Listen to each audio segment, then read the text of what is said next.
Okay, hello. I apologize. Right at the start, we just had a weird, like, little reboot thing, and I don't know why,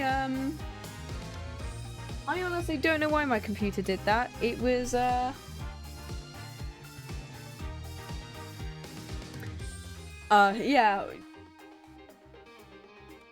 But thank you so much for bearing with me, because the fact that my computer literally just decided to crash out of nowhere, and I'm so glad that it decided to, do it right at the start of the stream and not in the middle, because I would have absolutely cried had it been in the middle. Right, I'm gonna just quickly grab something. I'm gonna grab some water. Give me a second, because I was on my way for grabbing water when my computer just went, sorry, I'm gonna like blue screen on you, and I went, what? Why the fuck are we blue screening?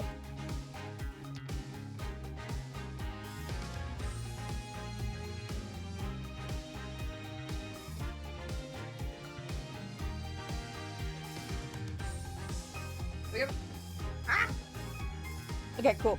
Drinks of the day are some coffee and some water. Thank you for bearing with me while my computer decided to just fucking shit itself. We adore it. Anyway, let us go on to case number 5. I had to rewatch that VOD just to help me realize where we were. But we were on investigation.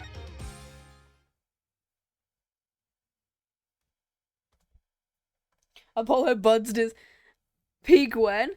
Ooh, I could play Peak at one point. I do have Peak. I don't know when. I've played it in bloody ages. Right. What were we doing? We were... I do not remember what we were doing.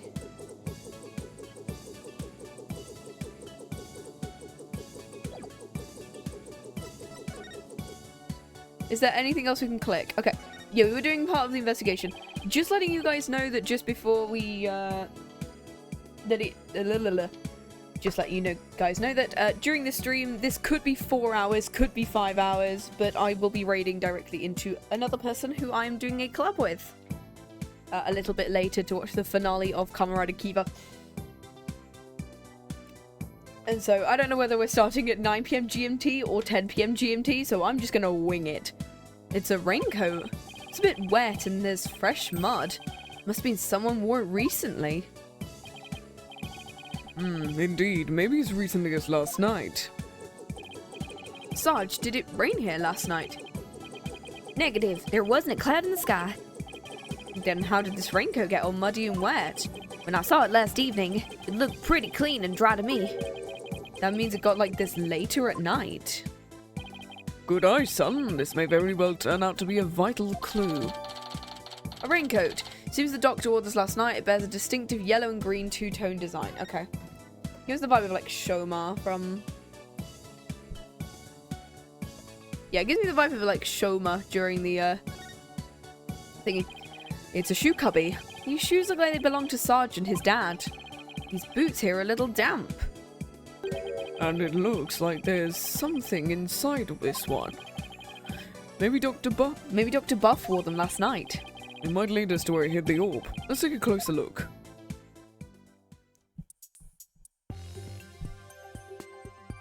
Mud. Could be footprints. There's a question mark on the bottom of this boot.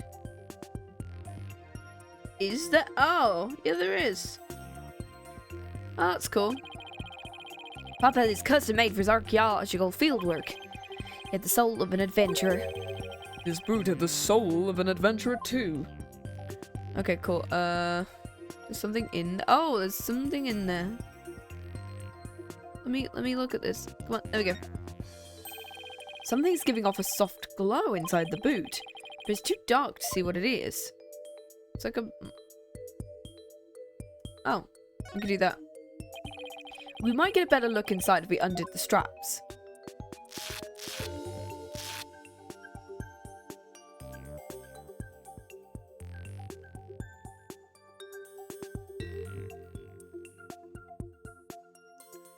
Oh, here we go. It looks like some kind of glowing moss. Could have come from wherever the doctor went last night. Must have gotten in with some of the mud. It might be worth looking into, if it'll help us pinpoint where the doctor hid the orb.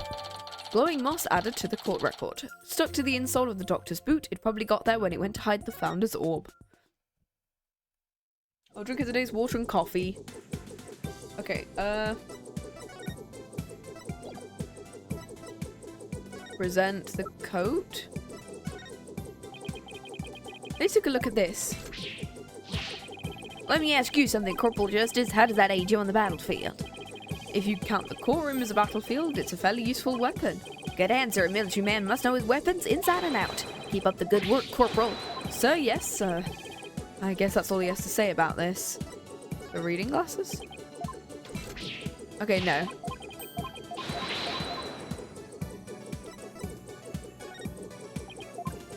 No, he doesn't want anything to do with that, okay.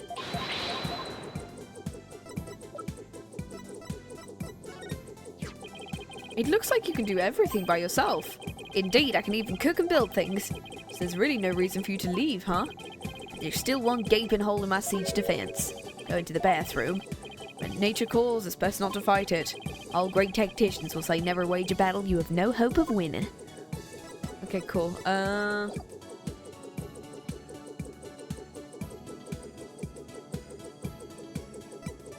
So is there anything we can... Is there anything more? Is there anything more we can investigate? Oh. This computer could provide some useful information. It's password protected. Dirk, You're good at getting into places you're not supposed to. now look at me, I don't know the first thing about computers. Leave it to me. Modern day warrior must be well versed in technology and have mean pride. After all, he who controls information controls the battlefield.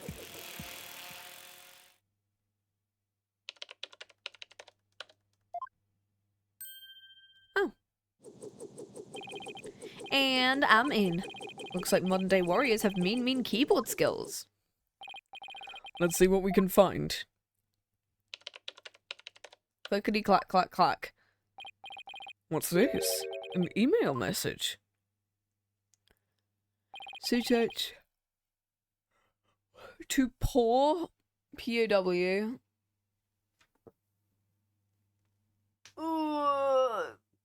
Could be politician, honestly. Could be politician guy. From Dr. Buff. Research report. I've deciphered the patterns, but I've yet to crack the riddle. The opaque crystal orb is the key. How's your research coming along? It's a research report to whoever asked the It's a research report to whoever asked the doctor to study the orb.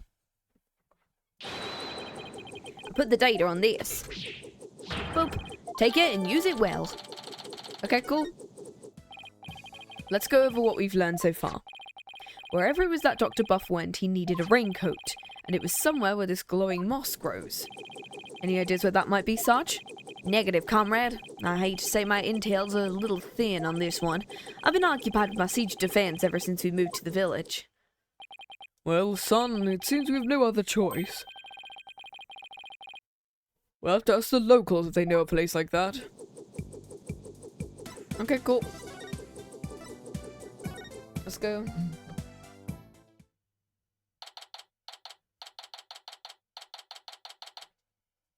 Karine Village. Are we gonna get to see Pearl?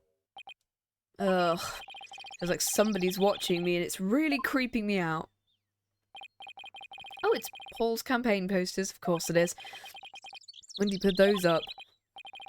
Whatever, I've got more important things to be paying attention to. What great weather! It really lifts the spirits. I know, after our little treasure hunt, what do you say we go hunting? Hunting? We used to do that a lot, didn't we? Look at that mountain, I bet there are some feisty wild boars up there. I think I'll pass, but thanks. Ah, so hunting's a no-go? Well, I guess that wild boar stew will have to wait then. Apollo, something seems different from the last time we were here.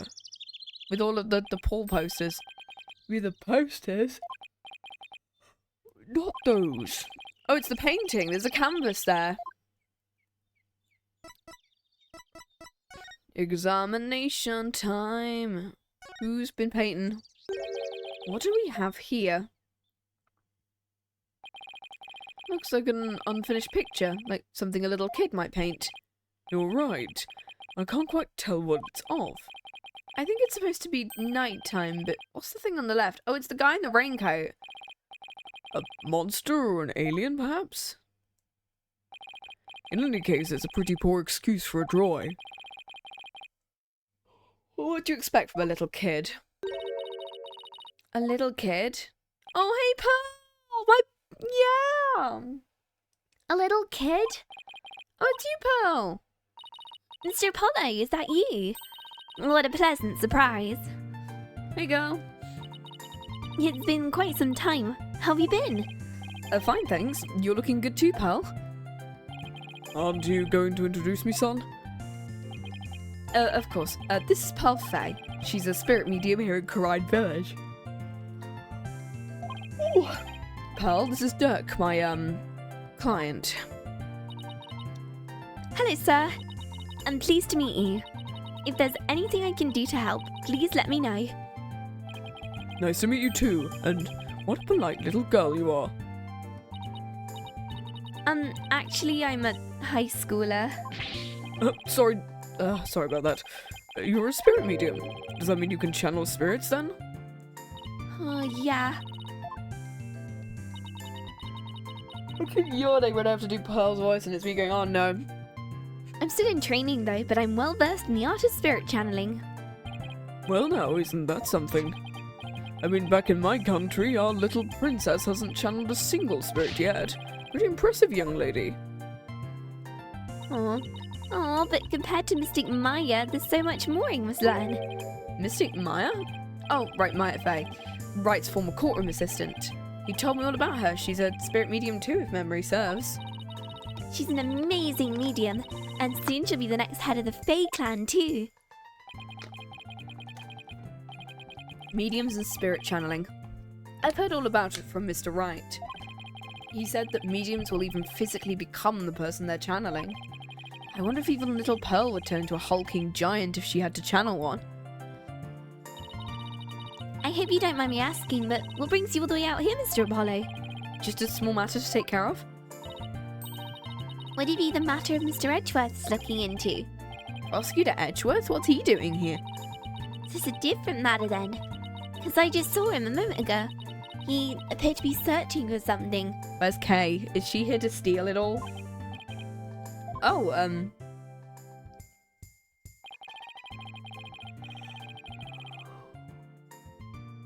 Oh. Okay, you're back. Heck yeah, welcome back. Yeah, I had a problem with my laptop. It decided to crash right at the beginning of the stream, and I went, oh, okay. Mr. Edgeworth is a friend of Mr. Wright's and the district chief's prosecutor. Why would he be here in Karine? Well, no point obsessing over it. Come to think of it, you live here in Karine Village, don't you? I was born and raised here. This is perfect, Apollo. Let's ask the young lady if she knows where the doctor might have gone last night. I was thinking the exact same thing. Ooh, maybe I should show her what we found in the doctor's study. Oh, the raincoat. Present raincoat. Because she would have drawn it, right? Sorry, I wish I could help, but Don't worry, I'm sorry I wasted your time. at least let me offer you some tea. You must be tired from all your investigating. No, you don't have to do that. We'll be fine, thank you. She's so polite, it's hard not to feel rude around her. She's not this one? Not this one? Okay. This one? Oh, it's this one, okay.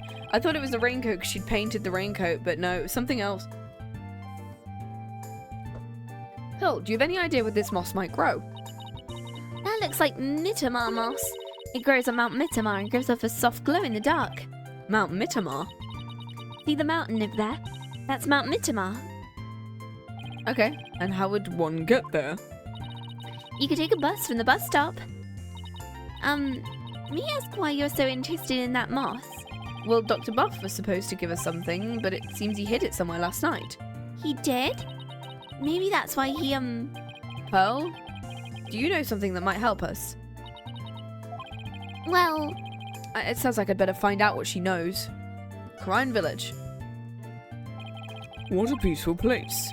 Nothing beats mountain air. many of the villagers have left for the city, but I just love it here. Blue skies, lush forests, star-filled skies at night, and fireflies in the summer. Plus the big, beautiful blue oceans beyond the mountain. The ocean? What do you say we go for a swim? Oh, shout out to Toby Fox for inventing moss. Life just wasn't the same before. Hi Bean, how you doing? I think I'll pass. Pearl? Karine Village is like the home of spirit mediums, right? And part of a long line of mediums. I've never seen a channeling before, but is it possible to channel the spirit of anyone who's passed? Not just anyone. You must know their face and true name. Really? You can channel a spirit just by knowing their face and name. Hey Bean. That's an amazing ability. Pearl's back. It is, but it can only be learned by those with a gift occurring in certain bloodlines, and years of intense training. At present, Mystic Maya and I are the only ones in the village who can channel spirit. Looks like spirit mediums are highly valued here, much like they're back in Karine.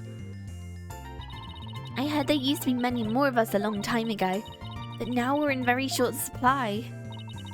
Most of the women nowadays don't want to stay. They want the thrill of the big city. Well, yeah, you guys aren't exactly close to any shopping malls or nightclubs out here. That's just Death Note rules. Yeah, they said the same thing in Karine, and I was like, oh, okay, so we're just playing by those. But what about you? Are you not interested in things like that? Who, me?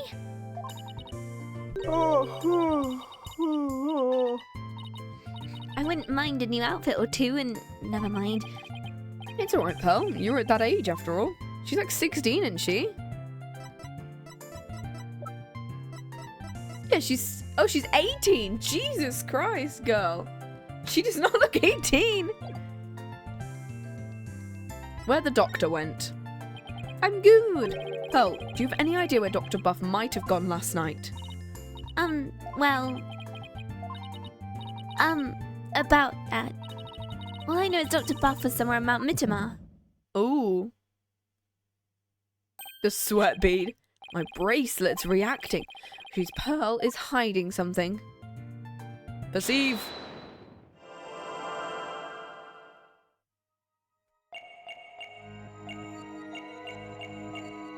Her eyes are most likely gonna shift, right? There.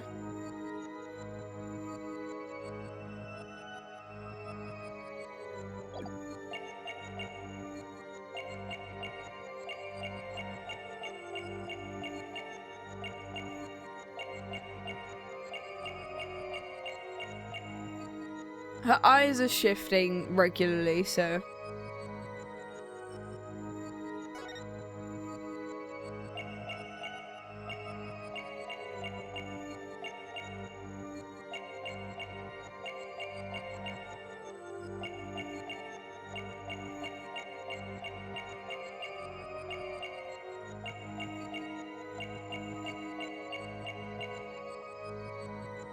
Let's go again.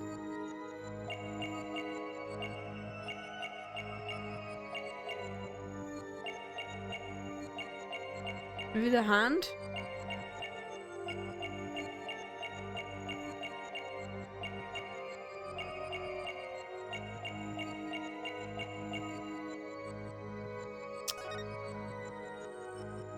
I think it's just his. Is the other hand that I can make it work with? Will Apollo's work power with any bracelet? No, I think it's just these bracelets. Because his mother's got the other one. Oh, there it is.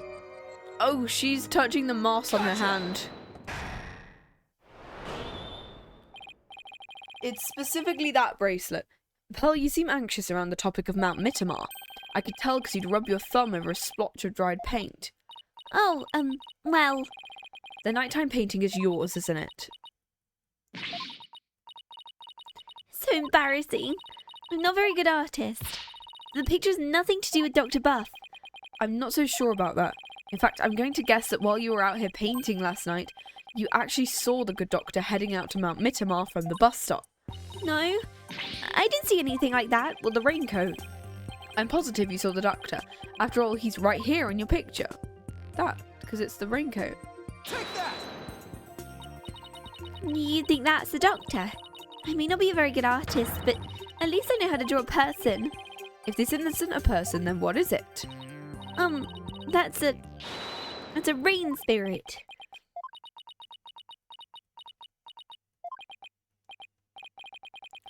And what's a rain spirit doing at a bus stop?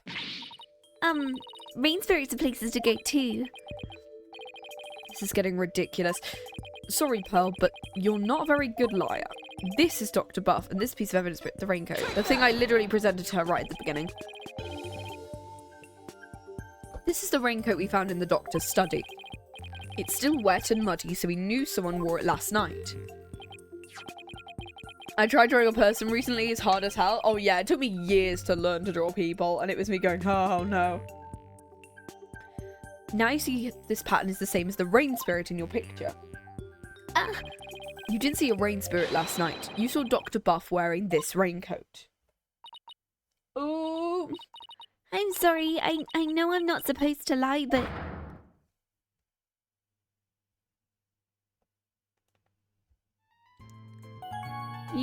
Where the doctor went.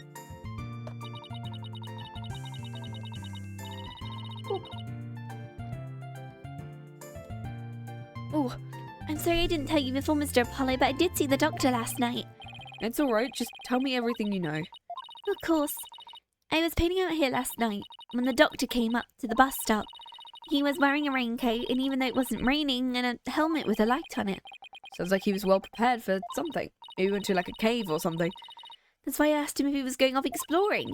He looked startled like he hadn't noticed me there. And then he suddenly said, "Please don't tell anyone you saw me here." Why would he want to silence you like that? Something must have happened to spook him, and he didn't want anyone to know where he was going to hide the orb. Because he was afraid of someone. But where could he have been going dressed like that? My best guess is a cave somewhere on Mount Mittamar. I heard there's a cave where mediums on the Korean tradition went to train long ago. Legend has it there's some sort of mystical ruins in there. Mystical ruins? Sounds like the exact sort of place an archaeologist might go. Oh my god, this is getting Leighton. We're killing off archaeologists in fun mystical ruin caves.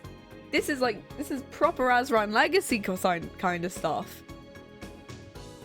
I love Professor Layton because of the fact that it's the whole thing of like magic isn't real, but like everything can be explained with science.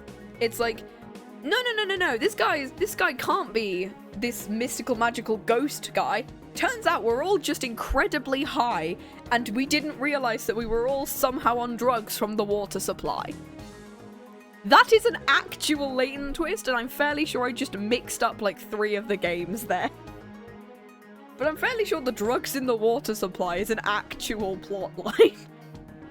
And I cannot wait to play those games next year. This feels like a very latent thing of like, we discovered a rival archaeologist. Oh no, he's dead. Shit. Oh well. Also, he's a robot. That feels like a very latent thing. Anyway. We met this weirdo named Paul Letichon. You know anything about him? He's been campaigning a lot around here lately, and the noise has become quite a problem. People are especially upset he's been campaigning at all hours of the night and day. Well, the local police should arrest him for disturbing the peace. Unfortunately, there's little they can do because the Atishon family is so powerful. Isn't he the proverbial pampered provincial prince? He seems pretty intent on winning here in Karine. Professor Layton's setting is almost like a children's book. I love it. Yeah, I love especially the 2D games. So the first 3, Curious Village, Pandora's Stroke Diabolical Box, and Lost Stroke Unwound Future. I don't know how I'm going to categorize the games on Twitch, because I don't know whether they come under, because they'll come under different names, whether it's the European or American versions of the game. He seems pretty intent on winning here in Karine, and also the music is incredible, and I wish they'd put more of it on like Amazon and Spotify and Apple. Like, give me more of the Layton music, please, because I think only games 1 and 3 are on any of like music sites, and I'm like, give me game 5. I love game 5's soundtrack, and I love the crossovers even more, because the crossover reminds me of what they would then go on to do in the Chronicles and have the most cool orchestral soundtrack you've ever heard in a game, and I adore that soundtrack so much. He seems pretty intent on winning in Karine. Is there any special reason why? I'm not sure, but... Just go with the name with more views, I guess? Yeah, that'd probably be the best idea. Because Because, like, I think, because, like, 3 of them don't have name changes. Like, games 1, 5, and 6, and the crossover, all have the same name regardless, and then for some reason, 2, 3, and 4 change. I have no idea why. I'm not sure, but I have an idea. The spirit mediums of Karine once held considerable sway in the political world. Judging by his slogan, maybe that's what he's after. So he's just another politician seeking powerful connections. Wow! The ability to commune with the dead gives comfort to those anxious. Professor Layton is Smash when? Give it to us. Come on. You know you want to. You know you want to put him in Smash. Come on. The ability to commune with the dead gives comfort to those anxious about the future. Planet Karine has preserved its independence by the Queen's power of spirit channeling. Must play a similar role in the village. Even today, many here revere those with spirit medium blood flowing in their veins. He literally fights with a sword at multiple points.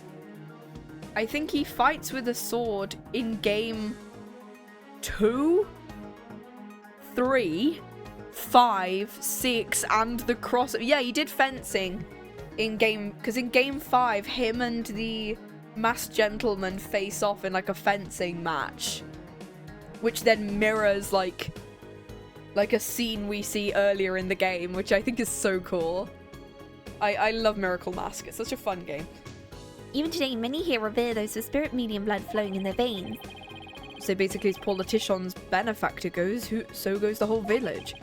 Who's this benefactor? Who could hold this much sway over Karine Village? It's Morgan again. She's somehow alive, even though we knew she's dead. It's Dahlia. She's back. I guess we should get going now, but thanks for all your help, Pearl. You're welcome, Mr. Apollo. Please take care. What do you say we go find the cave? I sense the orb may finally be within our grasp. This treasure hunt is shaping up to be the real deal. Really gets the blood pumping, doesn't it? What are we waiting for? Let's go.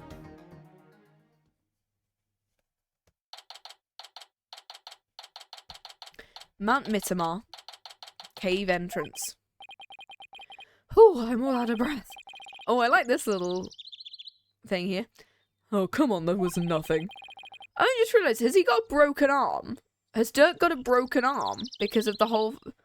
Because he's not got his hand in his jacket. And he's got it hanging there. Has he got a broken arm? And you're so much younger than me. Oh, fuck. Don't normally get this much exercise. Need a break? Need a Kit Kat? No, I'm fine. Dhurke, look, there's Mitamar moss growing in the cave.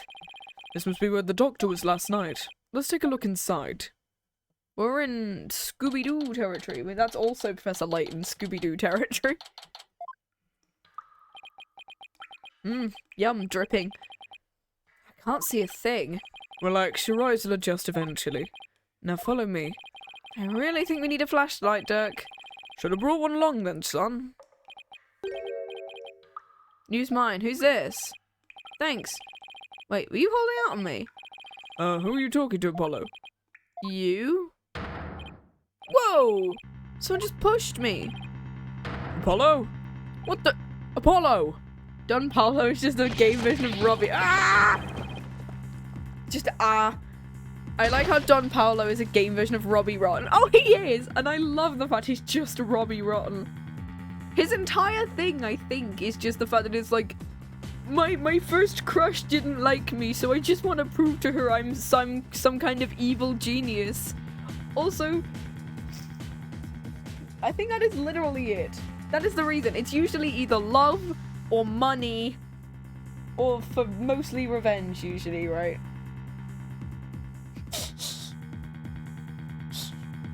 It's usually money or revenge, right? Or occasionally love. Actually, it's more about love or revenge. That is literally the only plots you get. First game is about love. Second game is, I think, about love. The third game has both love and revenge. The crossover has both love and revenge. I guess 4 is about revenge. 6 is about... They're both... Yeah, it's just love and revenge. You've got 2 options for Professor Layton villains. You alright, son? Yeah, looks like someone got the drop on us. Quite literally.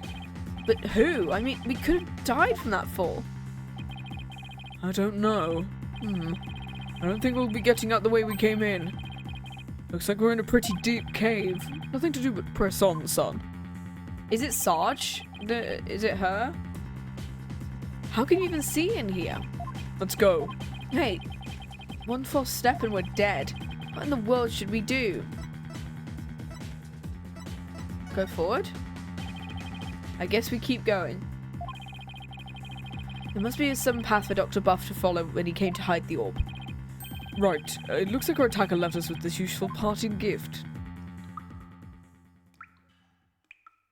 I love that he's in a suit while doing this as well. From lawyer to spelunker. How do I always get myself into these situations? I'm never going to make it out alive, I hope you know. Don't tell me you're scared.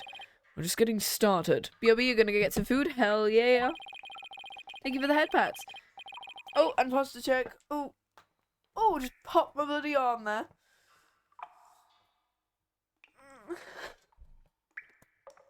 And drinking water.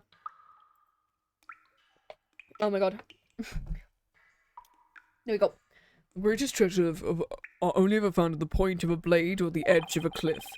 Yeah, sure. If I'd known I'd wind up at the bottom of some dark, damp cave, I would have never taken your request, Dhurke.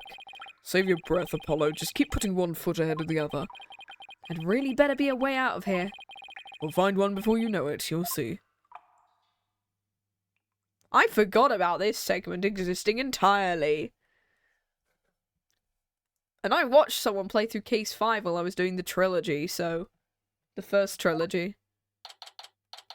And I do not remember this bit at all. Oh god. We've been walking for over an hour. It's like a maze in here. I can get back to where we started if I wanted to. Yeah. This cave goes deeper than I thought. Don't tell me there really is no way out. Where there's a will, there's a way. You're ever the optimist, aren't you? Maybe we should cut our losses while we still can. No, go ahead. Keep continuing. Even if we were to turn back, we wouldn't make up that wall of solid rock. I guess we keep going. You see the eye bags on him now. How did I get stuck wandering around in a dark cave? It's definitely not in my job description. Listen, son, only the truly accomplished have the luxury of being so choosy. When I was just starting out, I did everything from street performing to yak milking. And that helped you become an accomplished attorney? How? It didn't, but when you need to earn a living, you'll take on any job listing you can to survive. How is your career going, by the way? Well, it's been a harrowing adventure so far, to say the least. My mentor fucking tried to kill me that one time. My first trial put me through the wing ringer.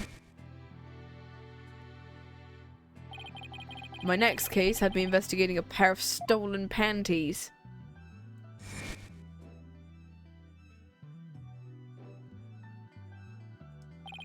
And just when I was hitting my stride, this one prosecutor branded me as her forehead. Oh, and there's this other ridiculous prosecutor who wields a samurai sword. Yeah. And also my mentor tried to kill me, like, twice! And my other mentor! Sounds like you've seen quite a bit. You're telling me. Listen, Apollo. I'm sorry to contact you for so long. It's fine, Dhurke. What happened, happened. Huh? Careful, the ground doesn't feel as solid here. What? Oh shit. The cave floor's collapsing. Not again! Ah!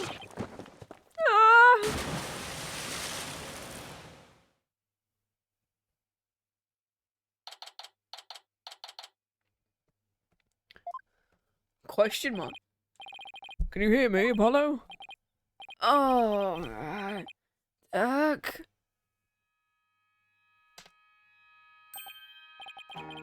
Where are we?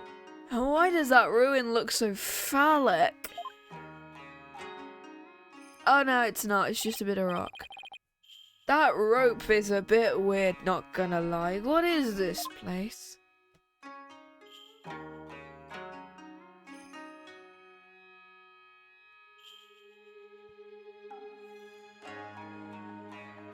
I'm assuming whoever... Oh, his footsteps. I was shocked too. The ruins look really old. Not exactly something you'd expect to find in the middle of a cave system. Maybe the doctor hid the orb around here. I mean, those look like footprints over there. Something on a lamppost in my street just exploded and now you don't have electricity. No!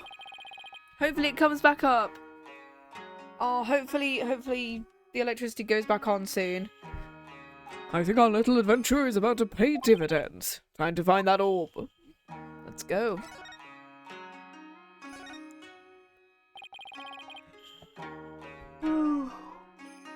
This box looks pretty new. I'm guessing the doctor's the one who brought it down here. It's no good, it's locked tight. There's no way to open it? Doesn't look like it. There isn't even a keyhole. Which means there must be some trick to opening it. We'll have to figure it out if we want to see what's inside. You're not going to give me the opportunity to do so? Cool. It's a big stone altar. One false move and some god might come and smite us. Come on, it's not all doom and gloom.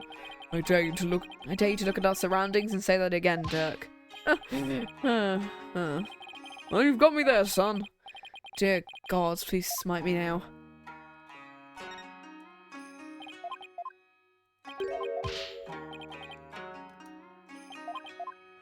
Okay, Oh, the footprints.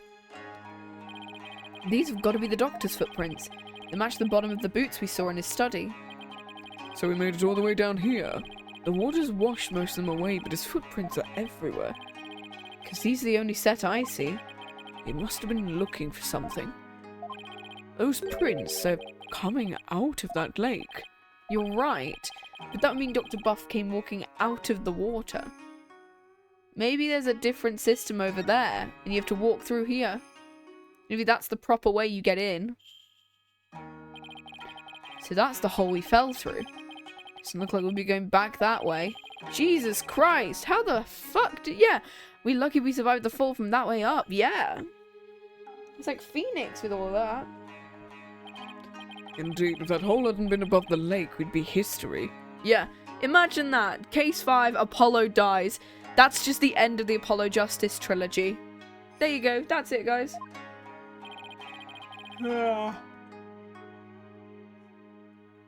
You passed out the moment you hit the water. Yeah, well, water's not really my thing. This cavern is solid rock. Looks like we either go back through the hole or find some other way out. Why am I always between a rock and a hard place?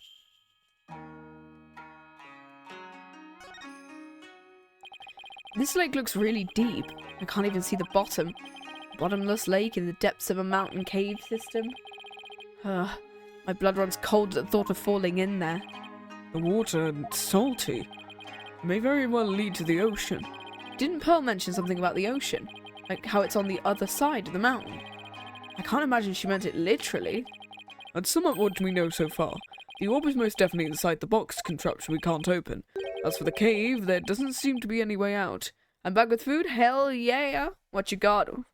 What you snacking on? Oh, we're this close to the orb. Come now, son, don't be like that. If it's just a bit of bad luck, that's all. A bit? Murphy called. He wants his law back. What doesn't kill you makes you stronger, right? How can he laugh at a time like this? We're stuck here for now, so we might as well try to open this thing. Alright, let's see what we're dealing with.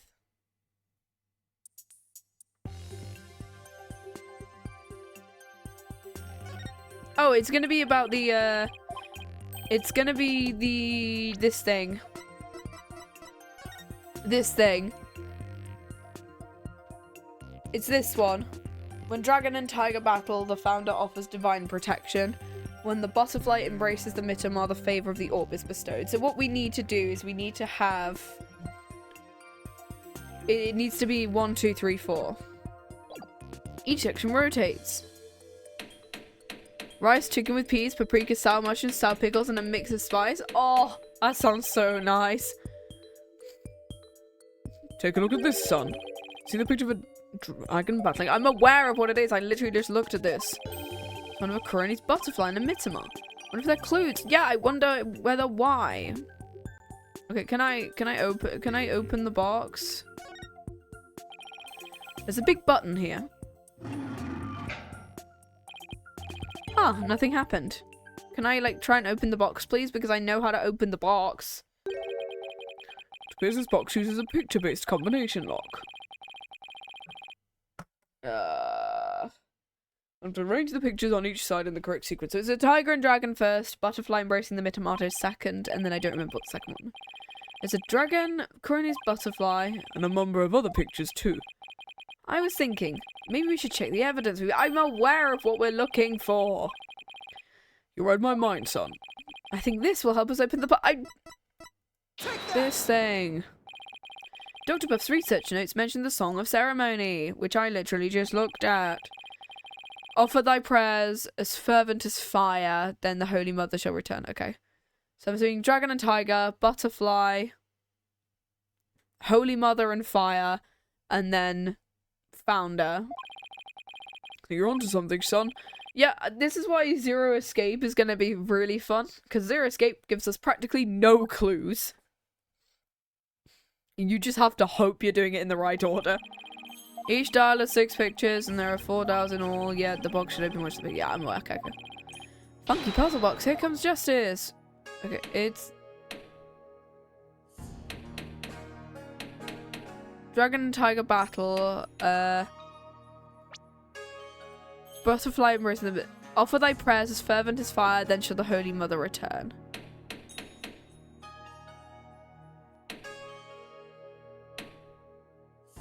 Is it that one?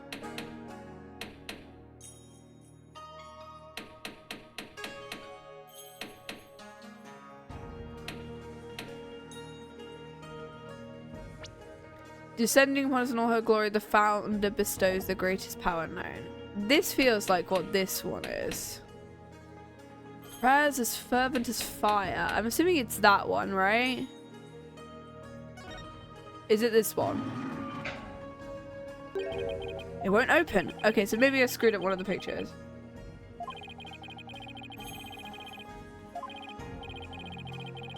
Hey, I thought I did that right. Okay. No, I need to or anything. Thanks. Okay, cool.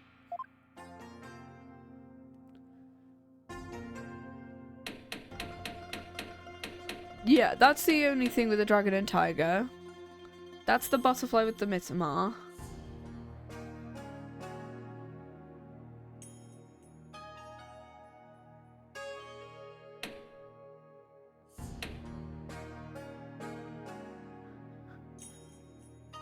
I know that's praying. Offer thy prayer as fervent as fire, then shall the Holy Mother. Is it not that one? Why can't you do that and not just like, is it that? Because of the fact that it's... Is it that because the fact that you can rotate it like that? Okay, it is that one. Okay. So I did get the right one. It just didn't like me doing it. Oh, there's the orb. So this is the Founder's Orb. We did it. The orb is ours. How the fuck are we gonna get out now?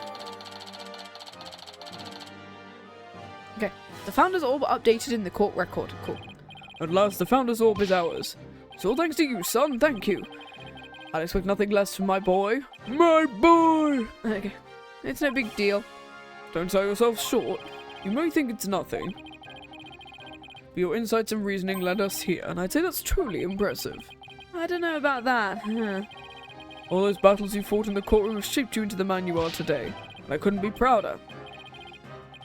Will you cut it out already before I turn into a sun-ripened tomato?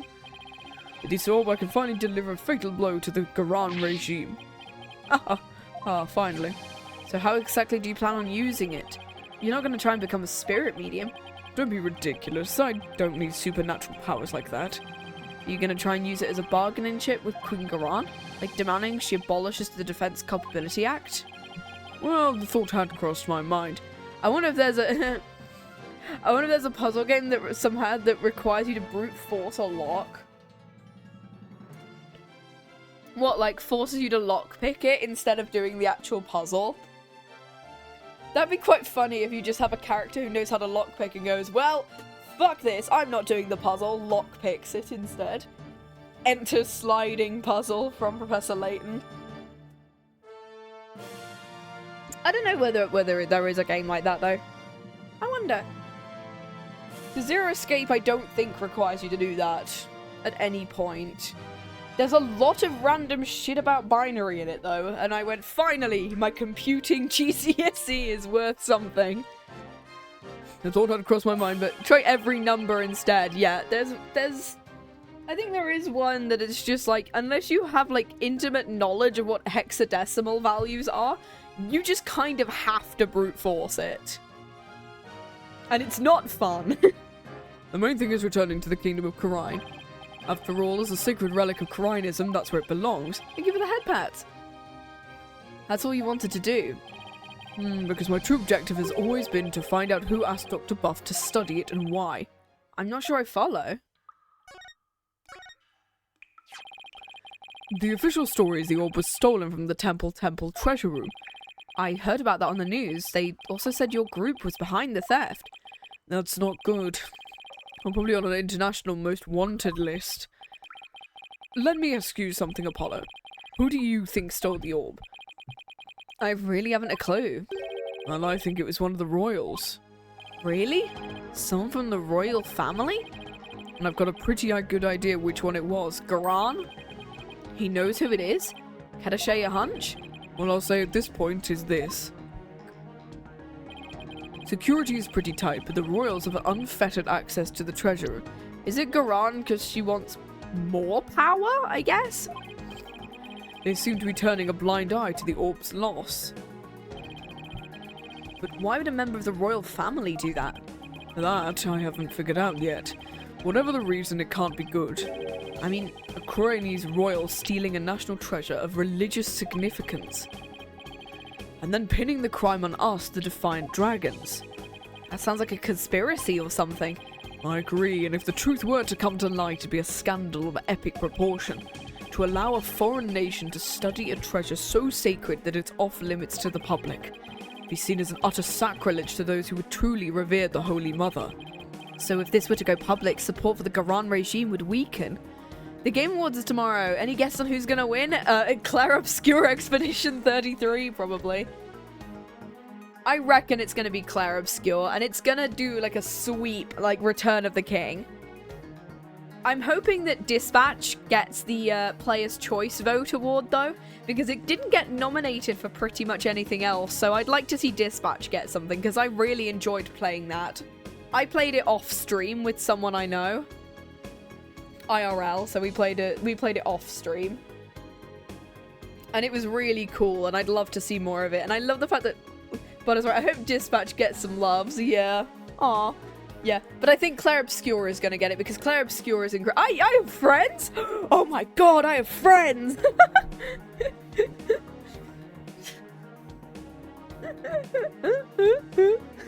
I just love that you have friends! No way! This isn't the only thing I do. Thank you for the head pats. Oh, posture check shit. Oh fuck, no scrunkling. And the hydration time. We're drinking from the coffee this time. Oh my god, this investigation has taken me almost an hour. Where is this? Where is this fucking trial at? If this were to go public, support for the Garan regime would weaken. That's not all. This is just a hunch, but I believe there's something even bigger here. I'm hoping Silksong wins. Yeah, because so many people are looking for Silksong as well. Silksong will get a couple of awards, I think. I can't believe it. I thought you were a little schizophrenic little person in a box. Oh my lord. I love the fact that I'm laughing even more as this year has gone on. I'm enjoying having a laugh. Probably just better than one of me. Yeah, the 100 line wasn't nominated for anything. I thought it'd be nominated for like storytelling or something. Where the fuck is it? I think it might have been nominated for a Steam award potentially. Yeah, I get you, lad, yeah. And also I saw the shortlist for like the 12 games that were potentially on that list. The 100 line wasn't part of that either, which is a bit of a shame. Neither was Shoot in Order, which I need to play at some point. Apparently Shoot in Order is pretty decent. That's not all. This is just a hunch, but I believe there's something even bigger here. Something that would explain why the orb was being studied in the first place. Something that would shake the kingdom of Khura'in to its very core. And I'm going to find out what it is. He's probably right. His intuition's usually spot on, and for that, you're probably gonna get murdered in a minute. It's the longest visual novel ever made. Yeah, they should, like, give that credit at least. Dhurke, why are you so bent on revolution? Well, because it's turnabout revolution. Like, did you not see the name of this case? It's to reform the legal system in Khura'in? There's that. But I'm also doing this for my children. I want to save Nayuta. What do you mean?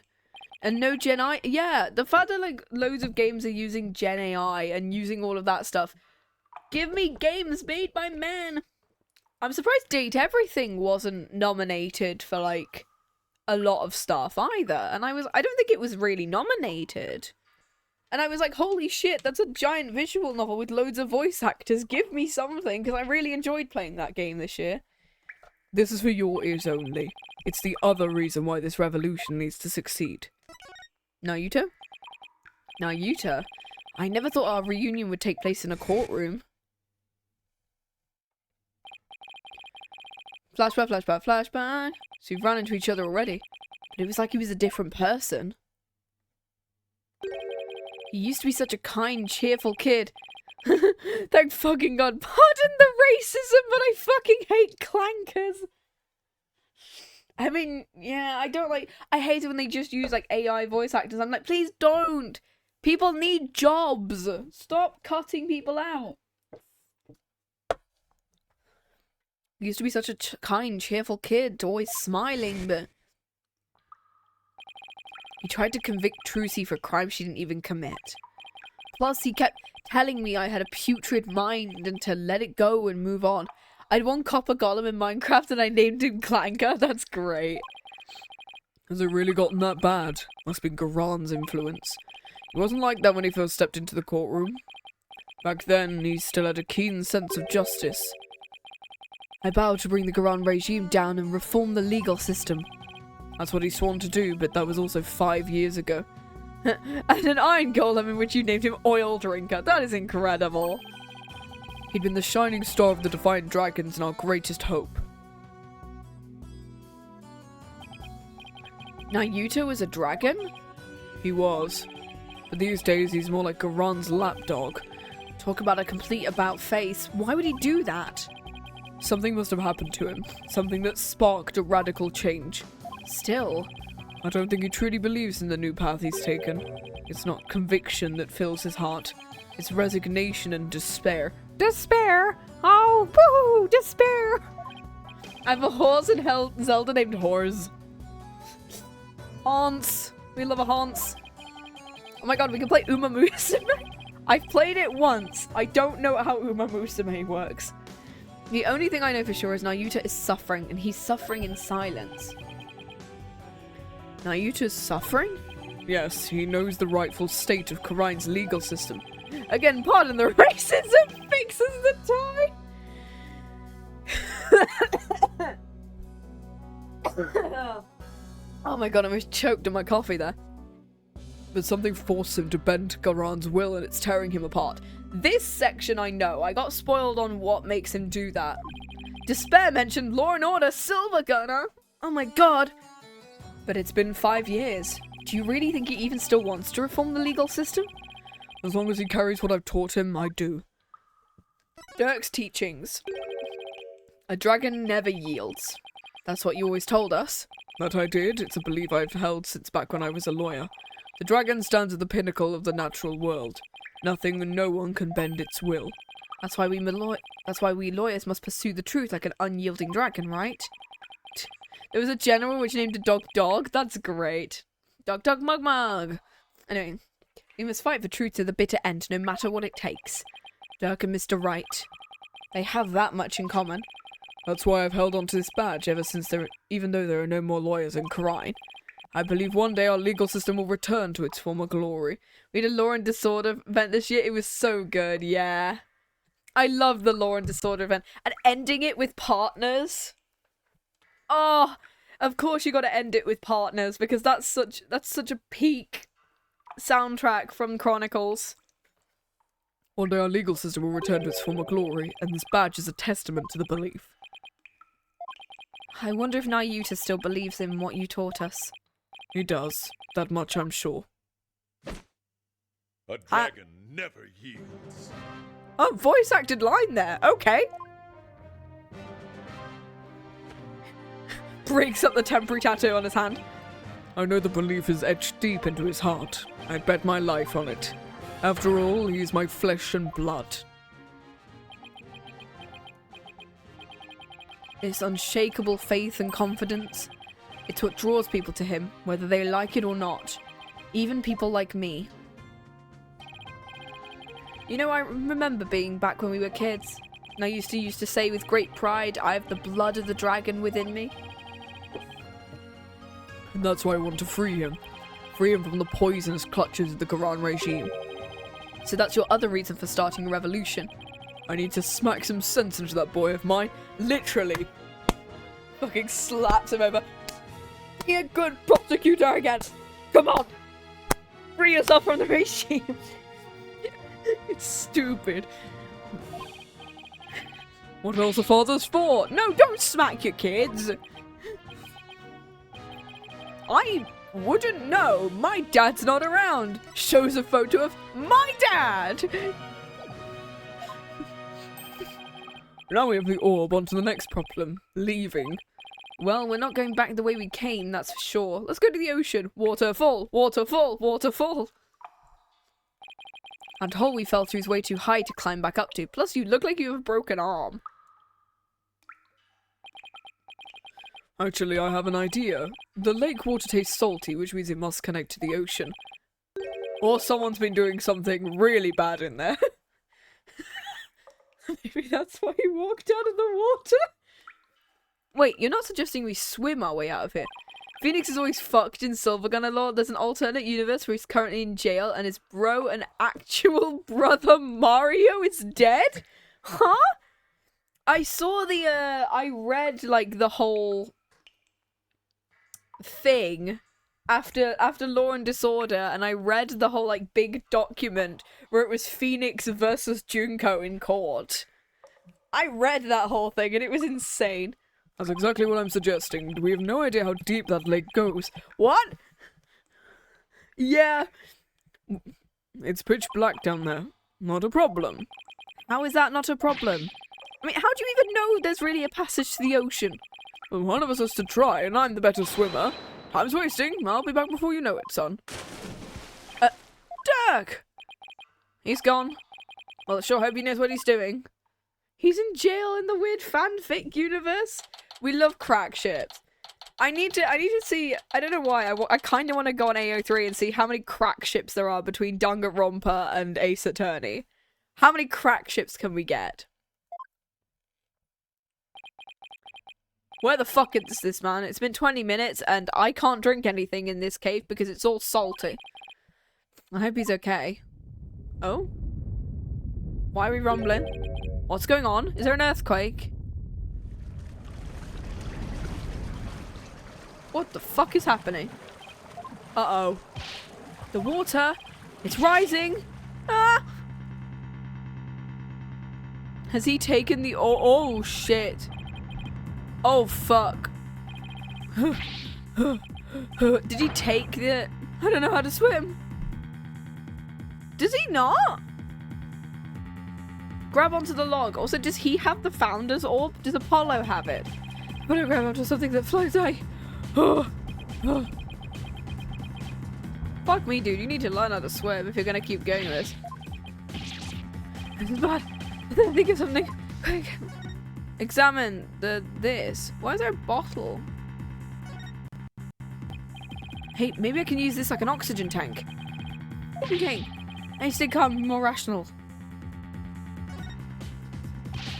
I've got it. As long as I hold on to this, I should be able to stay afloat.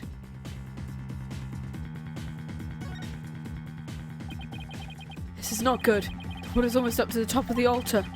And before long, before it reaches the roof of the cave. Oh, and that means we can get out if we if it reaches the roof of the cave. Every single fanfic universe lore video is a script uploaded to AO3. Not Shuck Woodman 34. That's fucking insane. Oh, if it reaches the roof of the cave, we can get out the way we came in.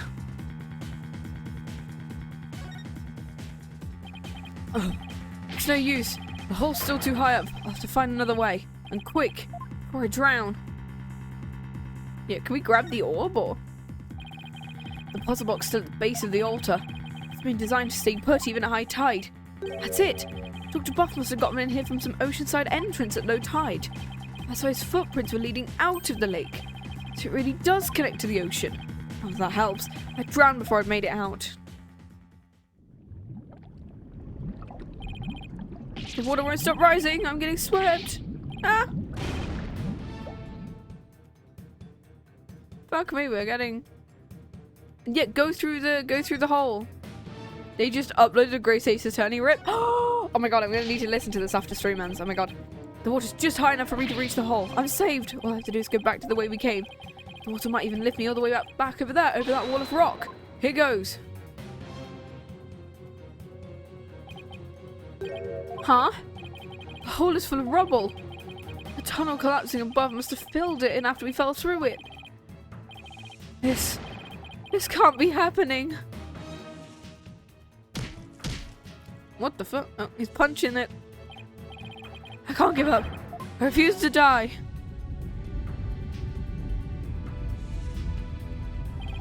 The water. I can't.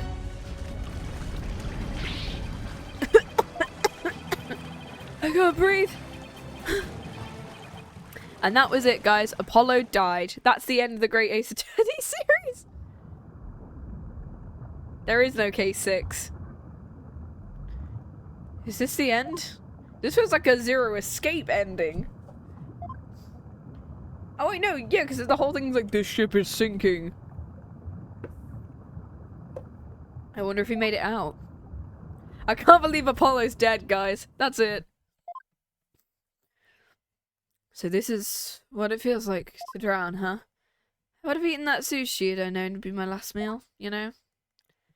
I feel like I've been through this before. I remember. It was back when all 3 of us were living in that shack in the mountains. Did they not teach him how to swim? No, you and I were playing by the river when we got swept up in the rapids.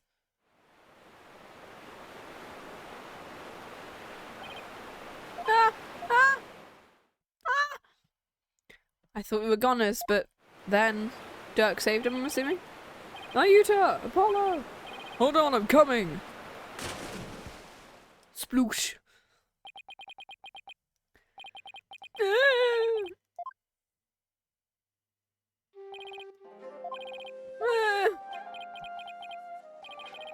I was a close one. I thought I'd lost you two. Give me a second. I'm changing something.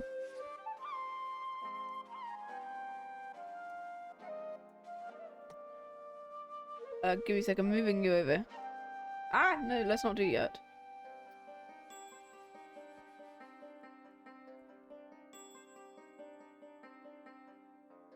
There we go.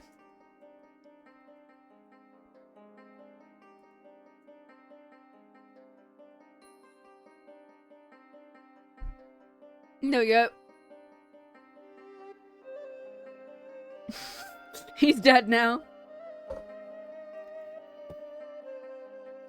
No, I should have just write Apollo's dad. There you go. That's a great.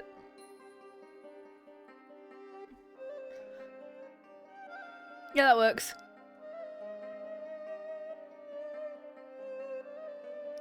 There we go. Boom.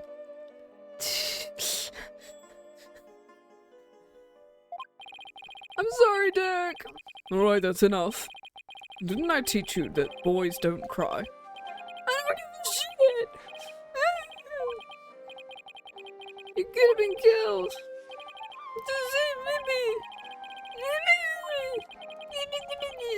My father wouldn't risk his life to save his own children. Ayuta, Apollo, did you ever hesitate to call when you need me? Also, I love the fact he had his tiny little things on his head even as a kid.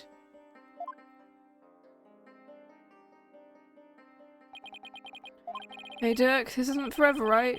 You'll bring me back from America someday, right? I'll come pick you up as soon as things settle down here. Promise. You promised. And things never settled down. I waited and waited for the day you'd come and take me home. But you never came. That's why I tried to forget about you.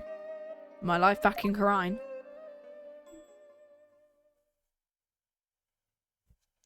Dhurke. Why? Why? Why didn't you... And that's the end of Ace Attorney, guys. Apollo's dead, so this is no longer the Apollo Justice Trilogy. It's now the Athena Trilogy now. She finally gets to do something in this game. She won't get to do anything in this game. Apollo! Oh, wow. This cool CG of Apollo. Can you hear me? Oh, wow. He's got a good side profile. Dhurke? Still can't swim, huh? You came back. I said I'd come for you, didn't I? You can't hold me and swim. Oh no, he hasn't broken his arm, has he? Because he's holding Apollo with that arm, so was he just holding it there because he thought it was comfy? Stop talking. You'll bite your tongue. Whoa! I'm being pulled under. What's going on? He's gonna take the orb, or... And that's when I drowned Apollo.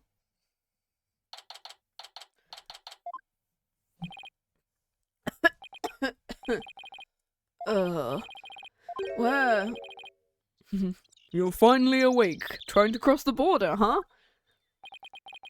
Did you fill of seawater? Good thing your name's not Neptune. Dhurke. I'm also here. Why the fuck am I in this scene? What a miraculous escape!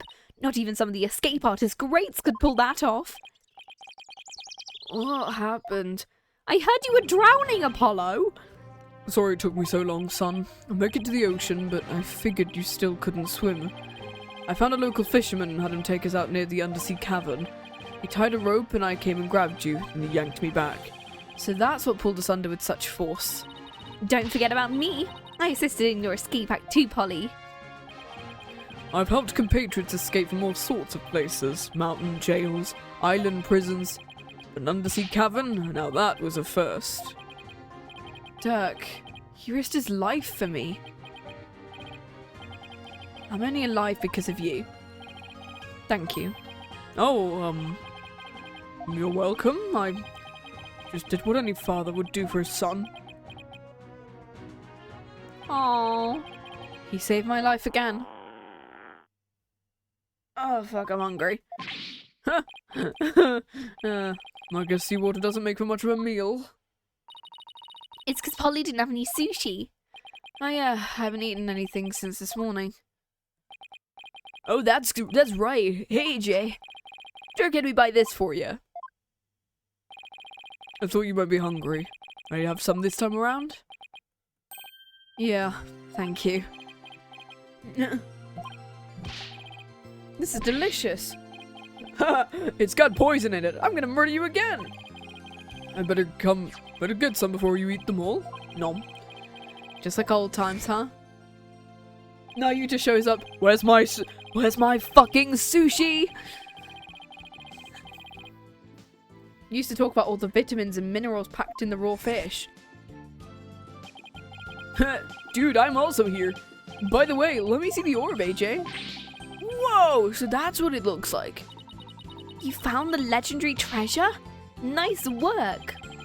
Guess you could say mission accomplished. With the orb, our revolution could take a big step forward. Let's celebrate the eve of our revolution. We'll get all dressed up and feast till dawn. Now you're talking. Time to party. I just want to go to bed. You know that guy's still dead, right? I sure wish Naruto was here. He just bursts in through the door like the Kool-Aid man. Where's my fucking sushi? Maybe one day we'll enjoy times like this together again. The revolution, if it can bring back those happy days. Also, why has he got 2 bands on? Like, usually you just have like 1, right? But okay. You can sign me up for... Sorry to interrupt your little party, but I'm here for my crystal. Oh, fuck off!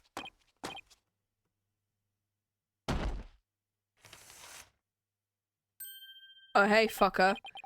It's him again. Fuck off. Well done. Then again, I always knew you could do it. After all, we politicians must be excellent judges of character. Still, I'm impressed you both made it out of there alive. Wait a second. You're the one who shoved us into that pit? It sounds so bad when you say it like that. All I did was just give you a little nudge in the right direction. I'm going to fucking kill this man. Sushi? You mean hamburgers? It was you. Hey, Apollo, I don't mind going to jail as long as I kill this guy, right?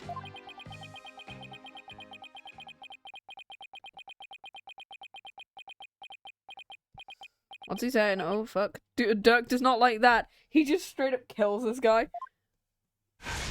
Oh, fuck. You no good son of a bitch. Yeah. Oh, fuck. Don't look at me like that. Crystal Army phase mine. Now hand it over. Over my dead body. Yeah, detective, help. Oh, hey, Emma. Yeah, I know. What's going on here? He filed a police report. He claims you're trying to steal his family heirloom. The one with the long hair, arrest him. He's a thief who made off with the Tishon family's most precious heirloom. Well, I suppose I should ask you to come in for questioning. Down at the police station, I think I'll pass. After all, Mr. Tishon seems bent on having me arrested on theft charges. That is not good. If Dhurke gets arrested, he'll be sent back to Karine. Sorry, but now I know you have the crystal, or orb as you call it, I must insist. Fucking talk to Nayuta then. Will you please come with me, sir? We're gonna get to Edward. Emma, I'm afraid I can't let you take Dhurke in. He received the orb from Dr. Buff in a perfectly legal transaction. Is that so? Can you prove it? Of course. This should sufficiently prove the orb now belongs to Dhurke. This one. Take that! Take a look at this agreement. And what do we have here? Let's see. I agree to hand over the Founder's orb to the Defiant Dragons if I will come to no harm. It appears to be a perfectly legal agreement. Not so fast. That's not the Founder's orb. It's the crystal of Army Fae, which means the agreement is null and void. This is going nowhere fast. You can say that again. Please tell me this is who I think it is. Please tell me this is who I think it is. Please tell me this is who I think it is. Alright, Apollo. Wait, why the fuck is he here? Not who I thought that was going to be. What? Huh? I thought that was going to be Edgeworth since he was here. But, Mr. Wright? Dad? Why the fuck are you here? What's with you two? You look like you just saw a ghost. Oh yeah. Yeah, Emma mentioned she'd seen him around. What are you doing in Karine? Mr. Tishon has retained me as his lawyer. You're his lawyer? What the fuck does that mean? Mr. Wright, why are you serving as a Tishon's lawyer? Because he hired me, he needed my help in getting a family heirloom back from Dr. Buff. Seems he correctly foresaw something like this might happen. Yeah. Because the shifty insurgents were harassing poor Dr. Buff. I knew I might need a lawyer if things went south. Figured with a celebrated lawyer like Phoenix Wright, I couldn't go wrong. Is that what you came back from Karine for, Mr. Wright? It was just good timing. My work over there just happened to wrap up, so... Plus, Mr. Tishon's a very important client. They know each other, but I've never heard Mr. Wright mention his name before. I mean, the last time that he, like, defended a slightly celebrity guy, I'm fairly sure we found him guilty. That's on guard. Mr. Wright, are you sure this is Mr. Tishon's heirloom? My client's assertion, he says it's the crystal of Army Fae. Apparently, it's the crystal she once used when channeling spirits. Who's Army Fae? She brought Koroni's channeling to Japan and her descendants brought it here. Her true origins are still rather murky, but what's clear is she's the founder of the Korine channeling technique. So she's like the one they call the founder in Korine, the Holy Mother. Apollo, I don't plan to betray my client's confidence. I may not know all the facts yet, but I do know we won't be handing the crystal over to you. Ooh. What? Are you saying... I'm really sorry it's come to this, but I don't understand. Let me spell it out then. If you continue to claim that the crystal belongs to your client, then I will be seeing you in court. Are we battling Phoenix? This is new? What? What's gotten into you, Dad? Nothing. This is strictly business. I bet Phoenix knows that this guy is really shady and so is deliberately gonna... What? It's a pussy smasher!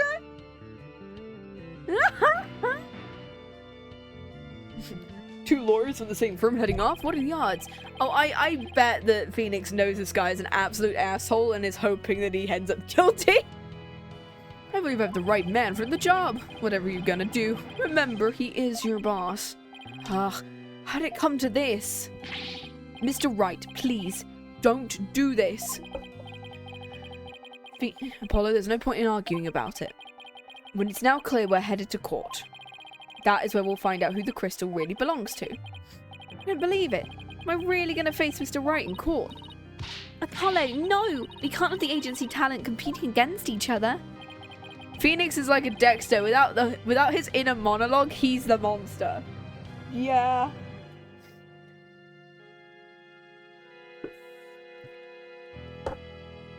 Oh yeah. The die has been cast. We each have to fight for our client's best interest. Yeah, without his inner monologue, he looks fucking terrifying. So no wonder, like, the prosecutors were scared of this guy. But the last time we saw him like this was in game 4, so... I mean, just slap the beanie back on him at least. That's what it's going to be, Apollo. We're going to have to take this to trial. I have to battle Mr. Wright in court. The legendary Phoenix Wright.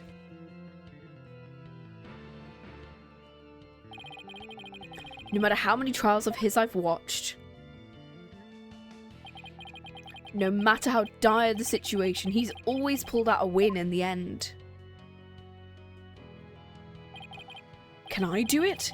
Can I really take on the man whose footsteps I've been following in? Yes, because sometimes he has deliberately pulled a guilty verdict out of his ass for like 2 or 3 of his characters, so yes. Including this game! I owe it to Dhurke at least try. No wonder Edgeworth sweats a lot. Francisco was having a heart attack. The bald lawyer went bolder and Godot cried. Fuck it, battle him. Let's do it. There's no turning back. Whoa! I can't believe Eurovision is going to be fucked over this shit. And they... like, loads of countries are pulled out. If it's a trial you want, Mr. Wright, I'm more than happy to oblige. I'm ready to fight for my client, even if it means facing off against you. I love this theme. This is Apollo's theme. This is Apollo's theme from this game's version, and I love it compared to Game 4. He sounds so much more confident. Alright. I won't be pulling any punches either, Apollo. The kid gloves are officially off. May the best attorney win. You got it. His smile says, I know where the porcupine goes at night. Whoa! There's Dad and now you? You're not seriously... Sorry, Trucy, but I have to do this. Yeah, you can see he's monologuing. Every time he has an ellipsis, he's monologuing. Alright, I'd better go prepare for tomorrow. I'll see you in court. Oh, I know who turns off the light in the fridge. Yeah. Dad, wait! A fine mess I've gotten you into, son. Of all the lawyers we could have faced, it had to be him. Practically a celebrity in Korine. They're calling him the Fighting Phoenix. I'll be fine. Also, they call me a wrestler in that one village as well. After all, I've come a long way too. Who knows? I could even end up winning. There's always a chance. Right? You know this may be a blessing in disguise. The chart proves what we found is indeed the Founder's Orb. Not a demon? I mean, they do call him, like, the demon fighter because they want him to be a wrestler in the, in Ninetales Vale. Because they were like, hey, I have to be both personas now, so, do you want to be my other one? And it means I can kill off the other guy. Whoever asked Dr. Buff to study may be revealed too. This is our chance to finally pull them out of the shadows. Probably him, right? The first step of your revolution. The revolution to restore Korine to its former glory and save Nayuta's soul. I swear it's to fight as hard as I can in court to make that a reality. We're gonna win this. You'll see. This is on my Ace Attorney playlist. I love it. I know you can do it, son. Let's do it. I think we could complete... I don't know whether there's like a first half to this trial or whether it's in 2 parts. It's either in 1 part or 2 parts, and I think we can finish it today. If it's less than 3 hours, we can do it really easily. It doesn't matter, I'll be going up against Mr. Right. I have to win this for Dhurke. And for Nayuta. His salvation alongside all of Korine depends on it. To be continued!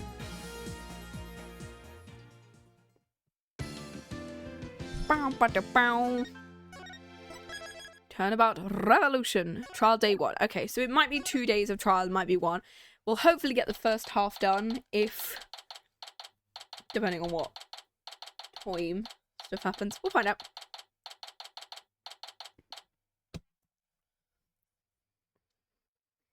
I guess we could say Apollo is no longer dead. Give me a second. Let me just add that to the...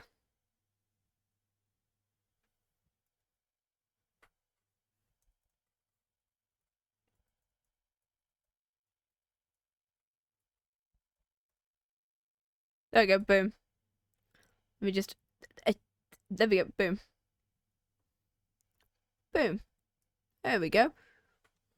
There was a Mexican priest who was also a wrestler, which made money for the orphanage, which is also going to get closed from the lack of money. Oh, cool. Alright.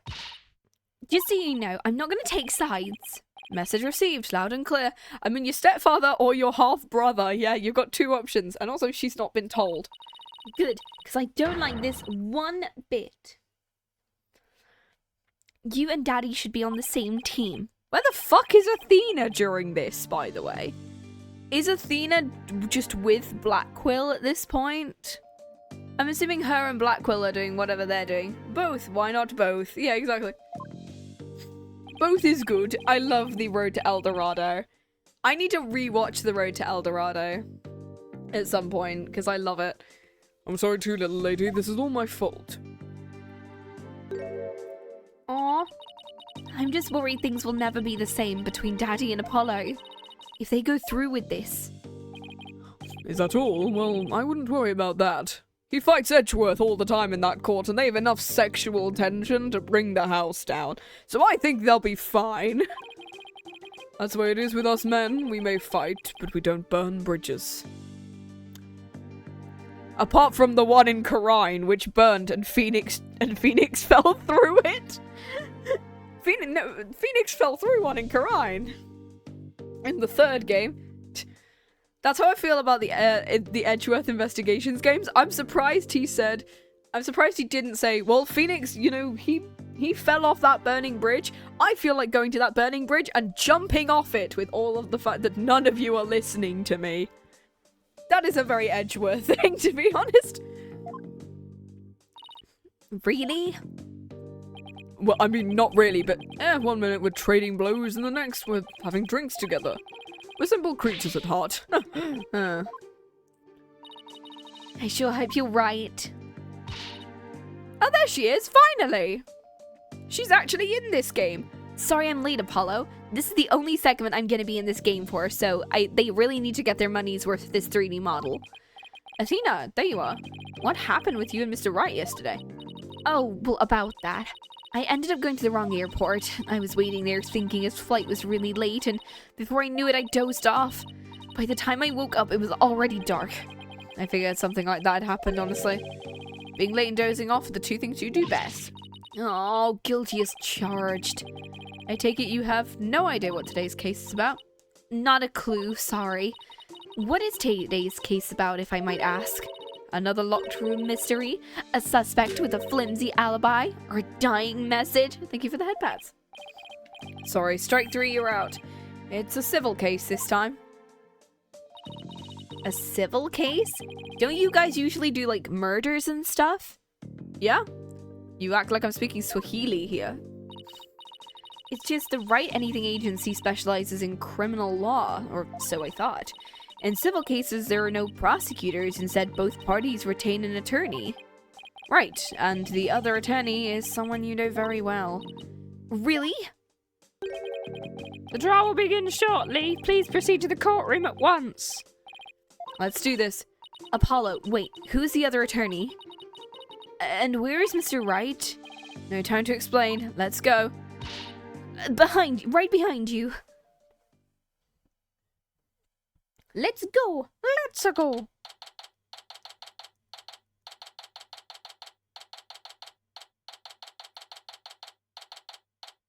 Okay.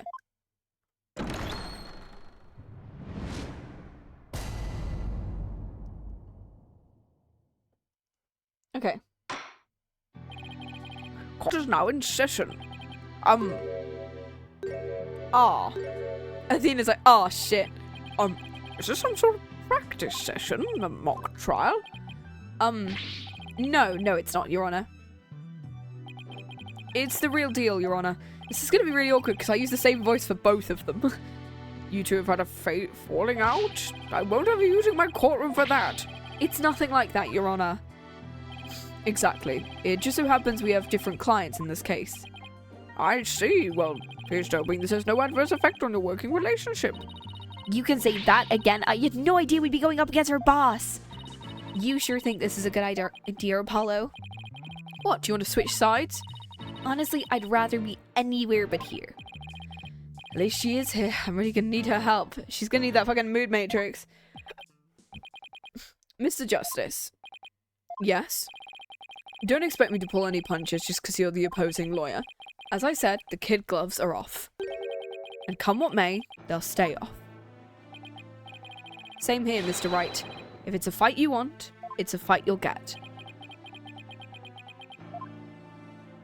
I mean, they were on, like, opposing things in Game 5 as well in the final case, because Apollo testified against Athena in Game 5.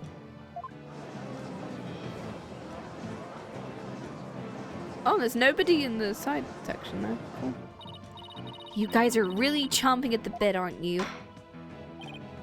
I don't mind a good fight between co-workers, just keep the civil case civil. Now if the plaintiff would take the stand, we may begin.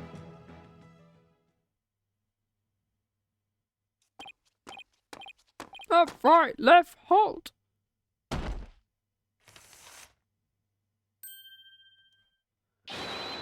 Noble Judge, members of the gallery, good day to you. I'm Politician. And this has been my start of my epic campaign, and you have the honor of witnessing it. I believe the youth of this country are our very future. Too long have they been looked down on and given the cold shoulder. So to them I say, ask not what you can do for your country. Ask what you can do for me. Oh, good. Mr. Titian, what is that crazy contraption? Well, it's my custom-made, election-winning campaign mobile. Beautiful, isn't it? Fucking get out of it. It is a witness stand, not a campaign podium. Come out of there this instant. Ugh. He's just got his name. All right, would the plaintiff's attorney, Mr. Wright, please explain the complaint filed against the defendant? It feels weird that we're getting one of these now, and not any point earlier in the thing. It's like we got like assaults at some point where it's like there was an assault that happened and there was a theft that happened. But yeah, because these guys are more like Crown Court than they are Thingy Court. What's the other one called? Yep, the other one. Please explain the complaint filed against the defendant. Mr. Tishon's complaint against the defendant is simple. The defendant, one Mr. Dhurke Sadmardi, stole my client's family heirloom, the Crystal of Army Fae. Mr. Atishon merely seeks its return. This wouldn't have happened if that archaeologist hadn't kicked the bucket. I see. Mr. Justice, let's have your opening statement. Yes. The defense asserts the item in question is the Founder's Orb, a sacred relic from Khura'in. Go on. It seems someone asked an archaeologist, Dr. Archie Buff, to study the orb. Dr. Buff determined it was a Khura'inese national treasure known as the Founder's Orb. The very orb that was stolen from a treasure room in Khura'in several weeks ago. Why, yes, I saw a news report about that. The theft of a Khura'inese national treasure caused quite an uproar in the kingdom. We believe it was not, in fact, a theft in the traditional sense, but rather that it was spirited out of Khura'in by someone for Dr. Buff to study. You don't say, and... Around that time, an acquaintance of the defendant learned of Dr. Buff. He made contact with the doctor, who agreed to hand over the orb. Apparently, the doctor wanted nothing to do with it once he'd learned it had been stolen. It seems you even have a transfer agreement between both parties. Mr. Sadmardi also agreed to return the Founder's Orb to the Kingdom of Khura'in, once the doctor verified it was the real thing. I see, so this dispute centers on whether the item in question is the Founder's Orb or the Crystal of Army Fae. That in turn will determine the object's rightful owner. I'd better bring my A-game. Going up against Mr. Wright won't be a walk in the park. Come to think of it, the name Dhurke Sadmardi sounds awfully familiar, but I can't recall where I've heard it. Did you say he's the father of Nayuta? Oh, it's probably your imagination. He's just a tourist after all. You could just say that he's Nayuta's father. Could be. Oh yeah, he's related to Prosecutor Sadmardi, who you saw it during the last case. He's related to him somehow. My imagination, you say? Are you sure about this, Apollo? He's a wanted criminal in Khura'in. In Khura'in, yes. Here, he's just a tourist. Very well, let's begin the proceedings. A bailiff, would you bring in the first witness?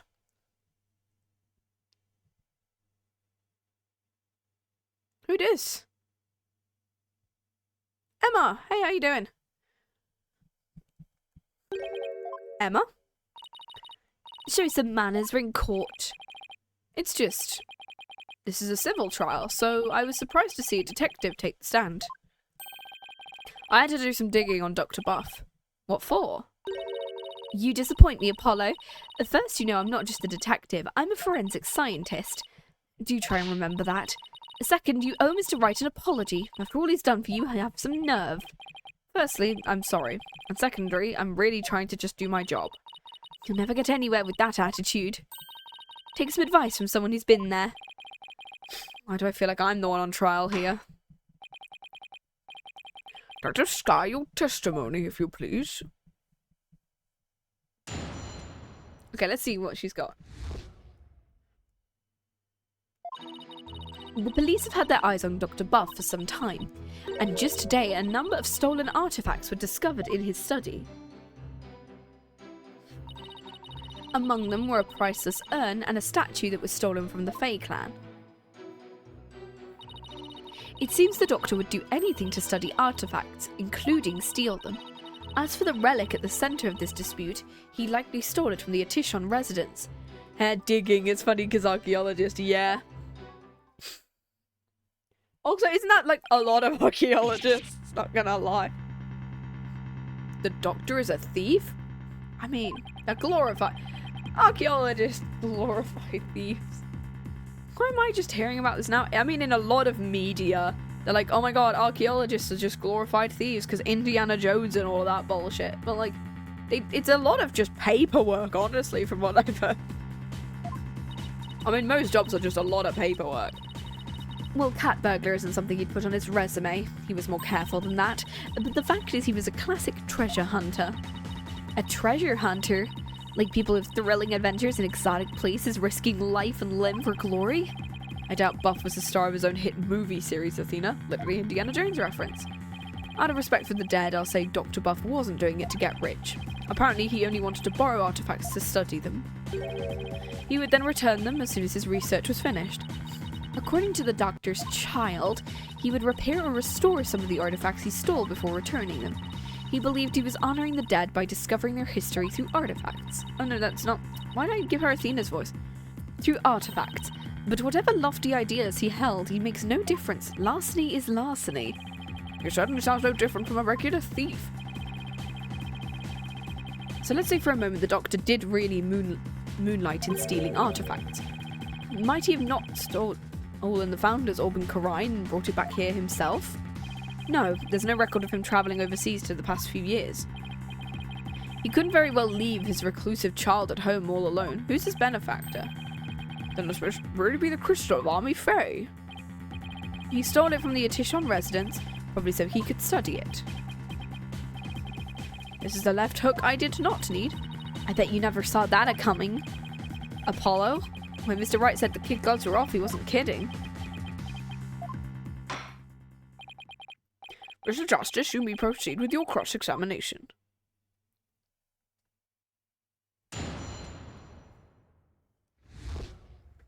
I was half expecting Edgeworth. I was hoping it was Edgeworth. Anyway. The police have had their eyes on Dr. Buff for some time. And just today, a number of stolen artifacts were discovered in his study. Are you sure these allegedly stolen artifacts are the real deal? They're not fakes, that for sure. Take the urn, for example. Apparently it's an extremely intricate work of art. Its design, cracks, and other features would be impossible to replicate perfectly. Actually, I've had a few run-ins with that urn myself, so I was shocked to see it there in the doctor's study. Yeah, because didn't Adrian Andrews put together? I can say without a doubt that urn was stolen from the Fae clan. I see. Detective Sky, please continue with your testimony. Among them were a priceless urn and a statue that was stolen from the Fae clan. I don't think I can present anything that I can see.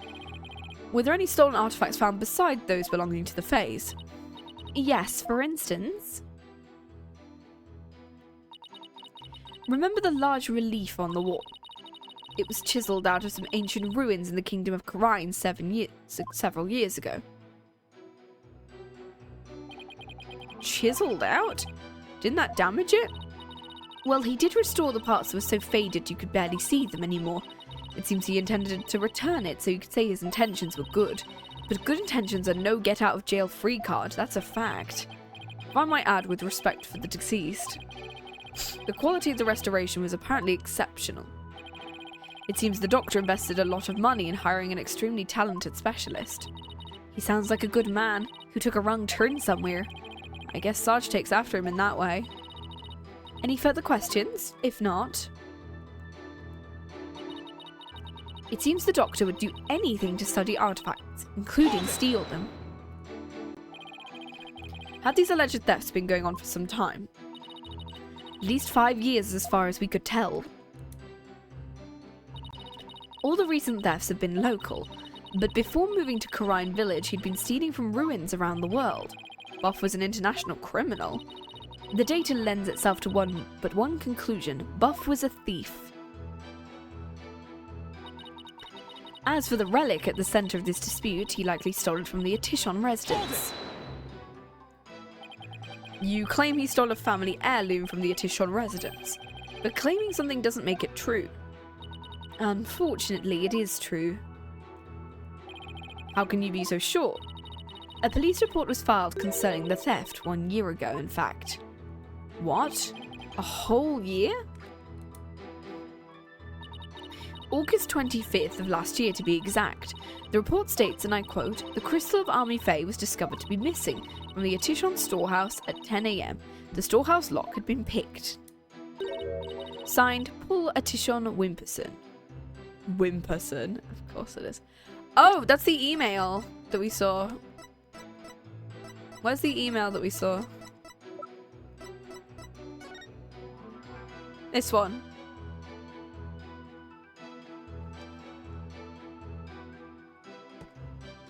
I'm assuming that's Paul Atishon Wimperson, PAW.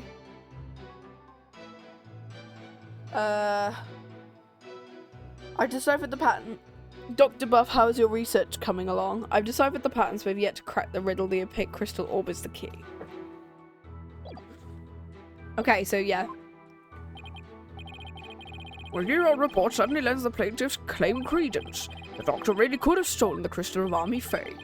It's not only that, Your Honor, but the Founder's orb was only found to be missing several weeks ago. That's nearly a year after the crystal theft was reported. Therefore, I believe we must consider the orb and the crystal to be two separate items. Pull a Tishon Wimperson. Not the most awe-inspiring tail end, is it? I can see why he cut it.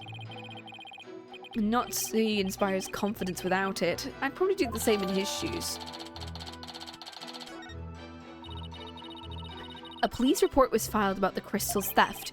The theft of the Founder's orb was only reported a few weeks ago. So the crystal's police report was filed way before the orb was found missing. That suggests the stolen relic is the crystal of Army Fae, as Mr. Atishon Wimperson asserts. I doubt the police report is a fake. After all, Emma's the one who submitted it as evidence. Still, I feel like there's something we learned in that police report is important somehow. It's gonna be about the email, isn't it?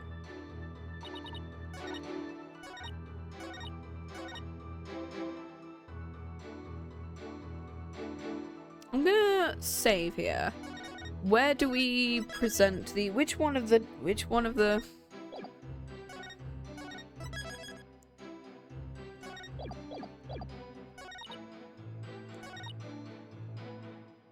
this one it could be, because the other ones don't seem to. Okay, I'm gonna present because it said Atishon Wimperson, and we are assuming that is the one that we got Atishon Wimperson from. It's the email, right? Objection!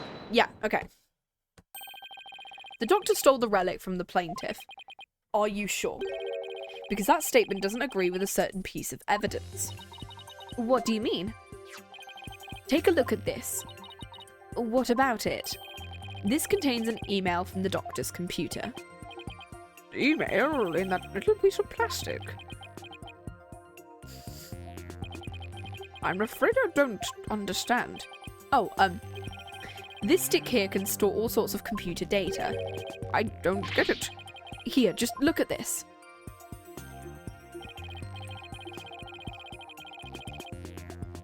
The target, calendar, sky, settings, eyeball? Apparently the doctor was reporting his research findings to a certain individual. Eyeball must be like Persona. Now take a look at this. It's the police report Detective Sky presented to the court. You can see this plaintiff's legal name on it. All Atishon Wimperson. I can see why I dropped Wimperson from his name, but that's hardly breaking news. Look closer, Your Honor. Oh, his initials! Right. The plaintiff's full legal name is Paul Atishon Wimperson. Now consider this. The email's recipient address starts with 3 letters. P-A-W. Oh! Don't tell me. But I will anyway. The individual who hired the doctor to study the disputed item is none other than Paul Atishon Wimperson. Then that means... Exactly. He wouldn't have asked the man who stole his family heirloom to study it. Therefore, how could this possibly be the crystal of Army Fae? I fear that that's not going to be... I'm assuming that there's going to be another person who is nicknamed PAW that we've not met, maybe? I don't know. Who do we have in the lineup who could be PAW at any point? Trucy Wright, Athena Sykes. I mean, unless it's Phoenix's middle name.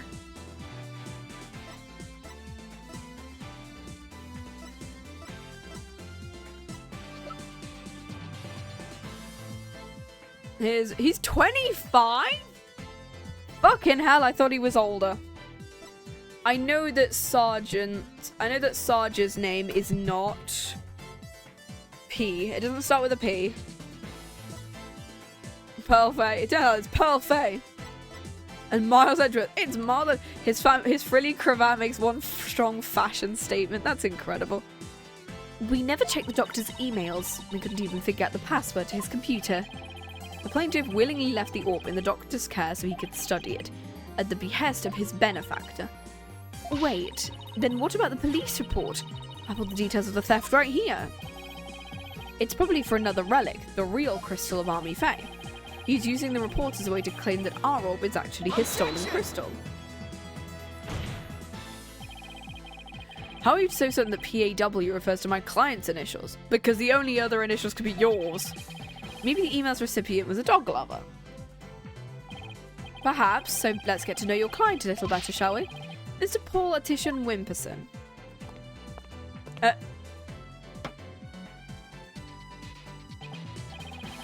I suppose shutting down detractors is all part of a politician's job. Ask me this. What is... What's got the email on it? What's the email? 711. I mean, your shoe side it could be, but I'm assuming your birthday, right? Is it the 11th of July? Because judging by American things, assuming that this is American, it's going to be like 11th of July or 7th of November. It's July 11th. But what's it to you? Oh, you can address birthday gifts to my office. But full disclosure, I only accept gifts valued at $1,000 or more. His face. Huh? Why has everyone gone silent? How can anybody be that self-centered? Alright, politician, yeah. Did everyone hear that? New music on? Boom. He said July 11th. July 11th, or rather 711, matches the numbers in the email address. Both the name and birthday are a match, and I hardly think that's a coincidence. Wait. What, you sneaky little... Looks like someone finally decided to join the conversation. Oh my god. Oh.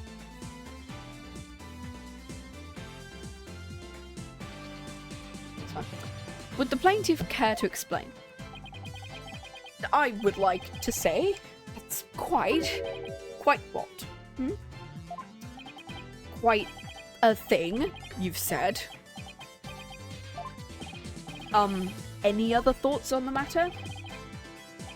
No further comments. I stand by my previous statement. Oh, okay, what? Hold it! Come back! You can't just walk off. Even politicians have to explain themselves in a court of law. Oh. New music on. Boop. Here we go. I'm afraid I simply don't know how it happened. I can't possibly explain matters outside of my purview. Boop. Perhaps it was a mistake on the part of my secretary. Oh, no you don't, you slippery eel. Mr. Wright, would you care to respond?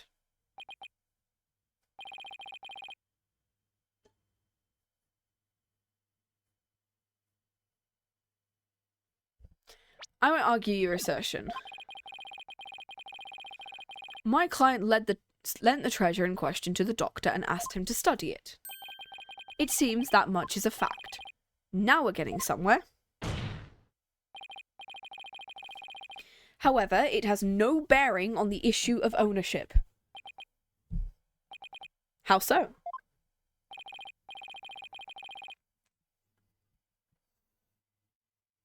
There you go. Mr. Atishon, I fully understand your position here. You had to hide the fact you sent the crystal out to be studied. Your family would have been very upset had they found it. It is a family heirloom. You've got to be kidding me. Mr. Wright is, well, right, but he always is, that's why he's my lawyer. The crystal is a precious Atishon family heirloom and has been for centuries. But Buff was eager to study its proud heritage. I couldn't say no. I didn't even tell my grandfather. But in order to win the backing of your so-called benefactor, you are going to give what you claim to be the Crystal of Armor Fae to that person. You are going to give a precious family heirloom away just like that. Well, I was going to explain everything to Grandfather later, honest. My client's grandfather is very proud of his grandson for following in his footsteps, and if refusing him would have meant dashing the dreams of his darling grandson, I doubt the kindly old man could have said no. Well, grandchildren are meant to be spoiled. That's what grandfathers are for. Your Honor, please. I mean, it's been in the family for centuries. My grandfather thinks of my talents as a politician, hence why he entrusted me with this very important name placard.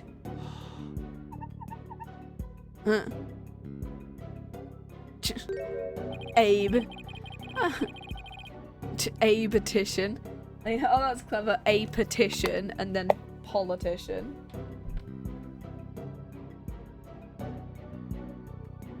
Boop. So, I'm sure he would have been okay with me using the crystals I saw fit. Grandpa's spoiled little brat. I think the judge is buying it, Apollo. No surprise there, he's always going on about his own grandchild after all. Excuse me, can I leave now? I believe my work here is done and Nayuta keeps calling me about coming back to Karine, so... By all means, Detective Sky, thanks for your assistance. You're welcome. It's nice to testify to civil case once in a while. See you around.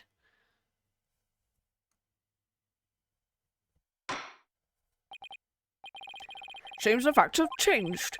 Atishon Wimperson apparently lent his family heirloom to Dr. Buff.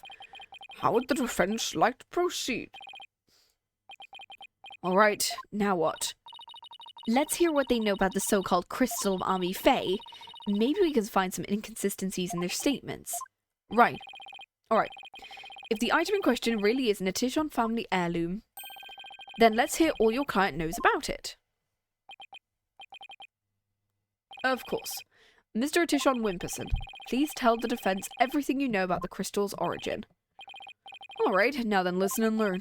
This is the tale of the Crystal of Ami Faye and the illustrious history of the Atishon clan. Are you ready?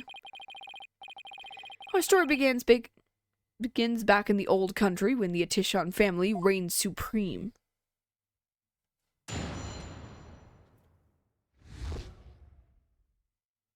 Give me a second. Just gotta text someone because they keep phoning me at like the worst moments.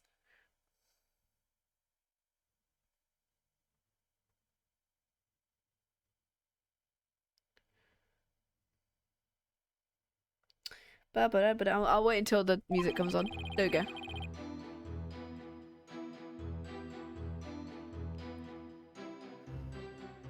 There we go. Boom. Boom. There we go. Gosh, my ancestor is praised as a benevolent ruler. Protected the spirit mediums, a minority, from the rest of the locals. Some discriminated against him, while others tried to abuse their power. As thanks, Ami gave the crystal she had specially made as a gift to him. I'm a descendant of that great lord. As such, my political power and influence is backed by centuries of history. That devolved into a great load of self-aggrandizing propaganda. As you can see, the Crystal of Ami Faye is an heirloom of the esteemed House of Atishon. And you have proof it's always been in the Atishon family? I have someone who gave a statement to that effect. My client's neighbour, one Ives Shinetto. I don't know. Ives Shinetto? I don't know what that reference is. Age 85 gave the following statement. The Atishon showed me the crystal back when I was but a lad. Can we really trust the memory of an old man? Mr. Justice, could you care to explain that statement to the judge? Oh, I didn't mean... What I'm trying to say is, Never underestimate the memory of your elders. I may forget my verdicts the next day, but the memories of my past are as clear as day. I find Mr. Ives Shinetto's statement to be perfectly credible. Wow, do you see how Mr. Wright got the judge on his side? That's definitely a trick I want up my sleeve. And Phoenix will never use again because consistently the judge is never on his side. Apart from in case 1. For some reason he managed to get the judge on his side. You know? You're not helping, Athena. Nope, give me a second. Boom. You may cross-examine the witness, Mr. Justice.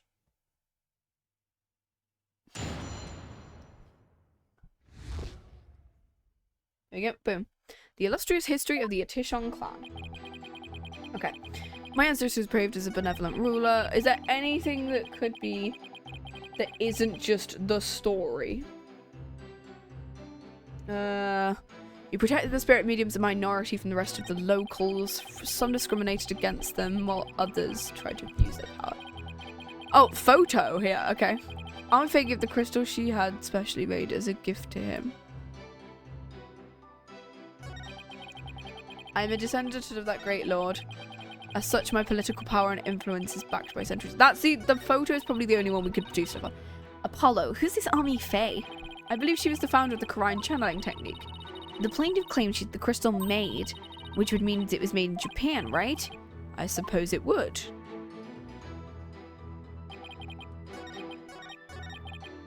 Is there anything we can present on this?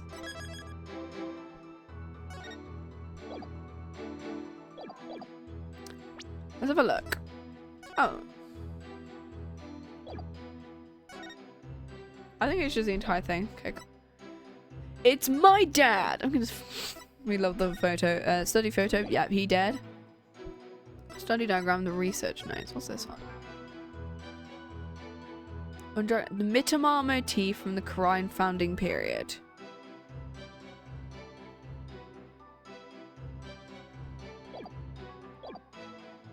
It's got the Mitamar motif, right?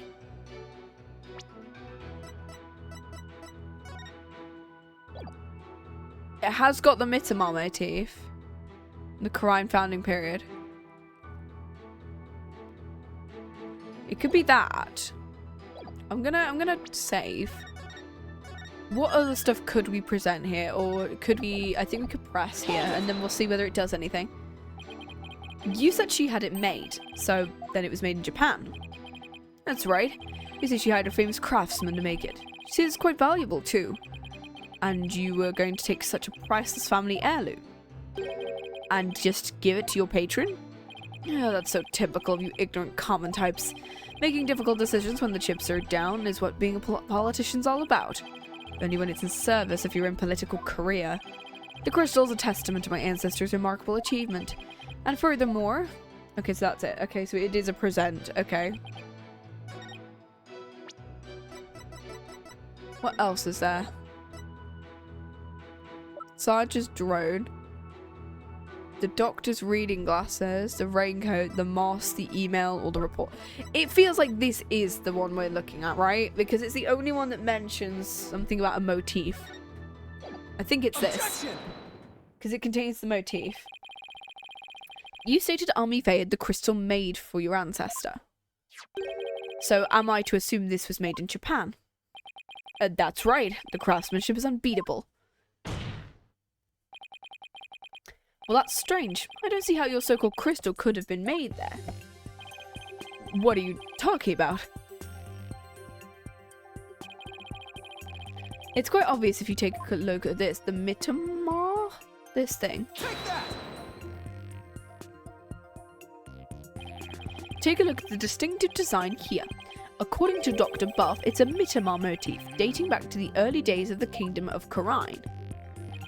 The Kingdom of Quran, And to base this on... Here. This piece of evidence, Your Honor. These are the Doctor's research notes on the Founder's Orb. This is the box in which the orb was originally stored. It features the same pattern as the one found on the orb. They do look like the same pattern. Therefore, I assert the disputed item must have been made in the Kingdom of Quran. My placard! Objection! The Quran channeling technique originated in the Kingdom of Quran, and Army Faye is known to have travelled there to train. With that in mind, what's to say she didn't bring that pattern back with her? But since this is clearly a Quranese design, not even you can deny the possibility it was made there in the Kingdom of Quran. Anything's possible to some extent. That doesn't make it true. So you can't conclude the orb is from Quran solely based on that pattern. If it were that simple, I could just as easily say it's Japanese.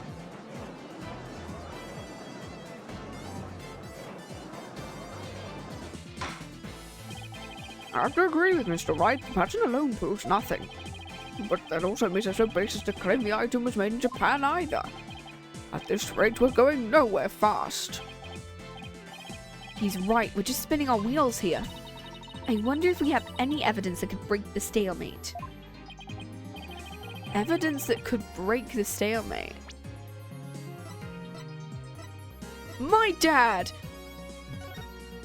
I mean, we have the photo of his dad down. We don't really have anything, do we?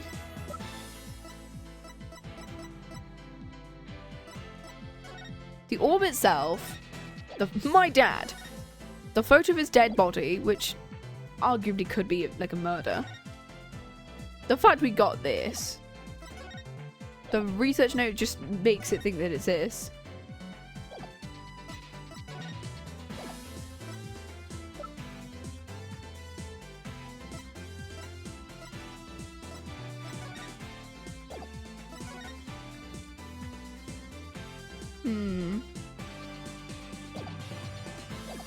I don't think it does exist.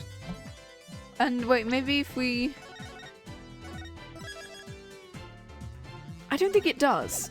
Because I don't think we have anything that we can say for solidly that it is, other than the three things we presented, so it doesn't seem to be anything we can use. At least not at this point. Unless we can find something, the trial won't be going anywhere. This tape. That's much better. What's his deal? I have a suggestion.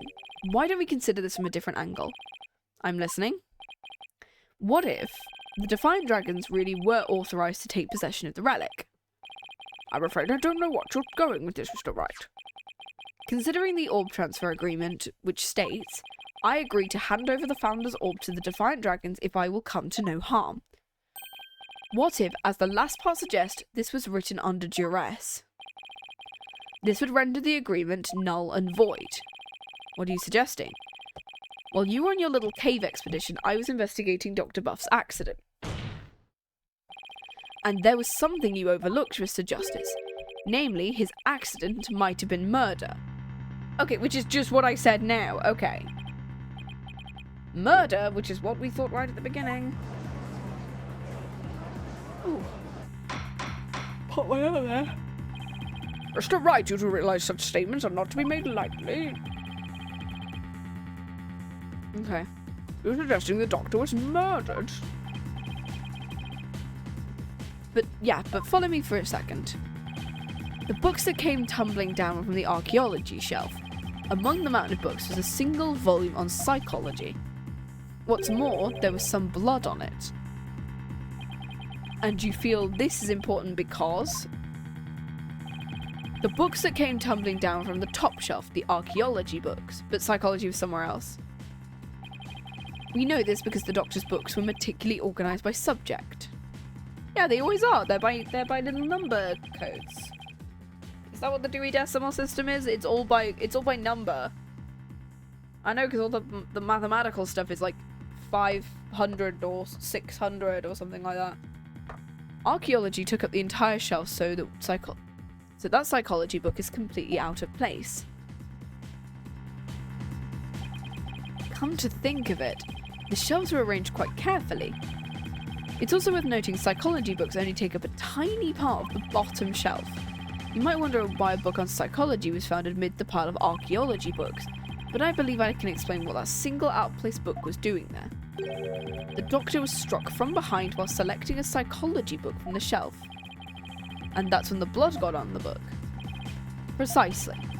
And to make it look like an accident, he was buried under a mountain of archaeology books. Wait a second. This is all just speculation, right?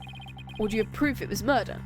Unless he did go up there, and then someone just removed the ladder is the potential thing, and then he did hit his book on an already existing psychology book that was on the ground. That's the other idea, because he was on a big ladder, right? Is there a... There. Someone could have moved the ladder that he was on, causing him to fall. And he could have just hit his head on that book there. Or do you prove it was murder? Of course I do. You do? On a hunch, Detective Sky examined the doctor's head wound. She found he'd been struck by the corner of some object or another. Wait, what? A wound like that couldn't have resulted from a fall to the floor, you know? Text somebody else. We love that people only decide to phone me now and no other time. Give me a second.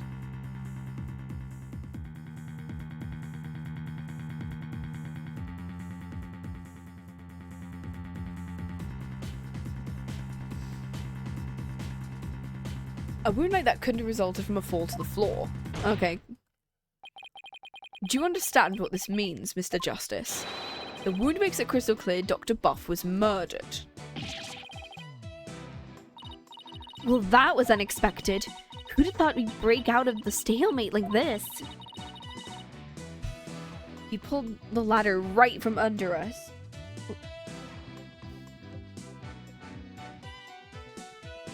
There we go. But still, if you think that's enough to make me back down, he's got another thing coming.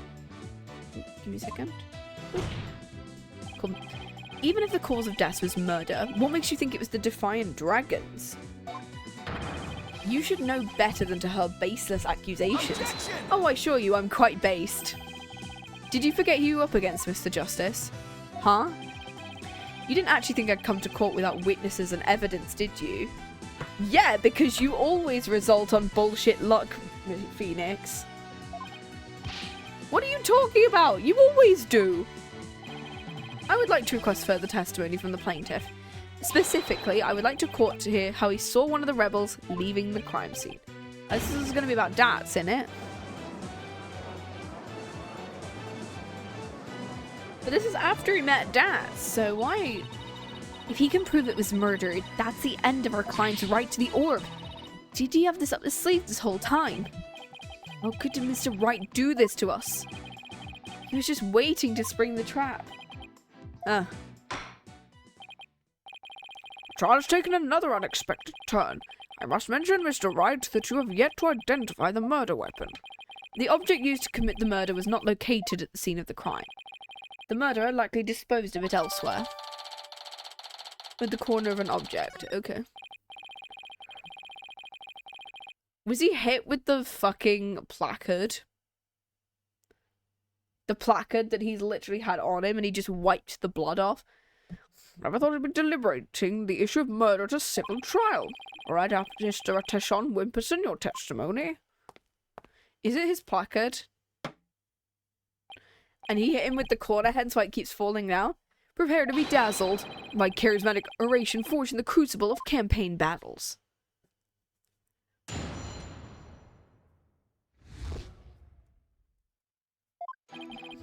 That evening I was walking alone, lost in thought. I passed by the doctor's house and that's when I saw Mr. Rebel.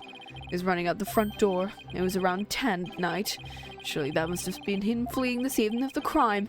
A vote for me is a vote to end such violence. That's my promise to you. Plaintiff saw a possible suspect fleeing from the doctor's residence.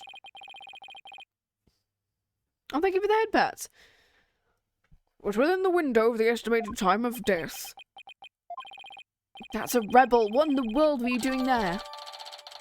Okay. Addition saw Dats fleeing the scene of the murder. One of the books is stained with coffee. Seems Mr. Rebel was loitering around Karine Village that day. There's evidence he was in the doctor's study as well. Isn't that right, Mr. Justice? You mean the suitcase?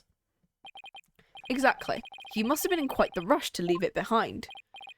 Oh, and by the way, Your Honor, Mr. Rebel just so happens to be sitting in the gallery today. Ah! See, that's him trying to escape as we speak.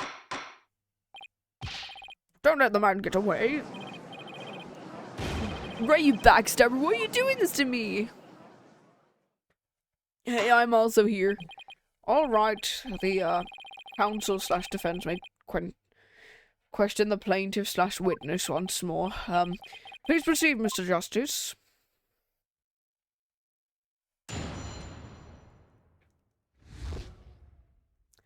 The rebel's crime. The evening I was walking alone, lost in thought. Why were you there? Why were you there? Where exactly were you when you saw Mr. Rebel? Right here, under this tree. I'm gonna have a look at the study photo here. I can't see anything from the photo, so... As I'm dashing out of Dr. Buff's front door. And he didn't notice you? No, I was hidden by the tree. Is it really all that important to know from where the plaintiff saw Mr. Rebel? Yeah, because, hypothetically, if he was there, both parties would have saw him. I believe it matters a lot. I ask it please be added to the witness's testimony. Okay, cool. I was under this tree when I saw Mr. Rebel. He was running out the front door. Hold it! Did you notice anything unusual? Yes, his behavior was incredibly suspicious. His eyes were darting all around as he ran off in total panic. As soon as I saw that, I knew he'd done something, and it probably wasn't good. Despite that, you still didn't report it to the police. Who would have thought he'd killed Dr. Buff? Not me, that's why I didn't report him. But you would have seen him if you were under that tree, because the big window, unless the curtains were closed. But the curtains couldn't have been closed because of the fact that if... Yes, it... No, I want to say...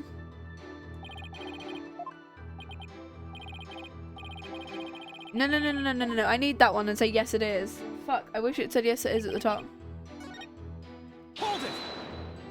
Okay, we're gonna go through this all again.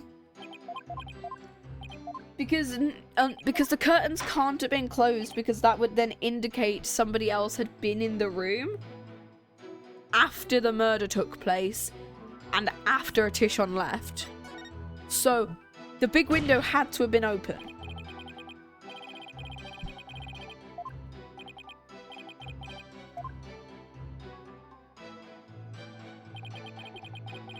I've just been pressing random statements and it's been going, ah. I'm gonna try pressing this one as well. Oh. Yes, I did, but I want to just check whether the 10 PM one... I just want to figure out whether the 10 PM statement is correct. Hold it! But at the time, you didn't know the doctor was dead, is that correct? It's true, I've been known as a prodigy from a very young age. Huh? I graduated high school and college with exceptional grades as class president. I formed stale old school traditions. My exploits were even covered in local papers. As exceptional as I am, I can't possibly be expected to know everything. This isn't working. He keeps bending the questions. Hang in there. Mr. Tishon Wimperson, I believe the court is well aware of your exceptional nature.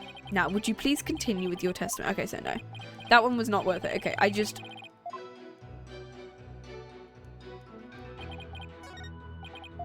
Okay, not that one. Okay, I think we just present the, where's the thing? This one. Do we present the photo of the dead body itself? This one? Or this one? I think it's this one, because this one shows the window is open, which means absolutely... If the window was open and the curtains weren't drawn, he would have absolutely been able to see that he was dead. Objection! Okay, good.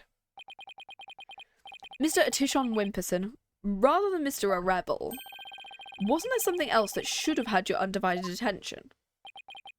Like what? Oh, of course. A politician must also keep his finger on the electorate's pulse and focus on the nation's... Sorry, but you're way off. I am? Huh. Would you care to explain? If the witness saw Mr. Rebel from his position here, then he should have also been able to see the doctor's body. After all, it was right next to a huge window. I believe you have a point.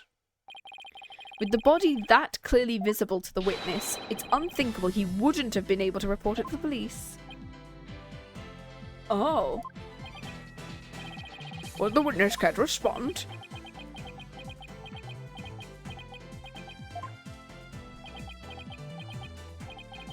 Did he fall asleep? Mr. Tishon Wimperson.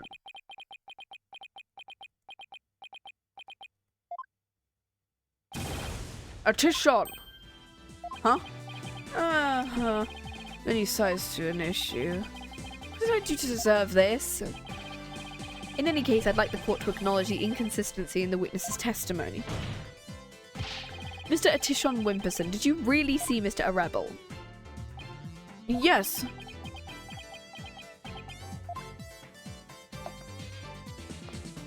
Hold it! Hold it! Where do you think you're going? I thought I'd return a receipt, seeing as I'd already answered the question. This isn't some small town hall debate. You stay right there until I say we're through. I'll have to run that by my campaign manager before Objection! Ugh. Mr. Atishon Wimperson, I think it's time for you to come clean. Huh? Does this mean he didn't see Mr. Arebel? As your lawyer, Mr. Atishon Wimperson, I advise you divulge that matter we discussed. Silence is no longer an option. You sure about this? I'm in the midst of running for office. I can't afford to let any strange rumors get out. You won't suffer any blowback from what you're about to reveal. Blowback? I'm not sure I like the sound of that, Mr. Wright. Not to worry, Your Honor. Nothing untoward will come of this, I promise. Now, Mr. Justice, remember how it was an anonymous caller that reported the doctor's death? Come to think of it...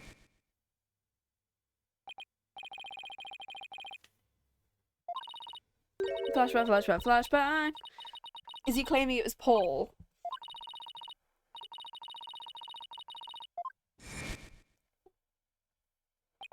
Wait, you're not saying that... That's exactly what I'm saying. The anonymous source who contacted the police after discovering the body was my client, Paul Atishon Wimperson. What? You see, he played his part as a concerned citizen, quite admirably, if I might say so. Isn't that right? Indeed. In our society, there are too many who choose indifference over righteous action. I don't number, that's why I did my duty as a concerned citizen. One might call me the model citizen, worthy standing above the rest. What a real standard bearer he is, reporting anonymously. Oh, and by the way, Mr. Justice, wasn't there someone else at the scene of the crime when my client discovered the body? You mean Mr. Rebel? He would have been leaving the doctor's house right around then. That means... It does. In short, what my client witnessed was Mr. Arebel fleeing the scene of a heinous murder. That's not all. Based on what we've heard so far, Mr. Arebel looked exceedingly suspicious, and that's putting it mildly. We already know the Defiant Dragons threatened the Doctor with bodily harm. And now they've killed him, the so-called orb transfer agreement is null and void.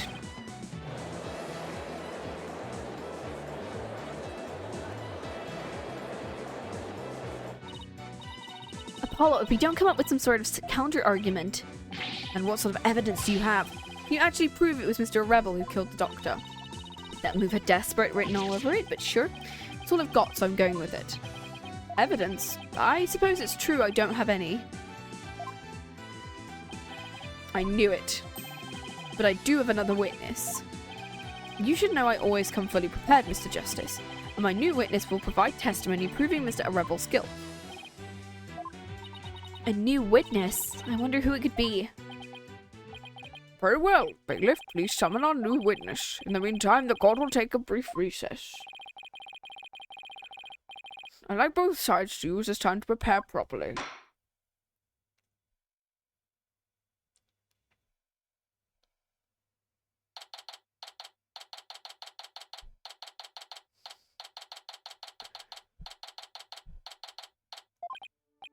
Okay. I knew Mr. Wright would be put up a tough fight, but just when I thought we had him, then he turned the tables on us. Really is the turnabout terror. No, it's turnabout revolution. Wrong case. You can't let him blindside us again. Looks like they got me again. 3 times in 1 year. That's a new record. Dats, please, no more new records or bad puns, please. It's hard enough trying to help you as it is. Roger, I'll be more careful. Dad, is what Mr. Wright said true? Did you really pay a visit to Dr. Buff that night? Ah, my coffee. Sure did. Can't remember the exact time. He wouldn't hand over the orb. Someone put it in his head that we rebels were dangerous. So he threw me out. So the doctor was still alive when Dad saw him. We'll still have to prove it, though. You better brace yourself, son. Next witness's testimony could make or break the case. Hey, where's Trucy? Is she gonna go see her dad? Maybe she's still mad. More like worried. Worried this trial will create a rift between you two. And you might then leave the agency. She has an active imagination. Well, you left the agency in the last game, so clearly it doesn't take that fucking much to get rid of you in this game. For a game called the Apollo Justice Trilogy, it sure doesn't use much of Apollo. Excuse me, the trial will be resuming shortly. Sorry to interrupt your argument there. You guys okay? Yeah, we're perfectly fine, thanks. Alright, I'll just stand here, I guess. Bye. Well, let's go see what new testimony awaits us.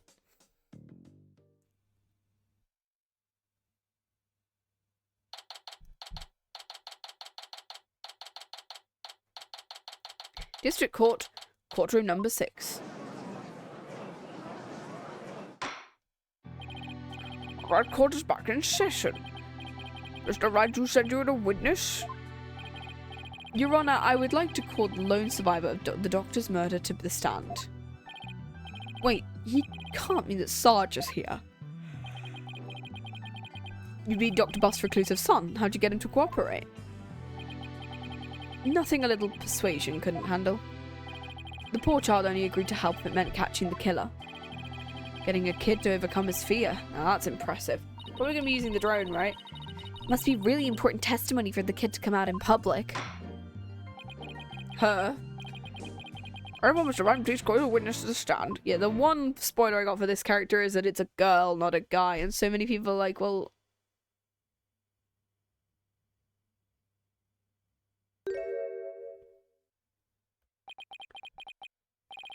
Oh! Sergeant Buff at your service, sir. He's here as the drone?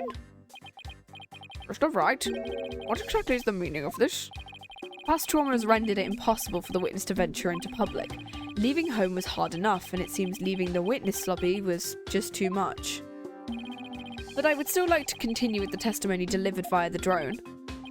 I understand it must be terrible to lose one's father. Testimony via a remote-controlled toy? Well, let's take this for a spin and see how it goes. Just who's piloting this trial anyway? The judges sir warmed up to the idea fast. I think the phrase you're looking for is gave up. You disappoint me, Corporal Justice. To think once I called you comrade. Whoa! Whoa! Defending the man who killed Papa? That's full on treason, soldier. I hereby demote you back to private. Corporal? Private? What's he talking about? It's a long story. Now then, you ready to testify? Locked and loaded, sir. Ready to rain lead down upon the perpetrator.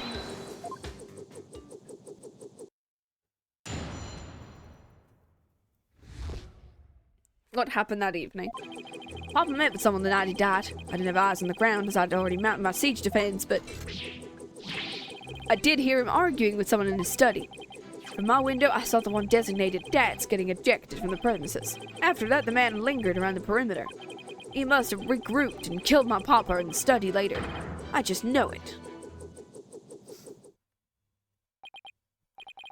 So he was thrown out, but later returned and committed the murder. Yes, Your Honor.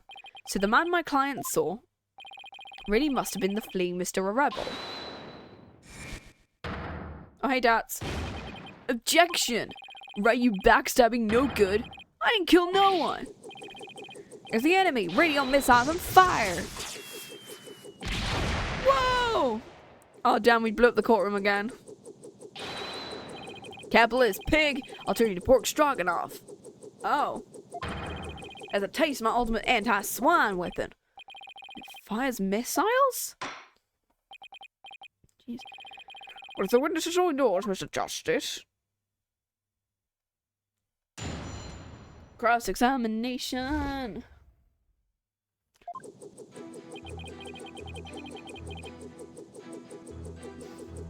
Papa met with someone the night he died. I didn't have eyes on the ground. I had already know. Hold it! Sarge? I've always wondered. Who or what are you battling? That's classified. Even so, it might be relevant to the case. I don't know if you're the right person to be asking about things like that.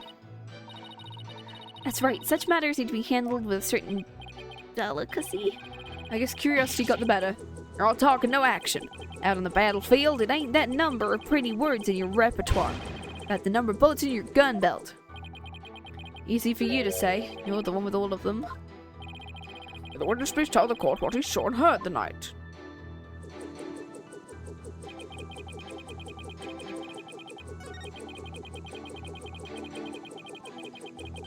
Okay.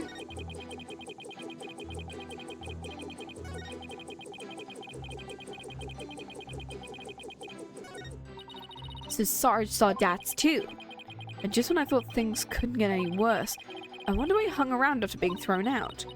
Hate to say it, but if Dats is proven to be the killer, we'll lose the orb to the plaintiff. Our only option is to prove the Divine Dragons had nothing to do with the murder. Just to prove?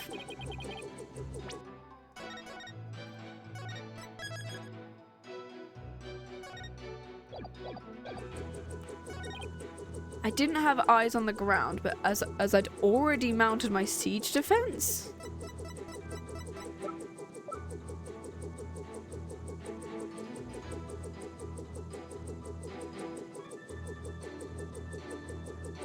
Equipped with a camera and a microphone.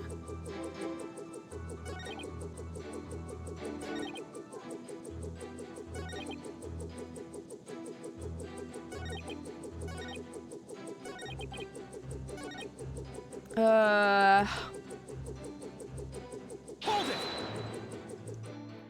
What was the argument about? I heard things like, where's the orb, and are you Defiant Dragons really criminals? Sounded real volatile, like the war might break out any second. So the two of them had an argument when Dats came to get the orb. Did you see or hear anything else? Yeah, I heard them arguing, and then silence. Okay.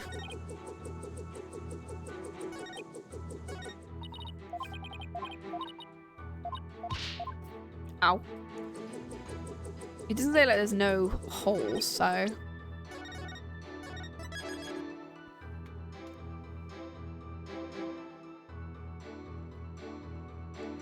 Give me a second.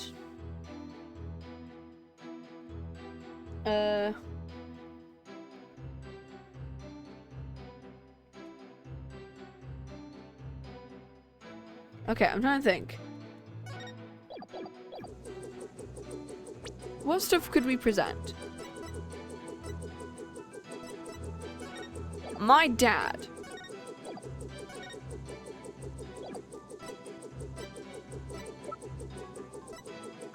Those feel like they're gonna come up later.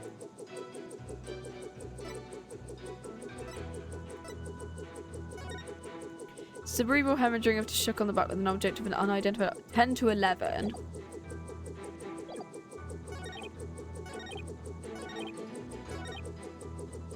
Okay. It could be this one. But don't you keep your front door unlocked? If so, then anyone could have gotten in. That's true, Papa didn't keep our house locked up. So there's no need because there were only good people in Quran.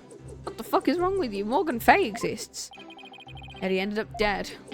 And your monster could do what they did to my kind trusting Papa and there'd be no mercy. I've got swift and terrible vengeance. I'll carpet bomb the killer with everything in my arsenal. Fire!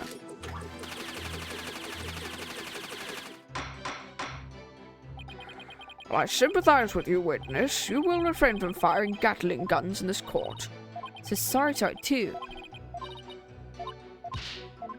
It is just, I think it's gonna be a present.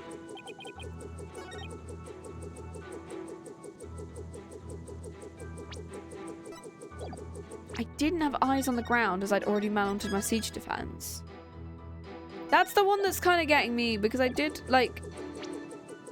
The thing I saw was this, potentially, equipped with a camera. So he would have eyes on the ground if they'd mounted the defense.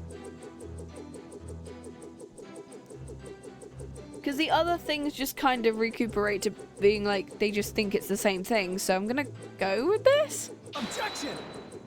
Because they said they'd heard someone, which is fine considering we saw them have a microphone. But I don't remember them saying they didn't see anything. Are you hiding something from me? How dare you question your superior officer like that?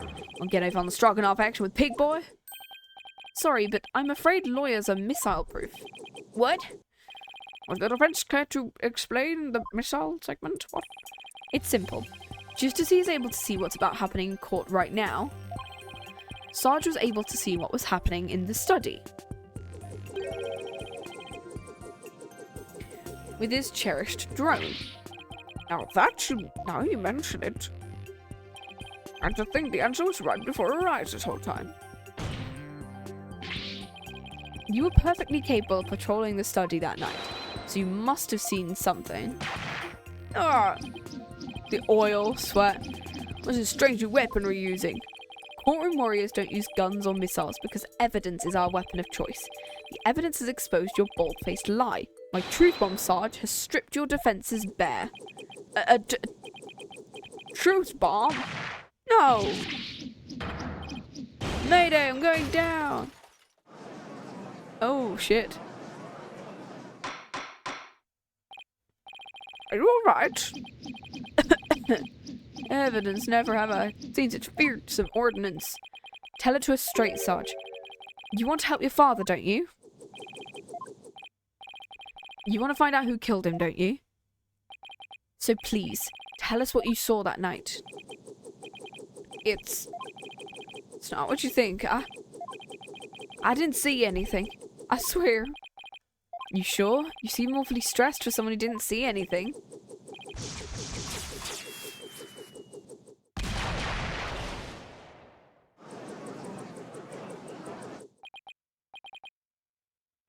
Sarge, you need to answer my question. Shut your pie hole, maggot. It's scorching day in Siberia for a lowly private like you orders me around.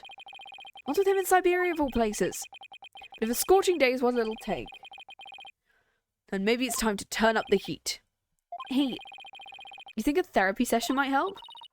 well, it could help alleviate some of his anxiety. Ooh, 100, yeah. I'm picking up a lot of discord in his voice. It usually means the patient wants to say something but can't. In Sarge's case, I imagine what else is plaguing him is pretty severe. In that case, I leave it to you and your mood matrix magic. You got it. Your Honor, I believe I can be of help here. Time for a therapy session, isn't it, Miss Sykes?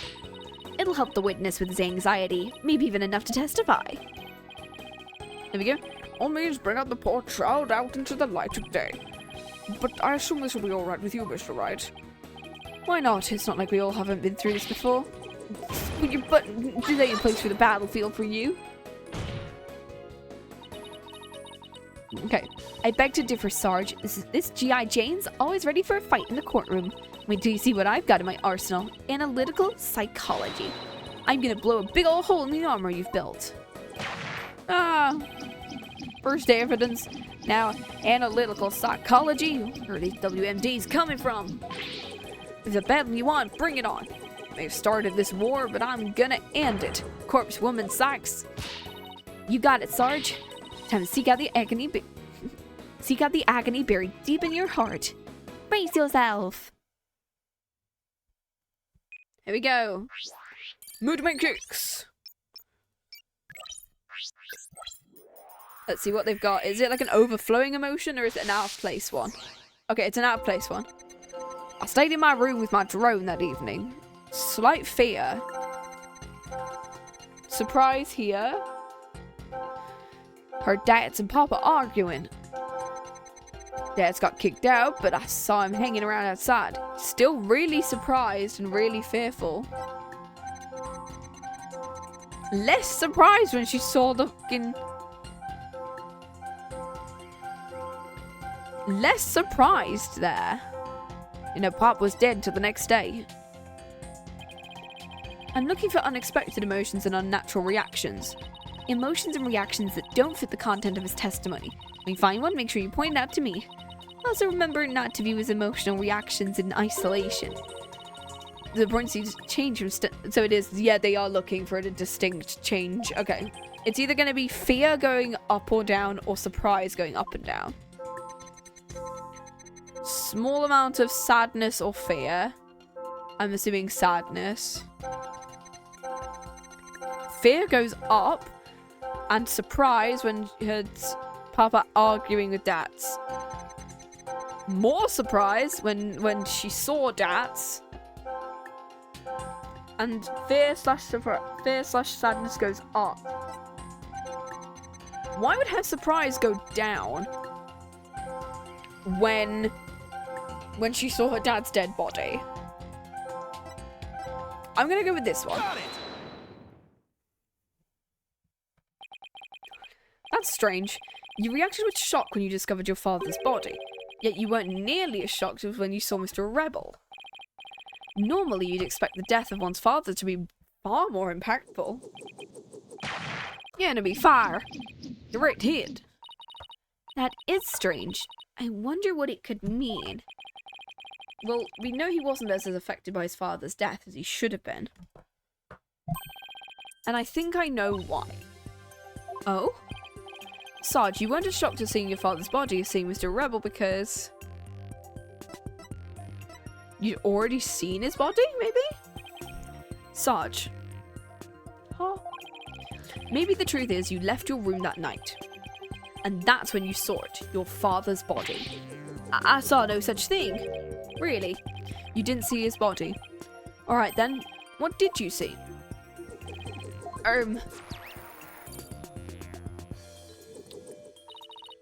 Look, we've lost some noise. So just as I suspected, he really did see something. Sarge, please tell us what you saw. But...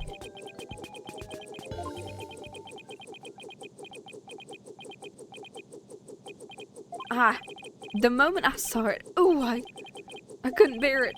Couldn't stand to lose yet another loved one. Am I missing something here?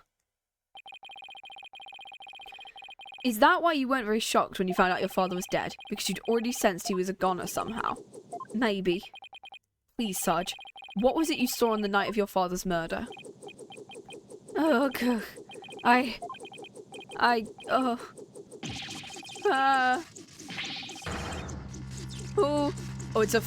It's fear, I feel like. Fear stroke sadness is going to be the overwhelming emotion here. I don't like where this is going. No more! Eek! Help! Oh, she took Widget. I've confiscated your little toy. The Batman feels no place for unauthorized equipment. Widget! Apollo can't continue the session without him. Calm yourself, witness. I went on to submit to your therapy session. What in blazes? Stole it. I'm just during execution and now hereby convene a military tribunal.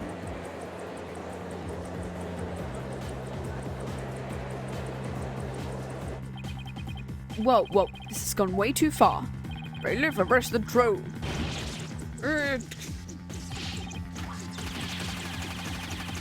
Jesus Christ, child, girl, stop it.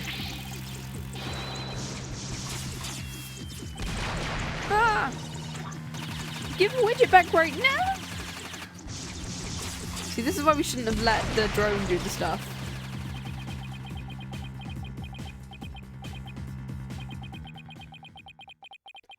We're gonna get to see the kid. We're gonna get to see her. Oh, finally got him back.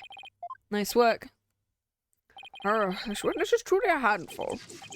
2, 3, 4. Woo! Miss Sykes, what is the witness's current psychological state? Let's see. He's emotionally all over the map. His out of control emotions are in control of him, huh? I'm assuming it's fear and surprise, right? It might be 2 of them because sometimes it's more than one emotion at once. So let's see what we can find. It's either overwhelming fear or it's fear and surprise. Can you hear me? Ooh. Is that you? Now, I want you to take a few deep breaths. Just try to relax. Try it with me. Breathe in, breathe out. Breathe in, breathe out. In, out. In, out. And now, let your emotions take you as they will. Got it? Let it all out. Oh. All forces. That's the least relaxing breathing exercise I have ever seen. So it could be also fear and anger as well, because that red... I think it could be fear and anger together. Oh no, it's fear and surprise together. I was right. Okay. I was right the first time. Dats was still around after it got kicked out. I heard more fighting. I love the Mood Matrix. I like the Mood Matrix theme. It's a real shame that all you can hear is BOOM! BOOM!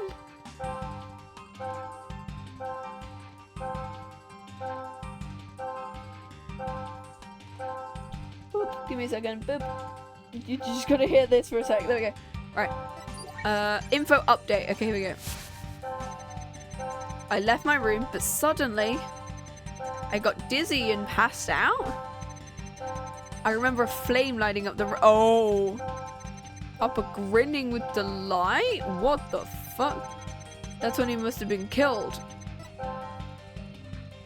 Oh, it's the fire because of the fact that she said that her... Oh yeah, that is the one spoiler that I got for this section, which was that Sarge is his daughter, not a son. It's a little girl. So she has 2 out of control emotions, and all we have to do is find out what's causing her to run wild. Whatever the cause, it should appear somewhere in the Mood Matrix. It's the fire. Easier said than done. Well, I would think about Sarge's personality in his past. They're the things that shape... Well, I remember it's the fire because of the fact that she said that she lost her mother in a fire.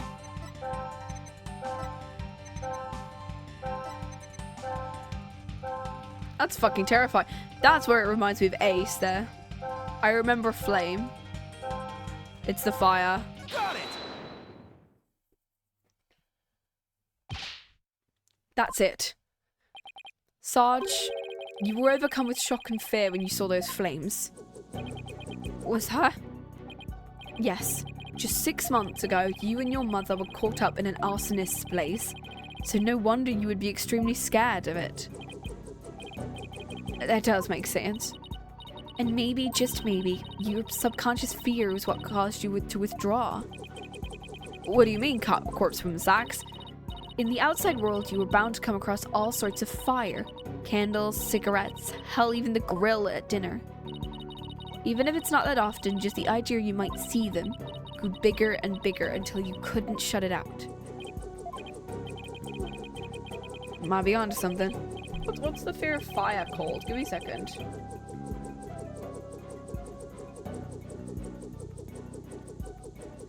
What is the fear of fire called? It is called pyrophobia. Oh yeah, that makes pyro, yeah, because that makes a lot of sense. Candles, cigarettes, just thinking about it sends a chill down my spine. The things I take for granted.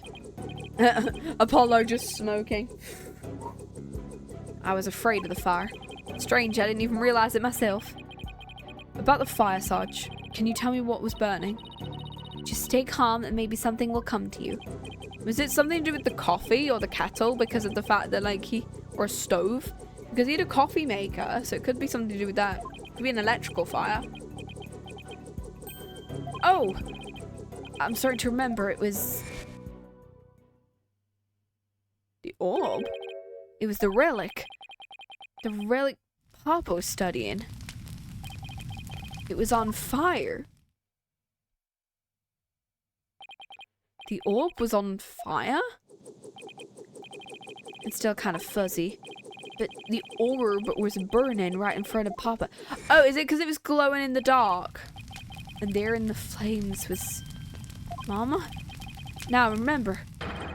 So Mama appeared in the dancing flames. Oh, is it because of the fact you have to set it on fire and then the Holy Mother appears? Okay. Wait, what? Oh, okay.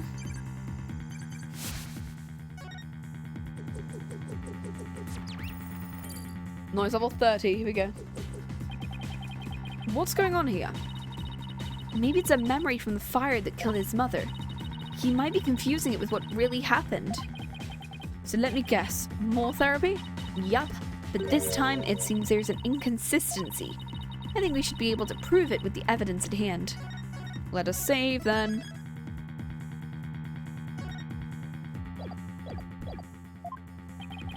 I hope this inconsistency is the key to proving the relic really is the Founder's Orb.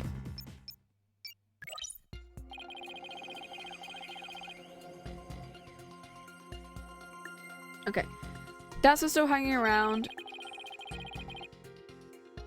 I love this soundtrack. I got dizzy and passed out. I remember flame lighting up the room and Papa grinning with delight. The relic was on fire and I saw Mama's face inside. I'm assuming it's to do with the orb itself. Okay, what's this? That's when Papa must have been killed. I'm gonna see what we've got. It's either gonna be something presented on this statement or it's on this one.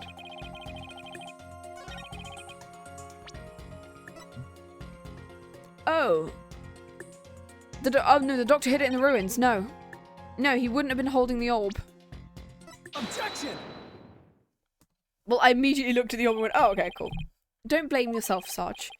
After all, even if you hadn't passed out, the outcome would have been the same. What do you mean? I'm talking about the time of death. Your father wasn't killed right after you left your room. What? Explain yourself at once.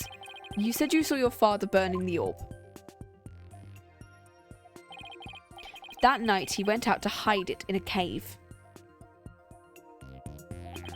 So, what you saw, Sarge, was something that happened before your father left to hide the orb. So you see, you didn't pass out right before he was killed. You passed out right before he left for the cave to hide the orbs in the ruins. Even if I hadn't passed out. That's right. The outcome would have been exactly the same. Because your father, Dr. Buff, was killed after he returned. And therefore, Sarge, there's no need for you to blame yourself. I see.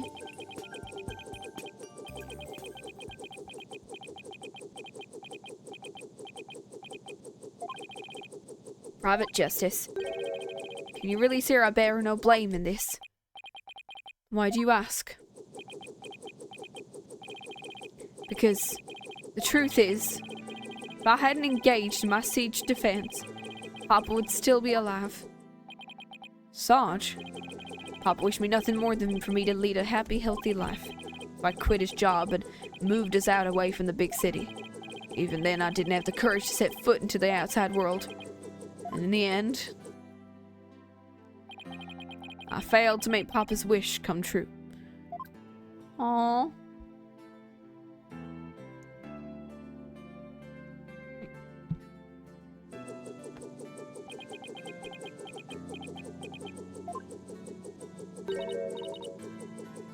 Sarge? So this is Athena, right? Yeah. If you want to make your father's wish come true, if that's what you really want, who's to say it's too late? Why don't you take the first step now? My first step. That's right. Cast off all your regret, stop standing still and start moving forward. You have the power within you. I know from experience, I know what it's like to feel like you do. But only you can decide to take the first step.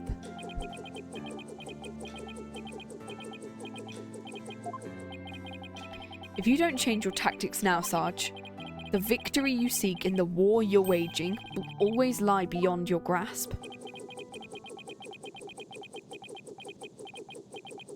Aww. I think I understand now. I've made up my mind. As of this moment, I'll suspend my siege defense indefinitely.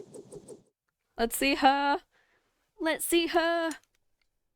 Oh, it's all good. It's a little lady, you know. Ah, they might need a box. Or 2, or 5. Why do we need a foot shot for? Here you go. Huh? Sergeant Buff, reporting for duty. I thought you were a guy, honestly. You're definitely not the gruff drill sergeant I envisioned. Well, my mama was in the Russian army. Oh. Oh, that's not great now, is it? Anyway. I was just as shocked, but it certainly explained a few things when I found out too. May I introduce you, Miss Army Buff, age 12. No way. Careful, soldier. Don't forget I could blow you away at a moment's notice. Oh, she's just cute. So, have you always been in a wheelchair, Sarge? Negative. Only since I was injured in the fire. Your voice sounds awfully different.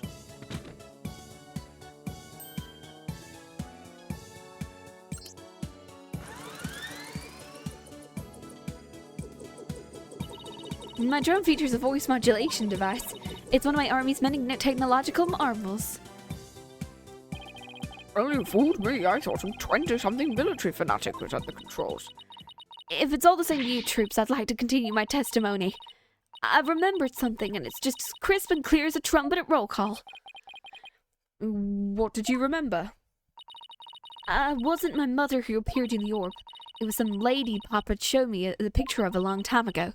He said it was the Holy Mother, the founder of Quranism. She appeared right there, right in the burning orb. Huh? What did you just say? Oh.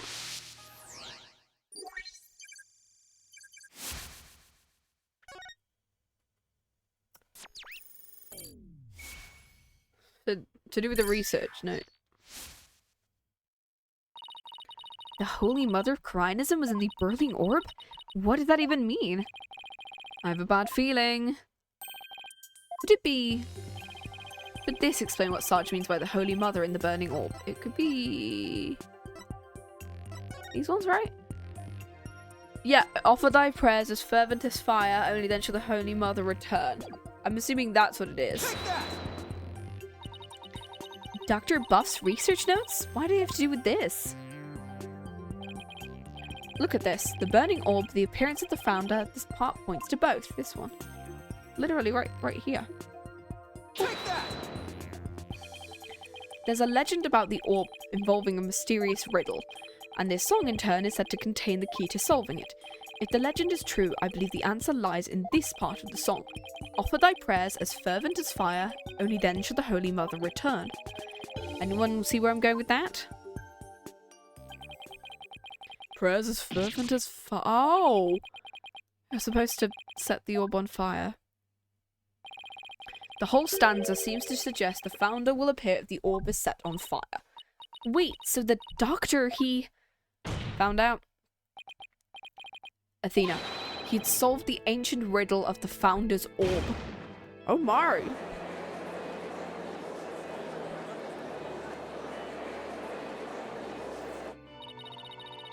Okay. Papa was a great archaeologist, so I believed in him. And I want to believe he achieved his long-time dream of solving the riddle before he died. Well, we won't know for sure until we try it for ourselves. Do it, Private Justice, please. I want to see what Papa was searching for with my own eyes. The plaintiff must object to this. The plaintiff will stand down and be quiet. Oh, he's not having... You don't have the right to set a precious relic like that on fire. He fucking did it anyway, but I do. All I needed was Sarge's permission. Since we still don't know if this treasure is the Founder's Orb or the Crystal of Army Fae, any ownership rights the Doctor had now belong to his daughter. Therefore, you've absolutely no right to stop us. Oh. Very well, Mr. Justice. I never thought I'd be saying this, but you may burn the evidence. Burn the witch! This is like Excelsior's winner with any evidence you have in the investigations games. I want to burn your documents. Anyway, alright, here we go.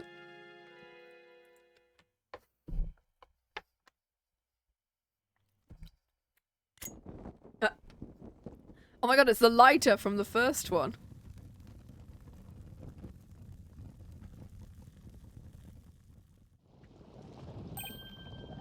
Look. All of the inside of the orb, it's melting. Oh, it's something that, like, there's something in there.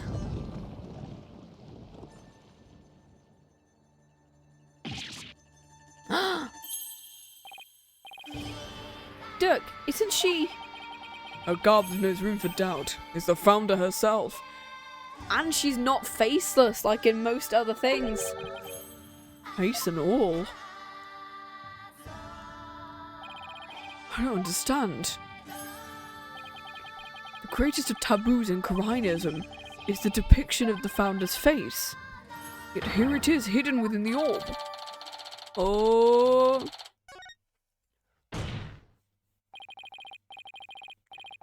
Mr. Wright, as you can see, the issue is crystal clear. This figure is the Holy Mother, founder of Koreanism. And based on that, this must be none other than the Founder's Orb.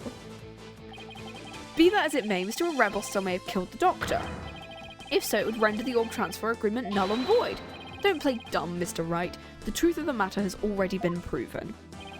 Dr. Buff wasn't killed right after Sarge saw Mr. Rebel. It happened after the Doctor came back from hiding the orb. Then you've no proof Mr. Rebel was still around at the time. Oh. Your claim the Defiant Dragons were behind the crime doesn't hold water. And that means the orb transfer agreement is still perfectly valid. No. Ah. Shit. Ah. I'm hoping that opening a window doesn't, like, kill my computer again. Admit to it, Mr. Wright. I just burned your whole case to the ground.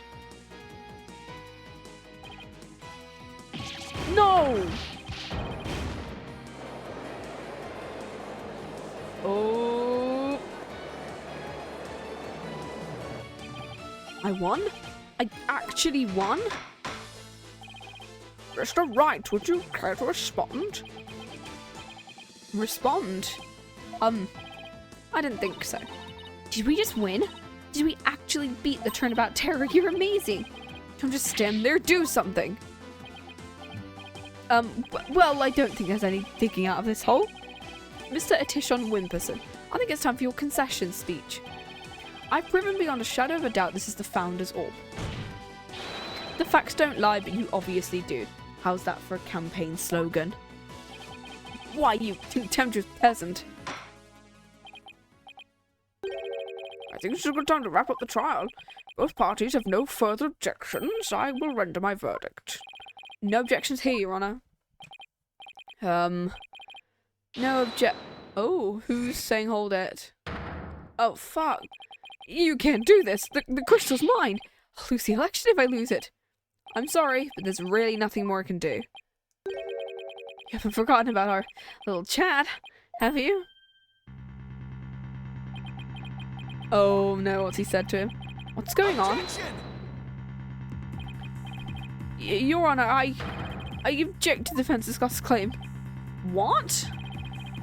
I don't believe they've truly proven the relic is indeed the Founder's Orb. What do you mean? Mr. Wright, I don't think even you could bluff your way out of that one. What possible argument could you have to claim this isn't the Founder's Orb? About that, Of course. He can't possibly have hit on something. The defense assertion is incomplete. And this is why. Their claim that this relic is the Founder's Orb is based on a legend. That legend claims the Founder will return when the riddle is solved at last. Right, and that's what happened. The Founder was revealed for all to see. But Mr. Justice, what about the rest of the legend? Huh? According to the legend, once the Founder returned, she would bestow spiritual power onto the person who solved the riddle. You're kidding, right? Well, Mr. Justice, well, considering that the guy who... Do you feel great spiritual power coursing through your veins? But we didn't solve the riddle. He did. No. But receiving spiritual powers and stuff. It's all mystic mumbo jumbo. Maybe so, but you're the one basing your claim on said legend. And what we saw here doesn't fully fulfill it, does it? No, but... Consequently, you can't rightfully claim this is the Founder's Orb.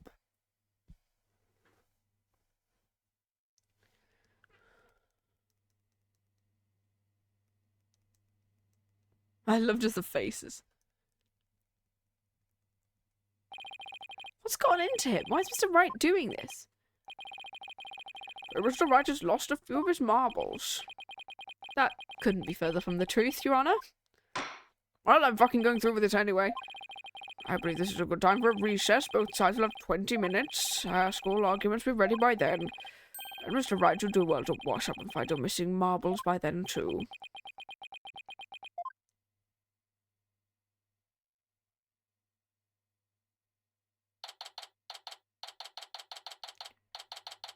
Okay.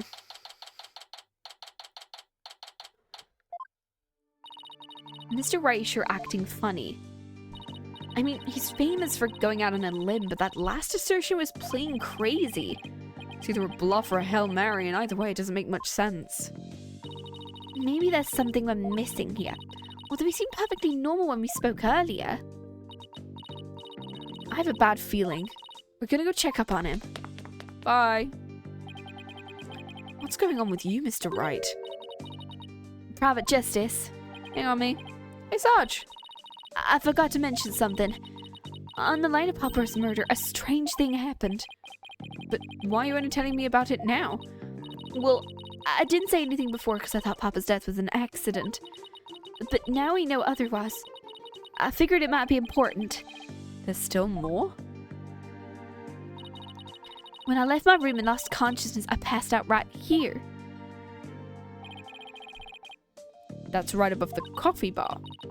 But when I came to, someone was pushing my wheelchair. I was so scared I beat a hasty retreat as fast as my wheels could take me. Do you know who it was? It was pitch black. So I fled to my room so fast I didn't even have a chance to turn on the lights. Maybe it was your father. He would have said something to me. I'd have known if it was him. So it could have been your father's real killer?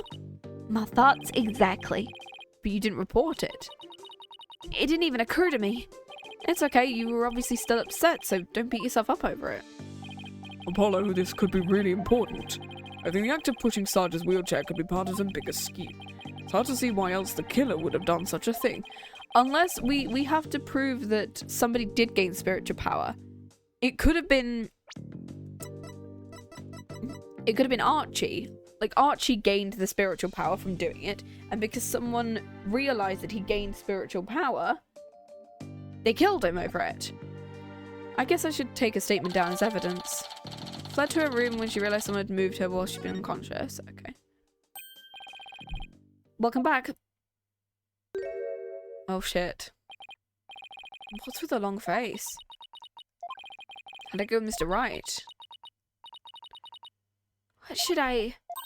Sorry, zoned out there for a sec. The recess is almost over, so let's go, huh? What was that all about?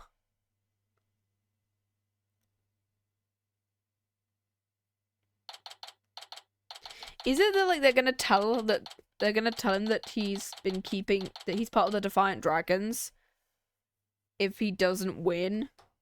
Is that what it's gonna be? Is he like, is it fucking Inga or something, or Garan that he's associated with?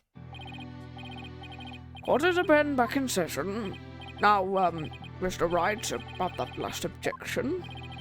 We, the plaintiffs, still believe that the defense has yet to sufficiently prove its case. They claim that according to legend, the Founder's Orb would bestow spiritual power. Yet the relic in question has failed to do so. Therefore, it has failed its own test. Well, if the guy, you know, if the guy had its, if Archie did the stuff before Apollo did, and Archie was the first person to solve the riddle, he would have had to have spiritual power. Yet the relic in question has failed to do so. Therefore, it has failed its own test. I'd see. You're sticking with that ridiculous argument? Furthermore, even if it is the Founder's Orb, it can't be awarded to the Defiant Dragons. After all, they were the ones who killed Dr. Buff. Objection! What are you talking about? That was already proven to be false. There are no grounds for asserting that Defiant Dragons murdered the Doctor. But I'm afraid there are, Mr. Justice. Your Honor, I would like to present new testimony to the court. Testimony that will show Dat's a rebel did indeed, in fact, kill Dr. Buff. What? Very well, you may call your witness. I guess Mr. Wright found another new angle.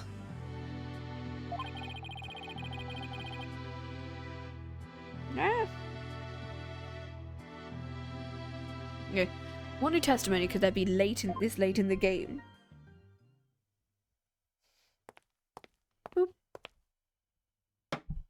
Oh, hey.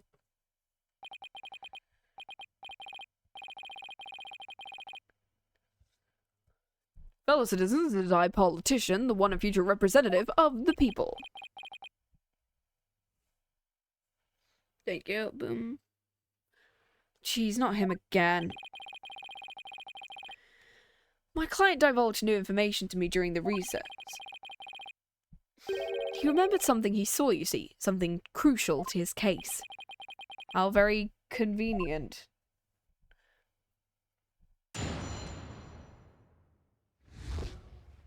That's his crime. It's around 11. I was on a mobile meet and greet around the village. It's when I saw Dr. Buff being murdered outside his study window. A rebel snuck up from behind and struck him on the head. His weapon of choice? A suitcase. A big, strong man like him could easily swing a heavy suitcase into someone's head. You saw the murder? Oh, shit. And you're just telling us now because? I saved the best for last. It's a tactic known to all the political grades. The murder weapon was a complete mystery, but my client's eyewitness account has finally brought it into the light. According to the autopsy report, Dr. Buff was struck in the head by the corner of an object. I suppose that could very well be the corner of the suitcase. But eyewitness testimony isn't the same as hard evidence. Oh, I wouldn't worry about that if I were you. What's that supposed to mean? We have physical evidence too. A luminol test revealed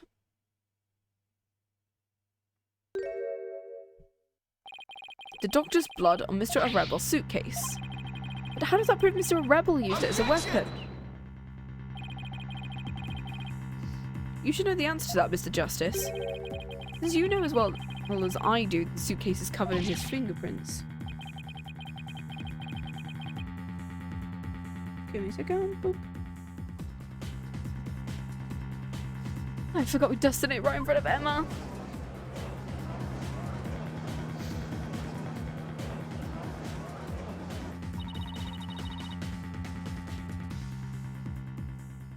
Okay, the turnabout terror strikes again. This is quite convincing testimony and evidence. Nevertheless, you may proceed with your cross-examination, Mr. Justice.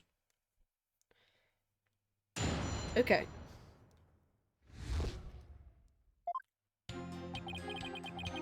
On 11. I was on the meet and greet. Hold it! What are you doing there? Sounds like you witnessed something rather shocking. Indeed, I didn't even believe it at first. I mean, a vicious murder in Karine. There haven't been many murders there, I take it.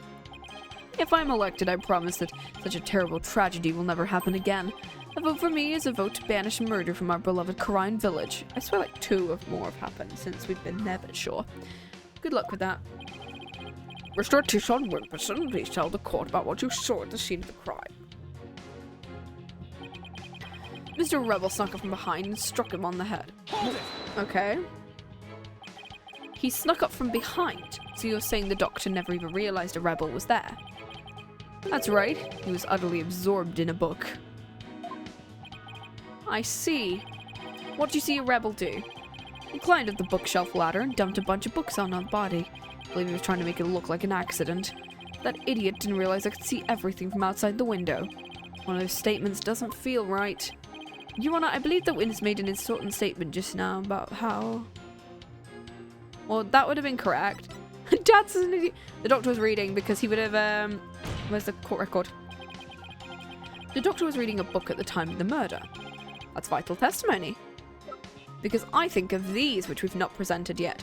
The Doctor's poor eyesight meant he couldn't read anything without these and were found on his desk, which means someone would have had to have removed them from his face. Had he been reading. I just want to add that to the testimony. So we're going to present those regardless of what happens. The Doctor was reading, standing in front of the bookshelves, absorbed in a book. Objection! Yep. The Doctor was standing in front of the bookshelves, absorbed in a book. I'm sorry, but it seems your testimony is completely unreliable. That's quite a bold statement. Well, let's hear you back it up. I challenge you to prove I'm anything but 100% reliable. It would be my pleasure. Oh, give me a second. Boom.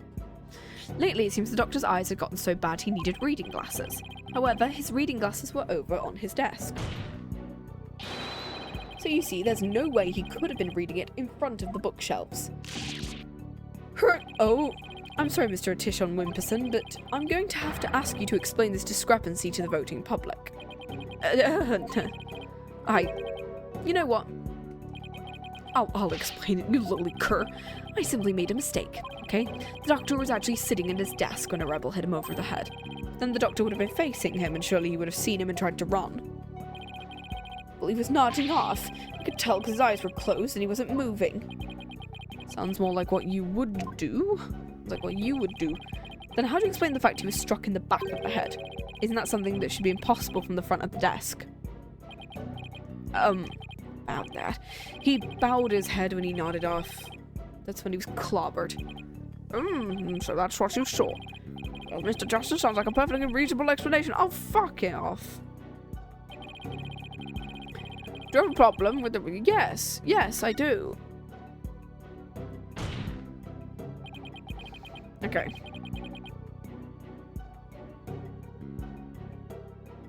Okay, there is a problem. A very big problem. The witness's statement doesn't hold up under the slightest bit of scrutiny. Is that so? Then will you please show Scott what evidence you have to justify it? What did he say? I'm gonna have to look. Yeah, here would be a really awkward place unless they dragged his body. Unless they dragged his body out there. Also, there's like a book over there for some reason. They would have had to, if he was sitting at his desk, they would have had to drag his body all the way over, which is a weird thing to... Which means his first piece of testimony where he was standing there would have made a lot more sense, right?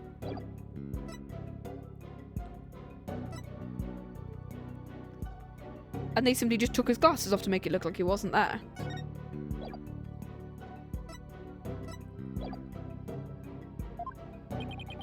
Gladly, Your Honour.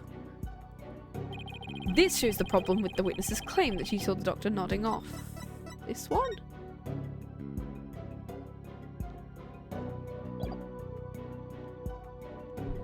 Is it that? Because I don't think... Because that's the only thing that will show any part of the...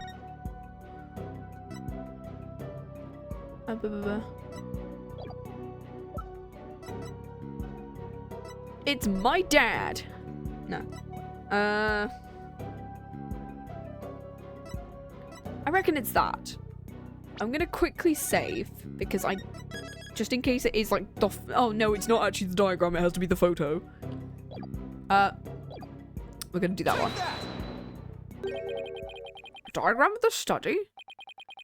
Okay, I thought because the music didn't end for a second there, I was like, oh, great, cool. Mr. Atishon Wimperson allegedly viewed the murder from here. Yeah, he would. Oh, because the bookshelf is. I don't know whether you can see it, but if there's a bookshelf on the side, so he wouldn't have been able to see. And the doctor was allegedly nodding off here. But from his vantage point, the bookcase would have blocked the witness's line of sight. I believe you're right, but Objection!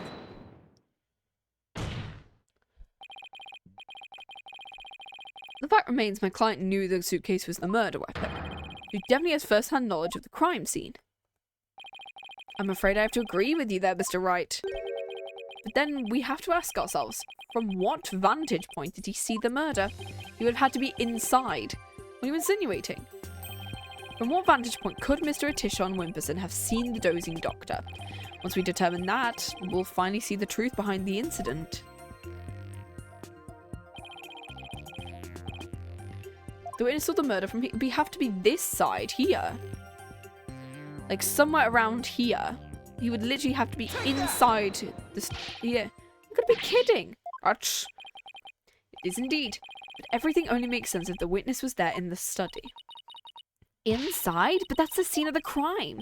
I know. Mr. Atishon Wimperson, the man who claims to be a witness, was most certainly in that very room. Are you suggesting...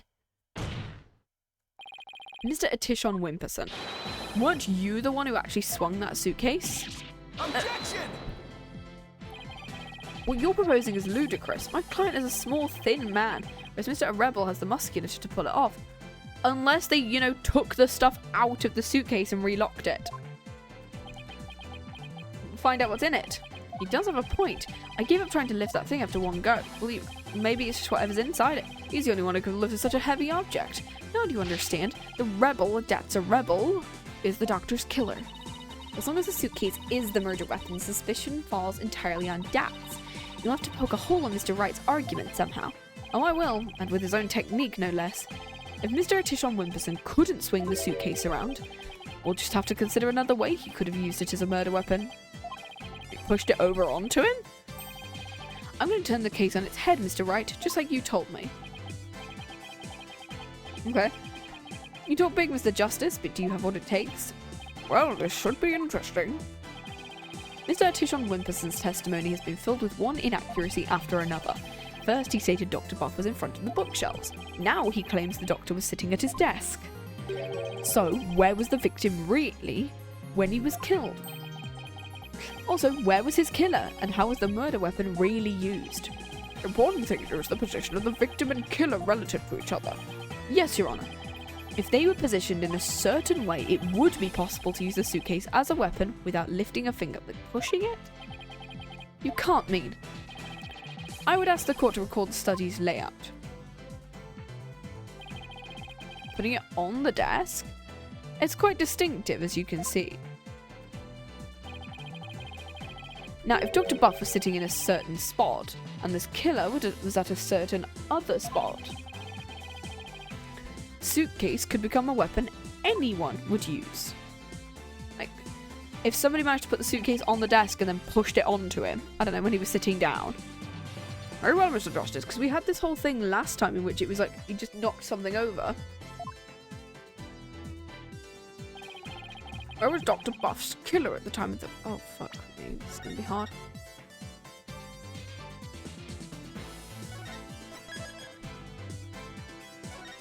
I think he just pushed the suitcase, right? Like around here, right? I would say.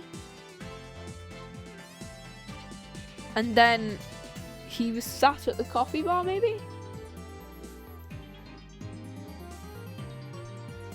Like here?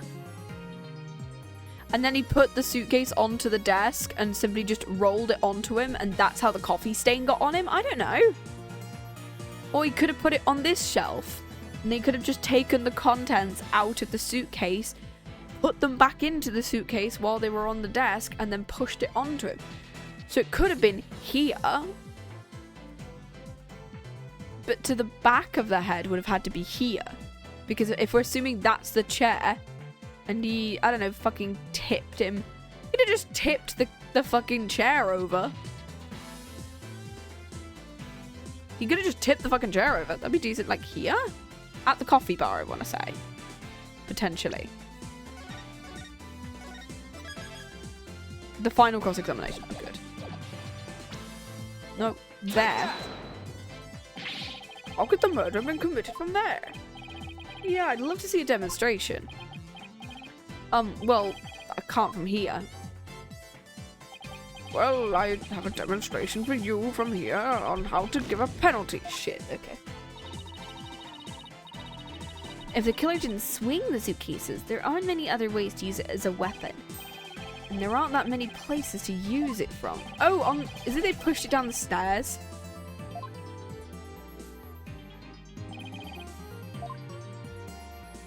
Oh! Wait, no. This is a set of stairs, isn't it? This is a set of stairs. So they didn't push it off the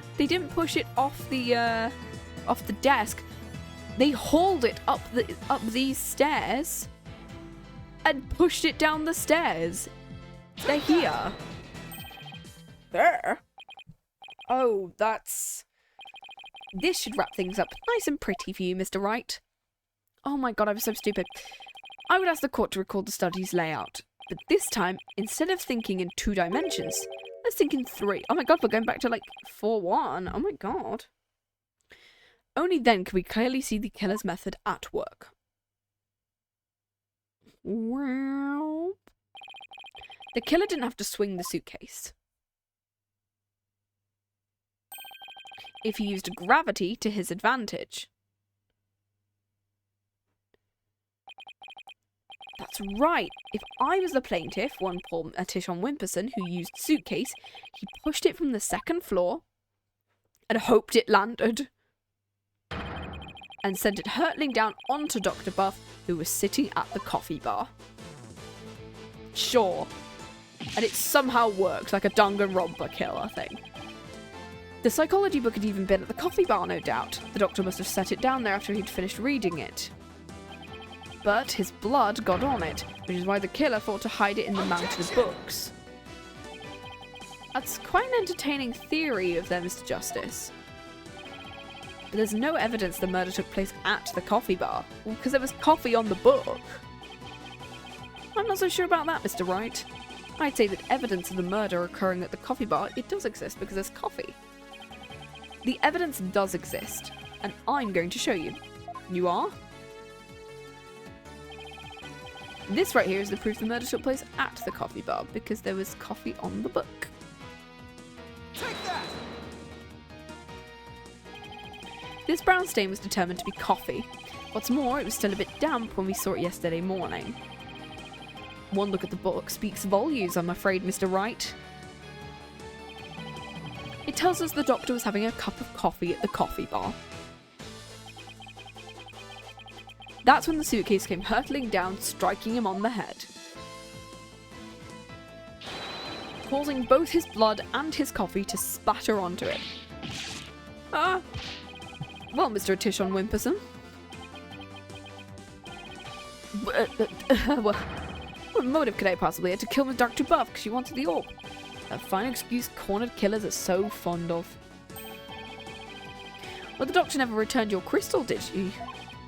Instead, he hid it in the cave ruins.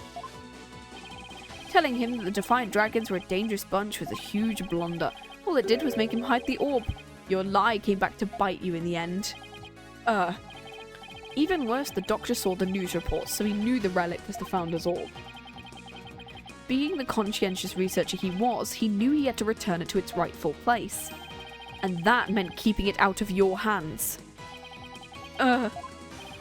You were so angry he refused to return the relic to you. You got us to get it for you. That you killed him with your own hands. Isn't that right, Mr. Tishon Wimperson?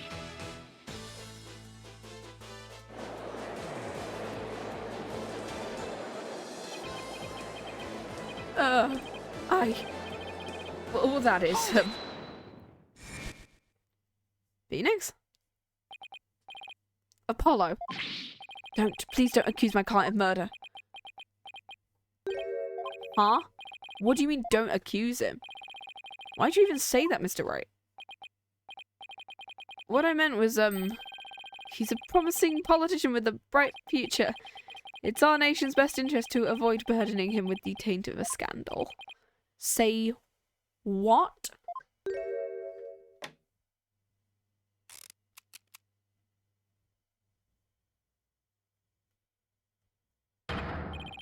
You better do something to change the current courtroom climate. I'll be charged with murder. You know what will happen to her if that happens. Trucy or Pearl? Oh, is he threatening Pearl? What's he talking about? Is he talking about Trucy or is he talking about Pearl? For now. Mr. Wright, you can't possibly believe Mr. Rebel is the killer. You're really going to send an innocent man to prison? I thought you were better than that. Well, Mr. Wright, answer me. Mr. Wright? What in the world's going on here? You need some therapy. If you won't say anything, then... Mr. Tishon Wimperson, the defense hereby accuses you of... Oh! Paula, wait. What are you two, Athena?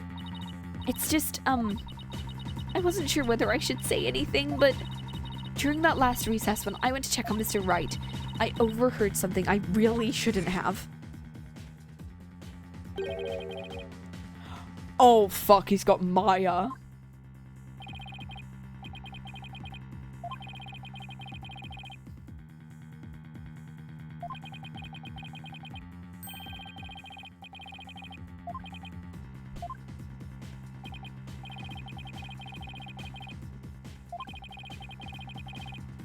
Who's the benefactor then?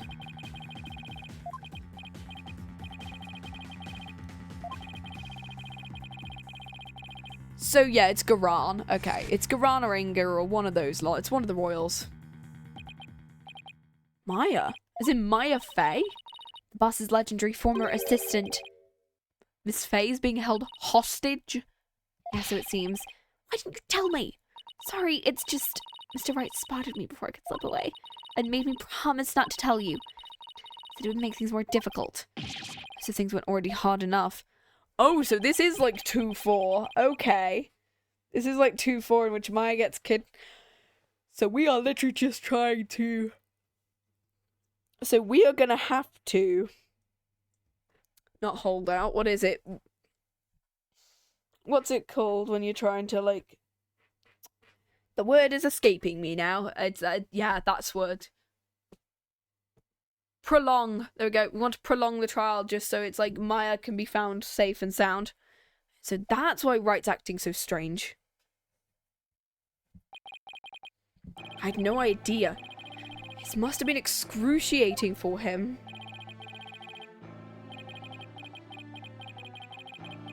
I think justice has got to be something you can do.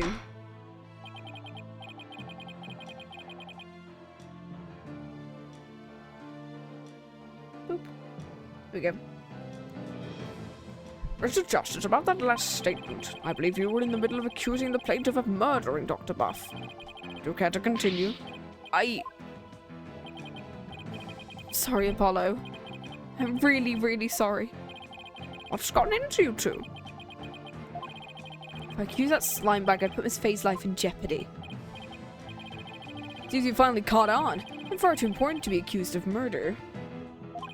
After all, our nation's future rests squarely on my shoulders. Either I give up, or...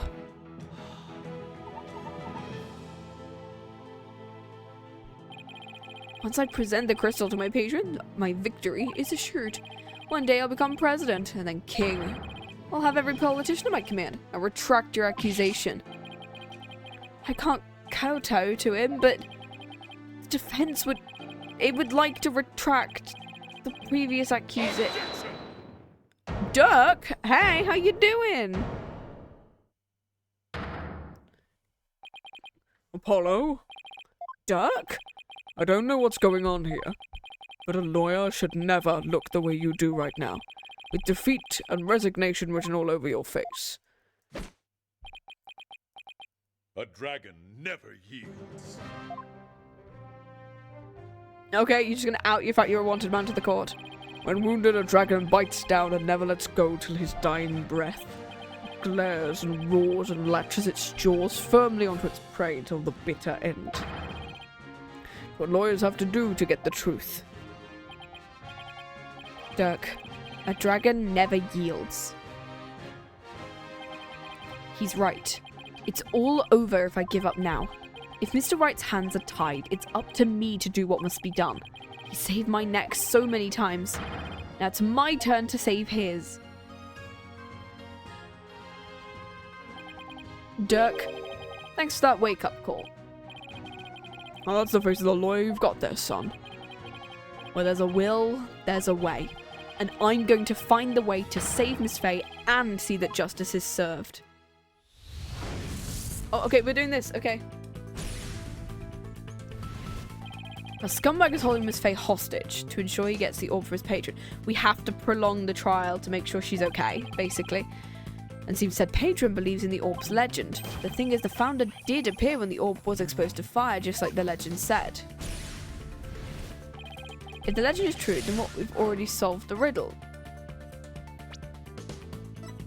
What's the riddle say? Oh, descending upon us, the founder bestows the greatest. Well, she hasn't descended.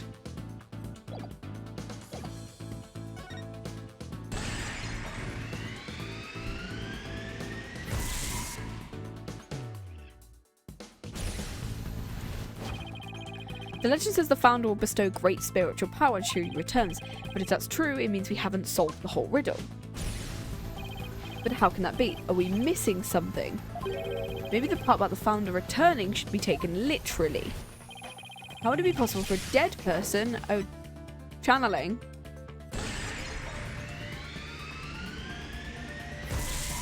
The founder can return through channeling. There is a way for the dead to return. Spirit channeling.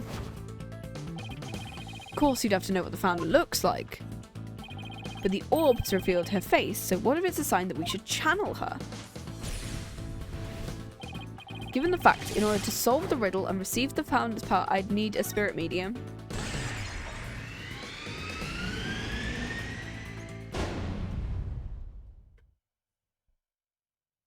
Oh, and because of the fact that he's got Maya, he has a spirit medium. The ability of a medium to channel spirits is the final key to unlocking the orb's secret. It means a Tishon patron will need one too. Once that slimy politician realizes that he won't be able to lay a finger on Miss Faye.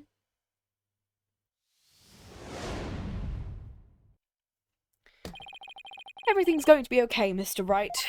Because Mr. Politician Wimperson can't afford to harm a hair on Miss Faye's head. Huh? Mr. Atishon Wimperson, it seems you've chosen the wrong person to take hostage. What do you mean? Your patron seeks to solve the orb's riddle, and thereby receive great spiritual power. However, only Maya Faye can truly give them what they want. She can? What do you mean, only Maya Faye? Think about what the return of the founder really means. We should have considered it more literally. After all, the orb was made in the kingdom of Karine, the birthplace of spirit mediums. I think I see. You need to know what the deceased looks like in order to channel them. But in Karinism, depicting the face of the founder is taboo, because if you know her name, you can channel her. So that's the reason why only the orb can show the face. However, her true face is hidden in the orb. So maybe the orb is telling us to try channeling the founder. Exactly. Through a spirit medium, the founder can quite literally return. And if the legend is true, the founder just might bestow spiritual power on someone when she does. It's like when Pearls imbued my Magatama with spiritual power. If a human could be imbued with such power in a similar manner... It says the founder possesses immense spiritual power. Such a great feat would not necessarily be beyond her. Wait, the legend is true? do you understand now, Mr. Tishon Wimperson? You are holding hostage the final key to unlocking the orb's secret. If anything were to happen to her, the riddle would remain unsolved forever. Oh.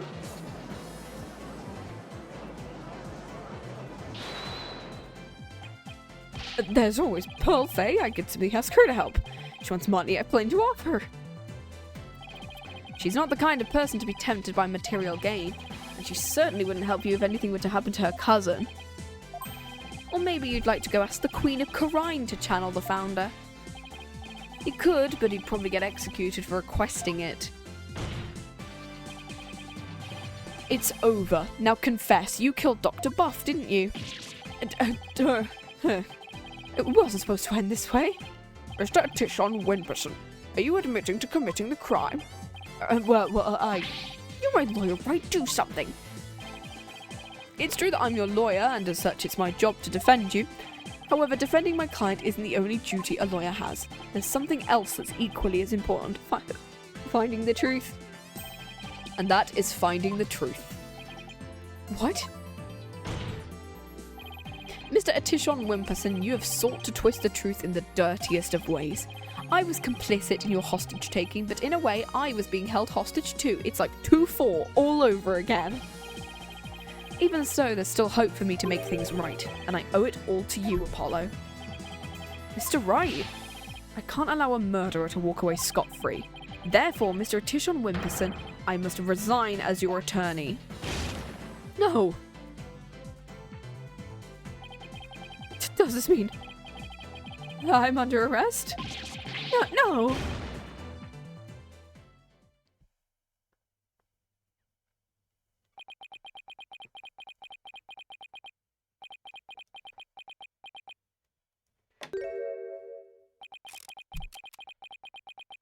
More tape.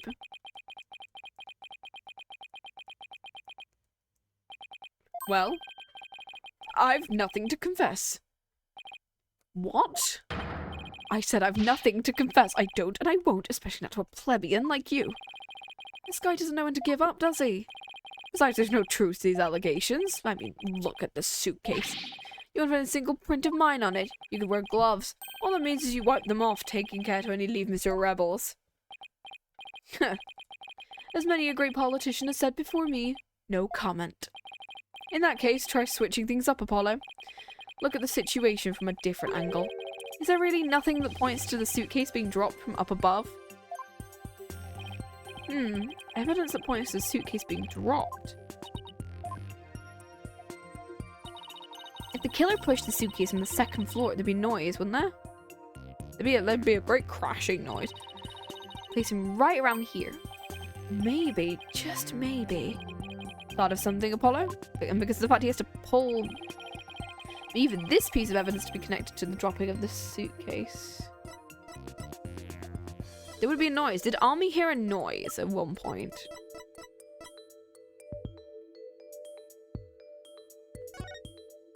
Oh, on the second floor there.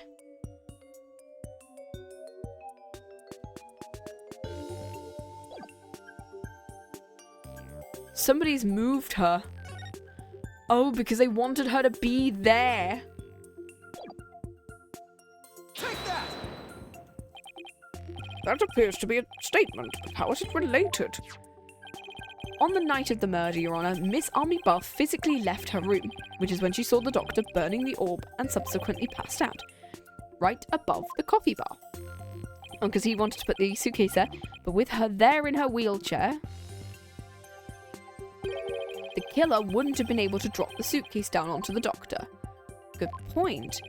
However, according to Sarge, she woke up just as someone was trying to move her in her wheelchair. Ah. Someone was pushing me. Yeah.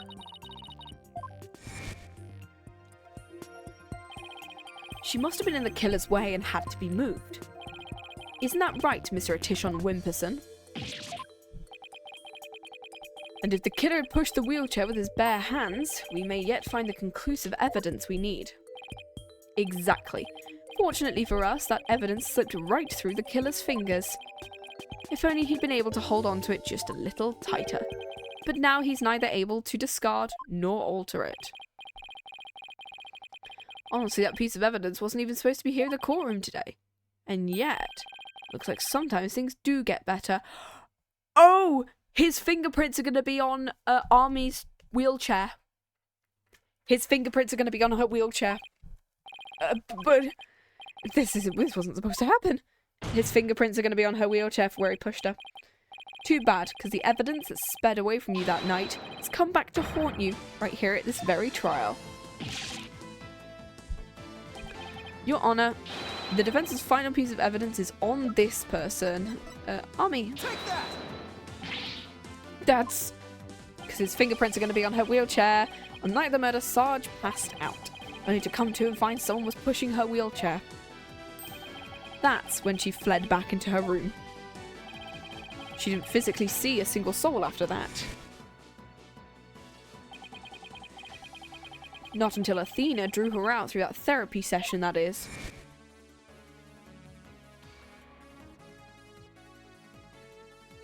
Oh, there we go. While the killer was able to wipe the prints on the suitcase off, the same can't be said for the prints that got away. My fellow Crinians. Well, Mr. Politician Wimperson, try to explain your way out of this one. The podium's all yours.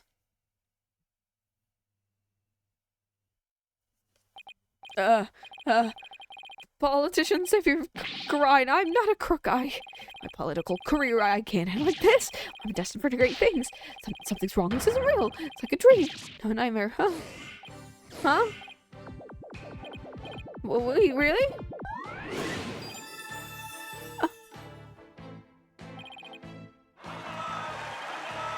Bonsai! Bonsai! Or some judges took his win. No, please. Wait. Don't go. Please. Grandpa!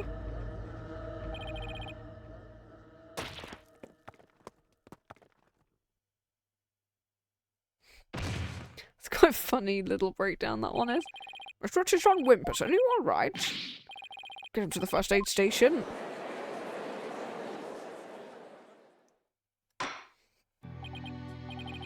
It was yet another unexpected turn of events. In light of everything's been revealed, it seems the relic is indeed the Founder's Orb. And it seems Politician Wimperson can be considered a suspect in Dr. Buff's murder. I want to thank you for everything. Thanks to you, I didn't have to keep bending the truth. I don't know what I would have done without you. Don't mention it. You were amazing, Apollo. Well, I couldn't have done it without Dhurke.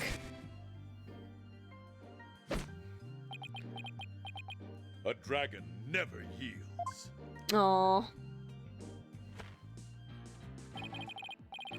Even when wounded, a dragon bites down hard and never lets go till its dying breath.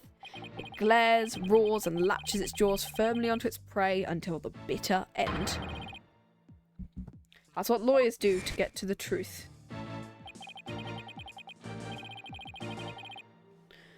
A dragon never yields. Every lawyer should take that to heart. Since both sides have no further objections, Dhurke and Marty, please take the stand. This court awards the orb to the Divine Dragons as per the stated transfer agreement. Yay! And it's not even like a not guilty verdict, it's just he's here. Confetti!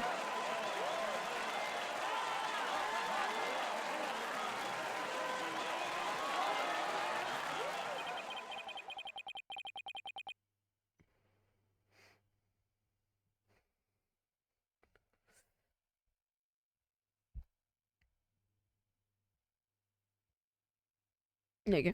Should the Kingdom of Karine claim ownership, the matter may have to be deliberated in court all over again. I just hope, or shall I say pray, I'm not the judge presiding over that one.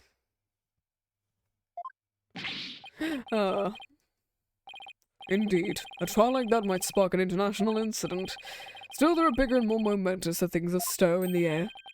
The revolution. Dhurke's really serious. Squad is adjourned.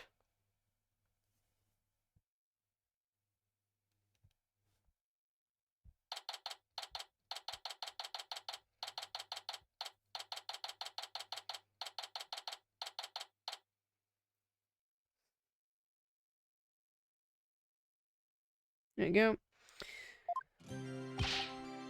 Nice work, son. You've finally broken through the last obstacle on the road to revolution. Revolution? Just doesn't seem real. And to think that he defeated the fighting Phoenix. All I can say is that's my boy. That's my boy. No, my boy. Father, help. Well, Mr. Wright did have his hands tied. Who knows if I'd have won if he'd been able to fight me head on. I see it more like you saved Mr. Wright. Saved him? Yeah, remember what he said? He didn't have to bend the truth anymore, and it was all thanks to you. I don't know about that. Still, I guess it is kind of nice to be appreciated.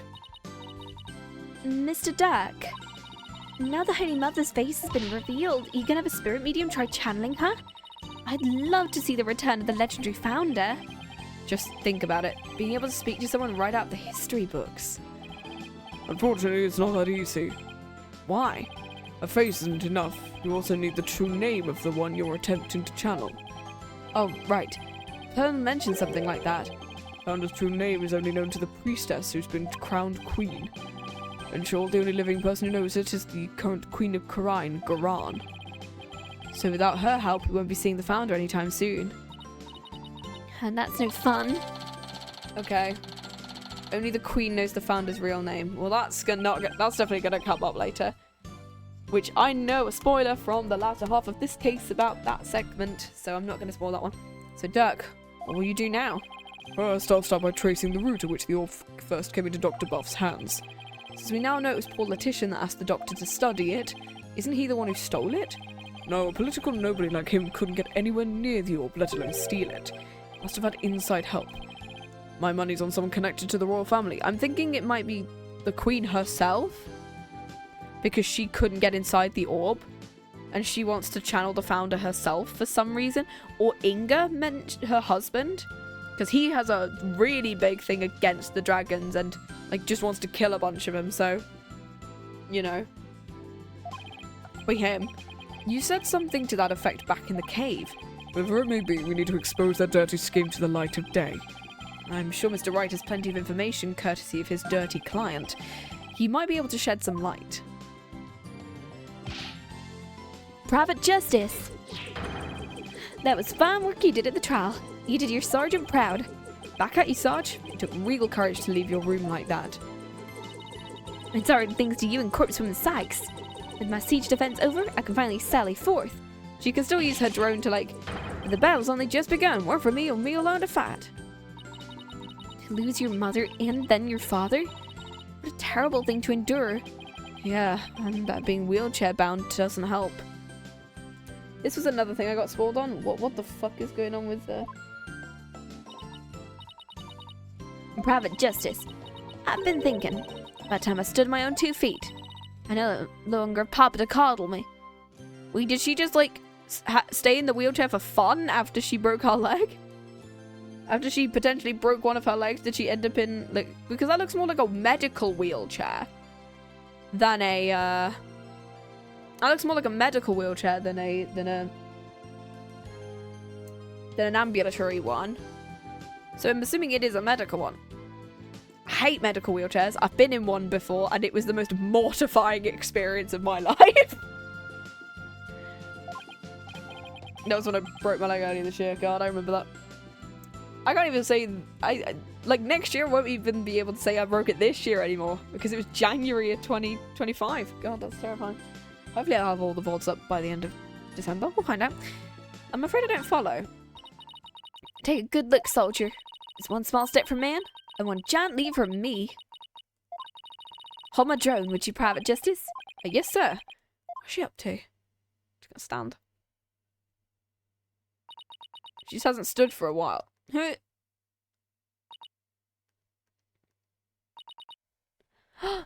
Keza! Hello, how you doing?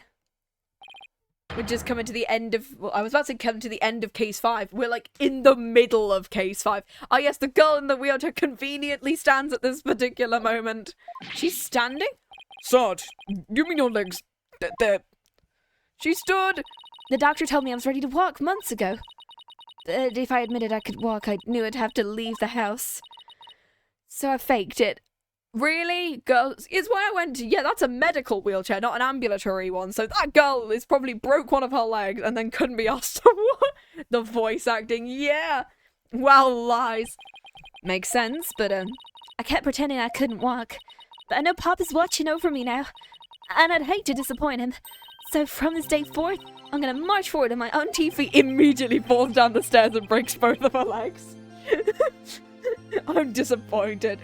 What a brave kid trying to move forward. I mean, she is like 12. It must be so hard this soon after her father's death. Also, I'm here. Hey, do you want to see a photo of my dad? He's dead too. Your father may be proud, but I'm not. Her father's dead.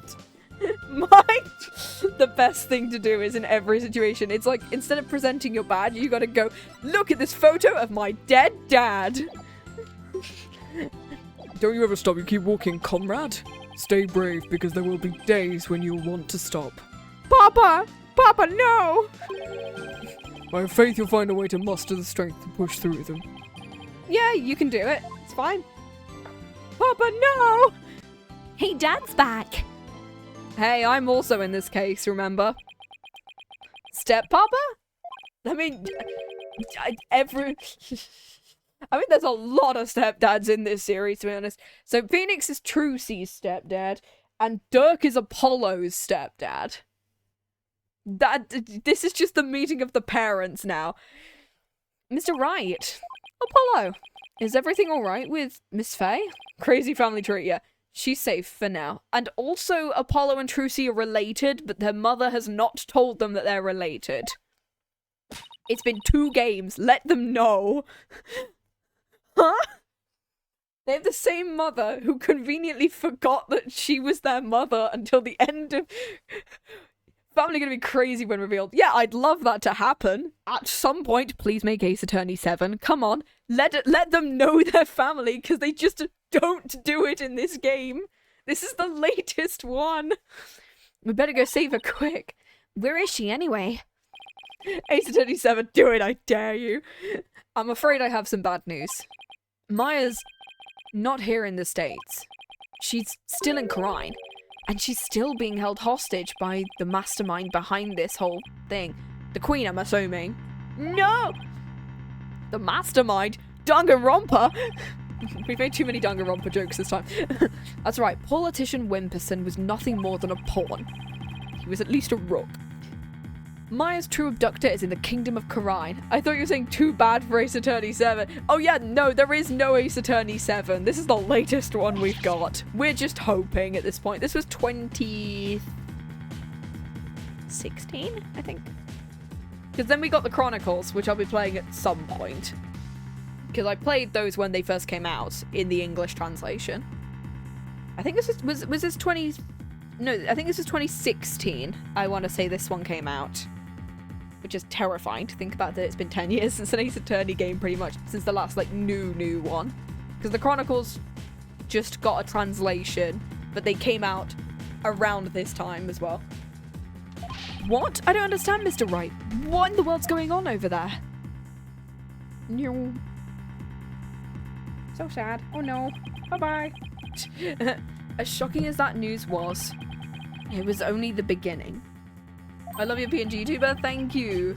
I've made a couple for different games, so I've also got a Danganronpa one, and I'm making an updated one for Miitopia / Tomodachi Life, and I've got my regular one, which is somewhere.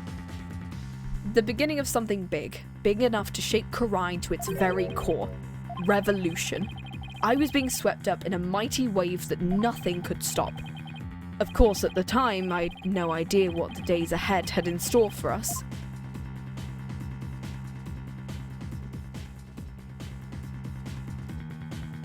Woo! To be continued. That is like the first half of case 5 from what I remember. Yeah! And then I think we'll investigate until I can read out, so that'll be good. We'll start some investigating within the next half an hour, I think. Yes. Let us continue. Hey, Phoenix. May 17th. District Court. Defendant lobby. Number 3. BRB, cool. What do you mean Miss Faye's still being held hostage? And who's this mastermind? Paul Letition Wimperson was nothing more than a puppet. His benefactor was the one pulling at the strings, which I still think is Garan. But I have no idea who they are. All we know is it's the person he was trying to give the orb to. Right, he was just following orders. If it was Garan, she could have just taken it herself, and then the whole kingdom would have been like, yeah, fair enough, it's Garan, because she's the queen, she can take whatever the fuck she wants. But, which makes me think it could be Inga? Potentially? I don't know. He was just following orders. Whoever it is, they seem they really want to get their hands on the orb. So then Miss Faye's abduction is the work of this so-called benefactor too. Right again. Whoever they are, they're in Karine, along with Maya. I wonder who they could be. Turns out it's Nayuta. Right, this Maya, the spirit medium you've been talking about, she wouldn't happen to be that bun-haired young lady you defended back in Karine? That's her. Why do you ask? I see. I think I know what's going on here. I've got good news for you, right? Maya is somewhere safe, that much I'm sure of. I'm afraid you've lost me. Huh. So that's who the little snot's patron is. It's all starting to make sense. That fool has no idea I'm here in the States with you all. Dhurke, you mind filling us in, or what? Bow, bow, bow, bow. Bow, bow, bow, bow, bow, bow. No caller ID. I wonder who's calling. Oh, we're just gonna do the Bane voice, since we know the Bane voice is coming out with this one. Mr. Phoenix Ryan, let me start by thanking you for taking such good care of my subordinate. Who is this? I believe you know as Mr. Tishon's benefactor. You were born in the darkness. I was born in it, molded by it. You merely adopted the darkness. Looks like they're using a voice changer or something to disguise themselves. No, it's definitely me, Bane. Where's Maya? Is she safe? I had my ears on today's proceedings. What a shock it was to hear the key to solving the old riddle is a spirit medium. I admit I did not see that coming. Did they plant a listening device in here somehow? It was on the orb, dipshits. Nevertheless, don't you think for a minute that it will guarantee my Faye's safety? She is not the only medium within my reach, you see. You harm a head on Maya's head, and she'll have an answer. You have to answer to me. Give it here a sec. Wait. Hey there. How's it going, stranger? Who is this? Why, it's your friendly neighborhood dragon. I just so happen to be on the US for a little trip. Minister of Justice Inga Karkle Karine? It is Inga. Okay. It is Inga. I was right. Inga? What? Okay, so yeah, we met him in case 1, we met him in a case 3, and so he's gonna be a fun character in case 5. Okay. Maya's kidnapper. So let me guess, he's gonna be murdered when we get there, and Maya's gonna be framed for the murder. Is Karine's Minister of Justice?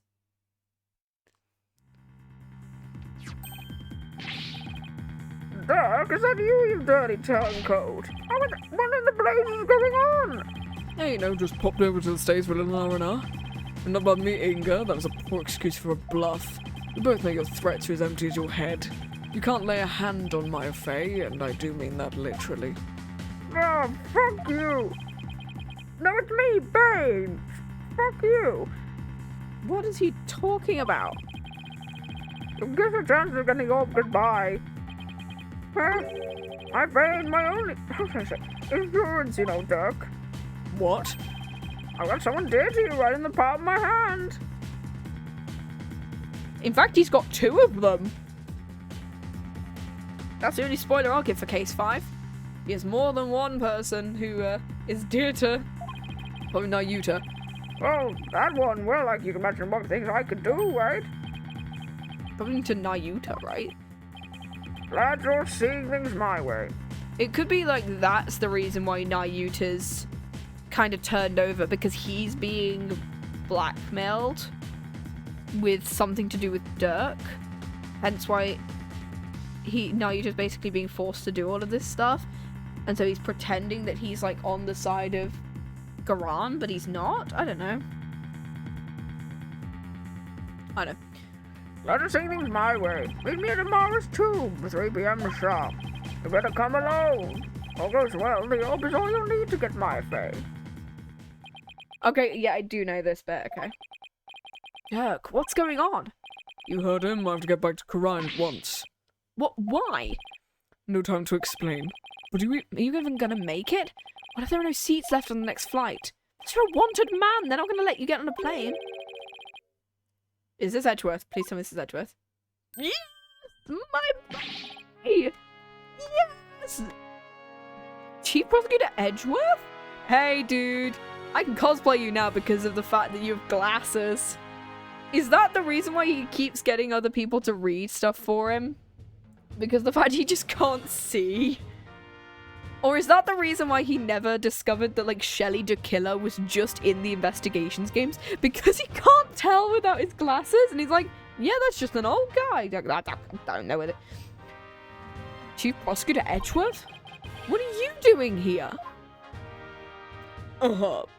Pushes his glasses like fucking Bishop. Taking care of the hostage situation, of course. Now you mention it. Well, did say she saw you around in Karine Village. I didn't look into a few things while I was on my way back from Karine. Including my situation, of course, because we did this in 2-4 again. I was astonished to hear she was still in Karine earlier, but it explained why I found no connection between her and Mr. Attition. I'm sorry to interrupt, but going back to the plane situation. I mean, I got arrested on a plane once, so it's not going to be that bad. I've taken the liberty of chartering one for us. It's ready to take off at any time. And I'll do what's necessary to hide the fact Dhurke Submarty's on board. Wow. Must be nice to be Chief Prosecutor. Right, we have no time to lose. We must be heading for Karine at once. Right. I'm going too. After all, you're bound to need my help. And also because, like, I'm in fuck all else in this game, so I do need something to do.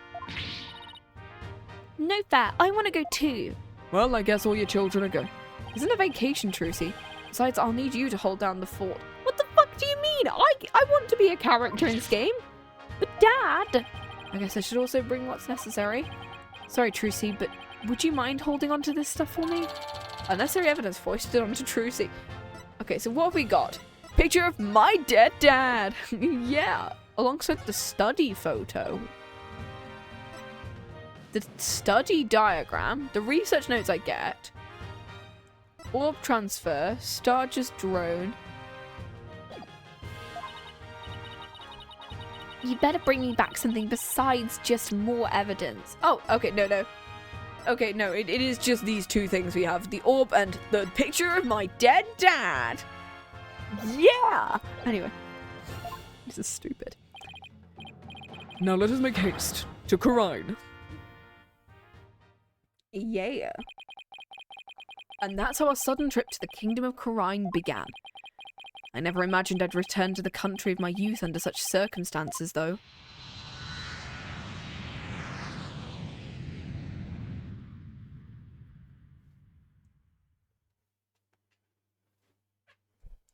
Like, I'm surprised that this isn't where the part ends. Temple. That was a long flight. It's already 2:30 in the afternoon. Talk about cutting it close. The Kingdom of Karine. This is no time to reminisce, but gotta say, this place sure brings back memories. Hurry up, Apollo. I'm right behind you. Mara's tomb is located in the courtyard of Grand Palace. We should have just enough time to get there. Then let's sprint there. Think you can keep up? Sure, no sweat. I'll contact the royal family and the local police and inform them of our arrival. Thanks, Edgeworth. I guess let's go. Let's move to the royal residence. Are we gonna meet Rafa? Ooh, this is cool. Is this going to be our crime scene? This is going to be so cool. Oh, wasn't made for all the running and climbing and near drowning I've done this week. It's 2:45, only 15 minutes left. See that cylindrical building rising in the distance? That's Amara's tomb. Mara, wasn't that the previous queen? The one who was assassinated? Yes, and I'm the one they pinned it on. It'll take a few minutes to get to the tomb from here. So you have returned, Barbed Head. Hey, Rafer. Ah. Hey, Rafer. I've seen her before on the news. If I remember correctly, this is the Crown Princess Rafer Padma Karine. What are you people doing here? This is the royal residence. Commoners are not allowed entry without permission. A prosecutor from the States should have already called and requested permission for us to enter. As to why you're here, your benevolence, have you seen Minister Inga? If you seek my father, I just saw him heading towards Amara's tomb. Was he with anyone? You know, like some shady-looking underlings or something? No, he was alone. Why do you ask? Looks like she has no idea about Miss Faye's abduction. You hear that? I think we have company.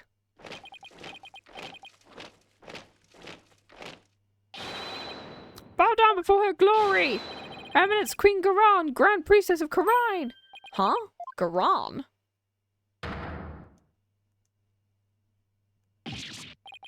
It's... Queen Garan. Guards. Surround Amara's tomb at once. Yes, Your Eminence!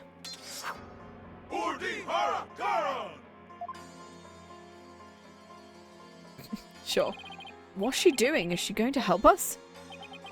Excuse me, Your Eminence. So our barbed-head lawyer returns. May we presume you're here for Maya Faye, the spirit medium who has been abducted? Yes, you may. Allow us to apologize for the criminal actions of our husband. No need to apologize for him. Honestly, Inga, abducting a guest in our country, how could you? Father abducted someone. Your Eminence, what about those soldiers? They are the Garan Royal Guard, soldiers who serve the crown and no other. Royal Guard? They're an elite force selected from only the most loyal and outstanding of our subjects. Why have you ordered them to surround the tomb? The police will not come if it is my husband who is committing the crime. We shall have to storm the tomb and take Minister Inga into custody ourselves. You mean... Garan, no, his hostage is in there. Dhurke, how dare you set foot in the palace? Have you come to turn yourself in? We need to call a truce. Garan Royal Guard, seize this traitor of the crown. As you wish! Wait. Oh, fuck. Oh, fuck. Slow down, Garan. I'm here to conduct a hostage exchange. If you take me in, Myra's as good as dead. A hostage exchange? And why would he choose to do such a thing with you? We can talk about that later. Right now, I need to get in there before it's too late. If I can't resolve this in 20 minutes, you can storm the place. Now, if you'll excuse me. It feels weird knowing what's gonna happen as you watch stuff happen, and it's like, oh, this is how this worked. Dhurke, wait. Allow the insurgent Dhurke Sadmadi to pass. Barbed Head, you have some explaining to do. Right, while we're waiting here, Apollo, why don't you explain the situation? Me? Leave nothing out, Hornhead. I'll dehorn you where you stand. Hornhead? She doesn't waste any time coming up with nicknames, does she? And what's with the attitude? Her father's the one who abducted Miss Faye. Hostage taking, okay. Do my ears deceive me, or did I hear talk of my father abducting someone? Ooh. And you heard right, he abducted my Faye and... Insolent fool! Pardon my rudeness. A gentle soul such as my father could not have possibly committed such a crime. Gentle? You think he's gentle? I'm afraid it's true, Your Benevolence. He's holed up in that tomb as we speak. Really? I find this difficult to believe. Why would he do such a thing? Ingakakal Korine. Boop. Boop. Why is it been 3? No, what's that mean? Ah! We love it. Your Benevolence, you saw your father heading towards the tomb. I did. I was over on that veranda deep in thought when I saw him hurrying towards the tomb. It was about 10 minutes ago. Why was he rushing? Maybe he was worried he'd be late. Did you see anyone else heading for the tomb? I saw no one else after he entered. So Minister Inga and Miss Faye are the only ones in there besides Dhurke. Who knows? I wouldn't be surprised if he had a minion or two with him. Dhurke, I hope he's alright. It's only been 5 minutes? Feels like an eternity. Patience, Apollo. Patience.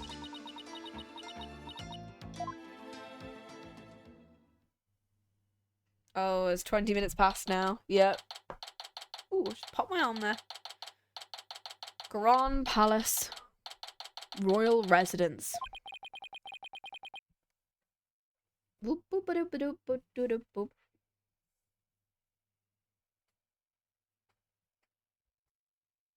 Okay. It's been almost 20 minutes. What's taking Dhurke so long?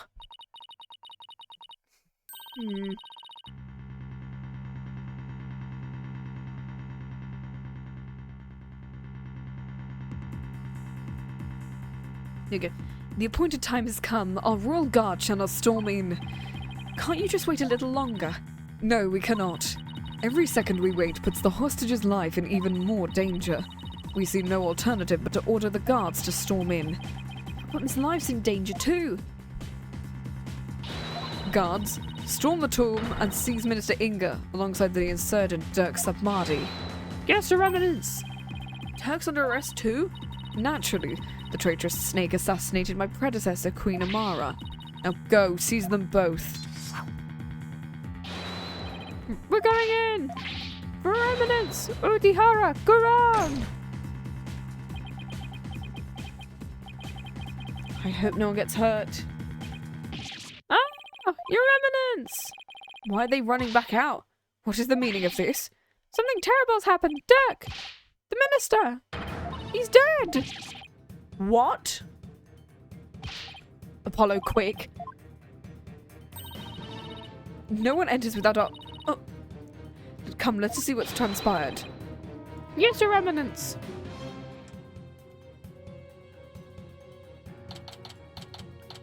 May 18th. Grand Palace. Amara's tomb. Okay. Where's Dhurke? Apollo, over there. Oh. Oh, fuck. Dhurke? Dhurke? What have you done? Apollo? So it is Minister Inga who has fallen. God, seize this murderous man at once. Yes, Your Eminence! Surrender now! Perish, rebel scum! No, wait. Oh shit. Do we fighting?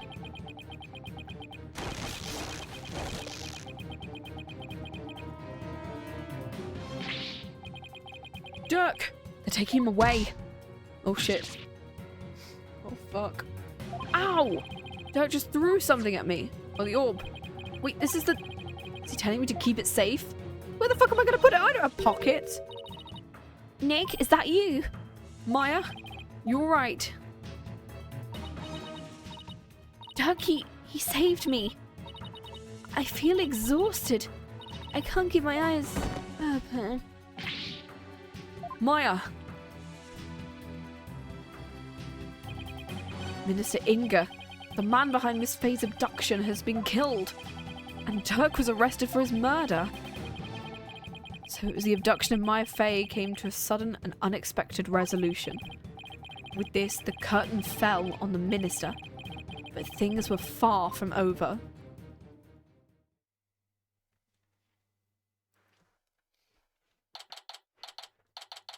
May 18th. Garan Palace. Royal residence. Wee woo, wee woo. Apollo, what happened?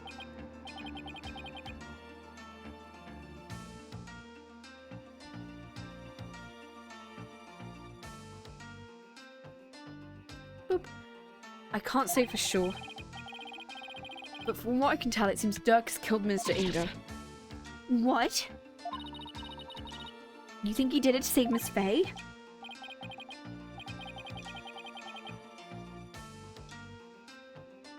Ooh, give me a second. Ooh. Okay. Most likely, but who knows? I'm really confused right now. My father! No, this cannot be! I must see for myself. Your benevolence, we can't allow you to— Fools! Stand aside! Forgive us, we have direct orders from Her Eminence. Ugh! Father! Oh, father! Dhurke, you will pay for this! Apollo, let's go group somewhere. Dhurke. It wasn't really you that did it, right?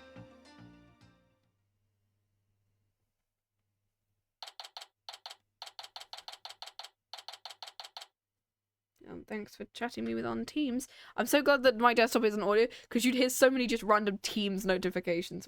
I love work. Yay. You okay, Apollo? Yeah. Edgeworth speaking with the local police.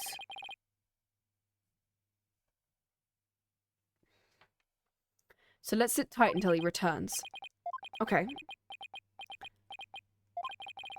I know you must be in a state of shock right now, but I need you to stay with us, Apollo. He's right. I can't go to pieces now. Thanks, Mr. Wright. I'll be fine.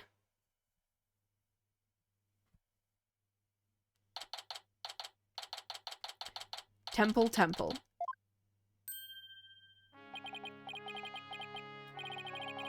Right, Mr. Justice. I'm afraid I have some bad news. Looks like things will only get more complicated from here. Prosecutor Edgeworth, what's happening with Dhurke? As I understand it, he has been officially charged with the murder of Minister Inga. He has? I did manage to get his permission to investigate the crime scene, and I expect we'll be allowed to visit Mr. Satmadi shortly. Thank you. I'm sure glad Prosecutor Edgeworth's here with us. It just so happens Detective Sky is here in Karine, so I've asked her to assist us with her investigation. What's she doing here? Seems Prosecutor Satmadi's grown quite fond of her. He's been ferrying around all over the place, a few days here, a few days there. We've almost become a team of sorts.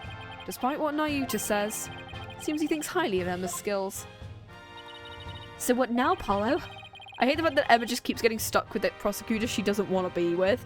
Apart from Edgeworth, she gets along with Edgeworth and, like, none of the other three that she's worked with. Because it's like she kinda just... Yeah. I mean, to be fair, she didn't work with Blackwell. That was Fulbright's thing, but considering that, like, Fulbright's no longer around...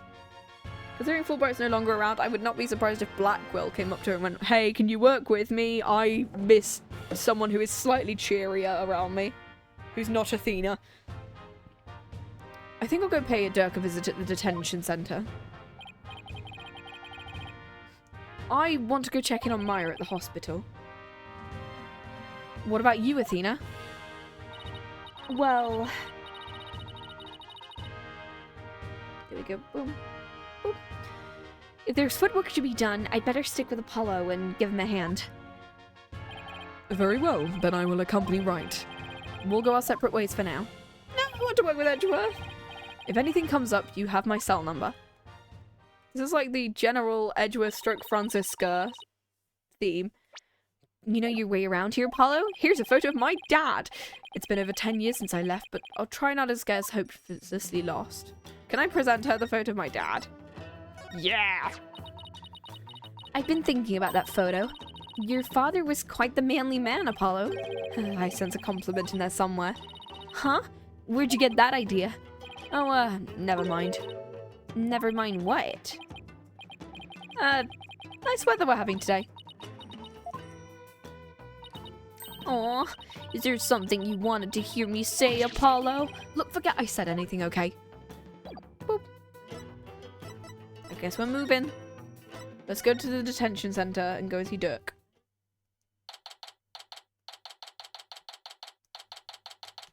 Ooh. Boop. There you go. Apollo, it's the old man, are you? Dhurke, aren't they done interrogating you? Nope, the fun hasn't even started. I can't even imagine they'll really rake me over the coals, though. I don't even want to think about how harsh their interrogation method will be. Yeah, but that's nothing compared to what they'll do if they find him guilty. They branded me a terrorist who killed the previous queen and now the justice minister. If found guilty of these crimes, Oh, gosh. I'll be fabling a very public execution. Public execution? It's worse than I thought. Come on, son, turn that frown upside down and jinx us. As soon as I get out of here, I'll take you to this tasty hash house I know.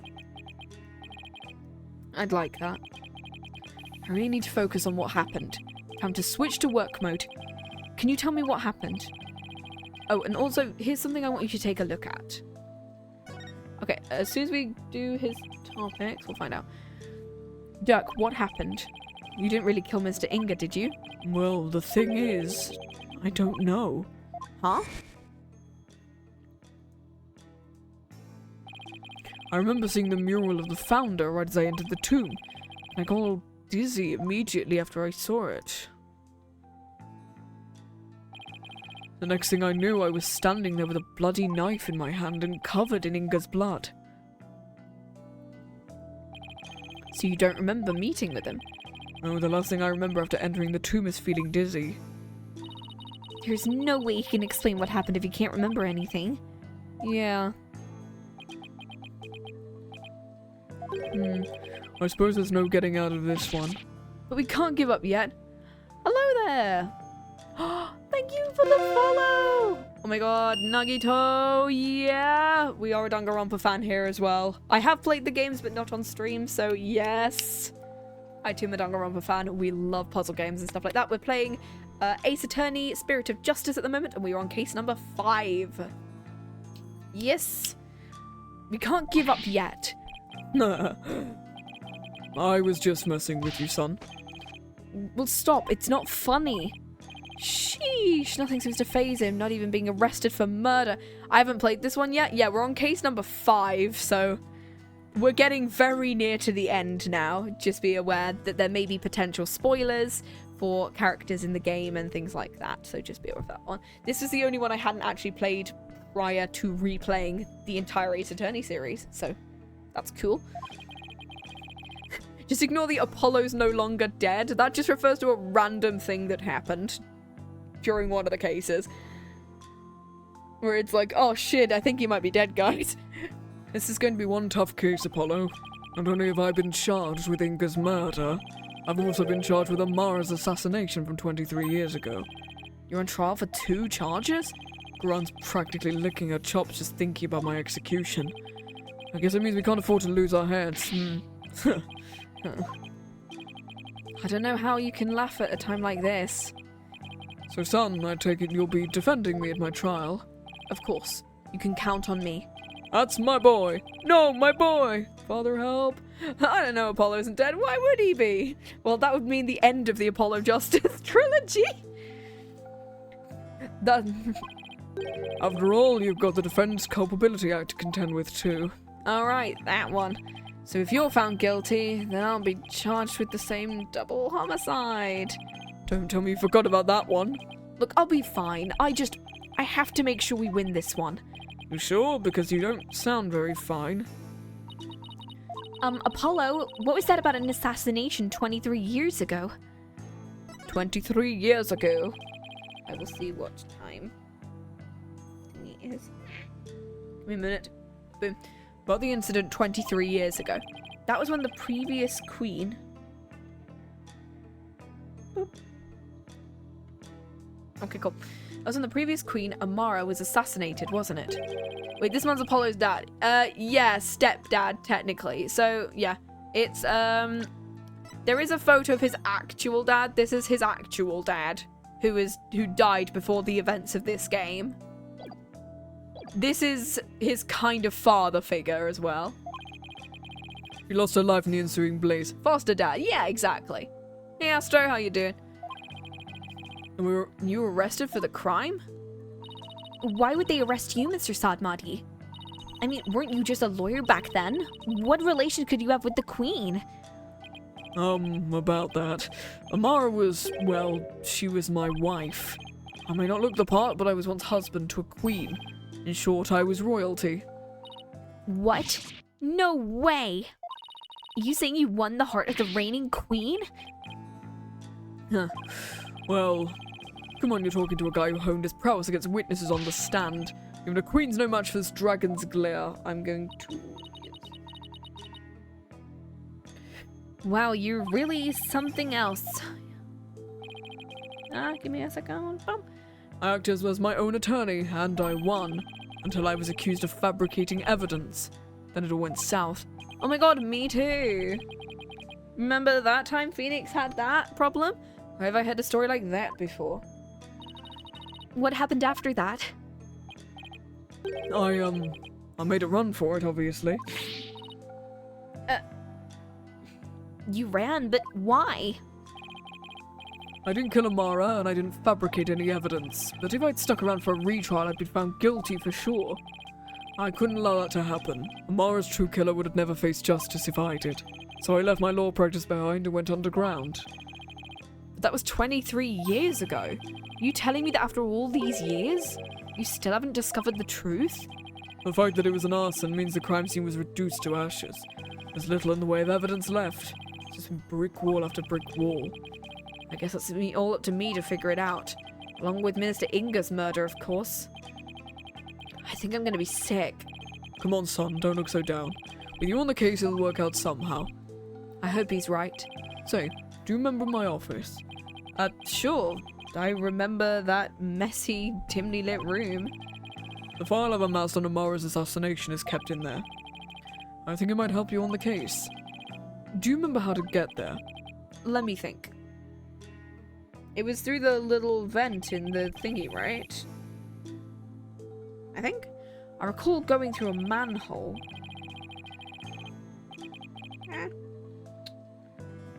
Boom. How can I not, Dhurke? I hated how much it got so... I hated how I always got so dirty and that stench. That wouldn't be the first time Phoenix got accused of fabricating evidence first. Yeah, first by Gant, then by Clavia. Yeah.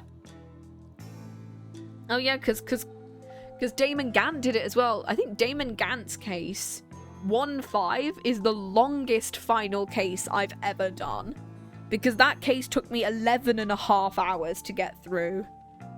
But I think this one is going to take longer. Oh yeah. I mean, Clavia did accuse us because of the fact that Christoph placed it there. Yeah, Christoph placed it and then told his brother that, like, oh, maybe Phoenix used some false evidence. Maybe you can use that against him because I want to get his badge stolen. Woo! I don't know where that voice fucking came from. I don't know where that voice even came from, honestly. Anyways. Yeah. Okay, we'll see. How can I not? That whole case is important too, but I should probably focus on the minister's murder first. Okay, is there something I can present to him? Give me a sec, I'm saving.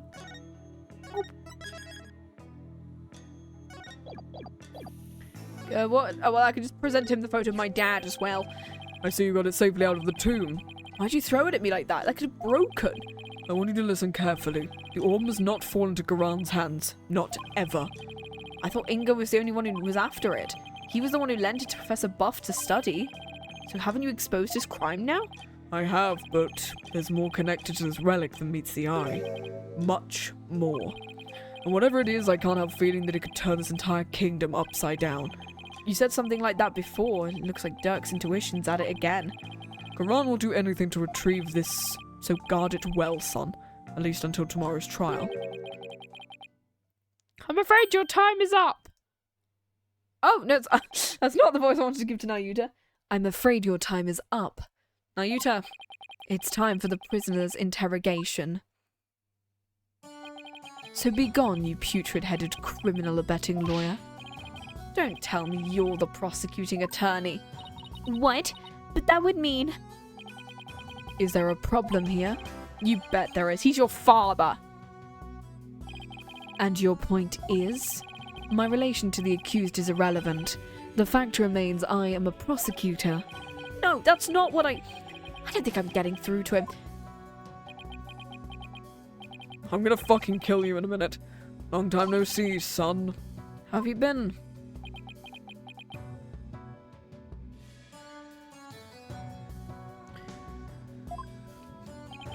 Look, I hear you've been serving Garan. Rather faithfully, in fact.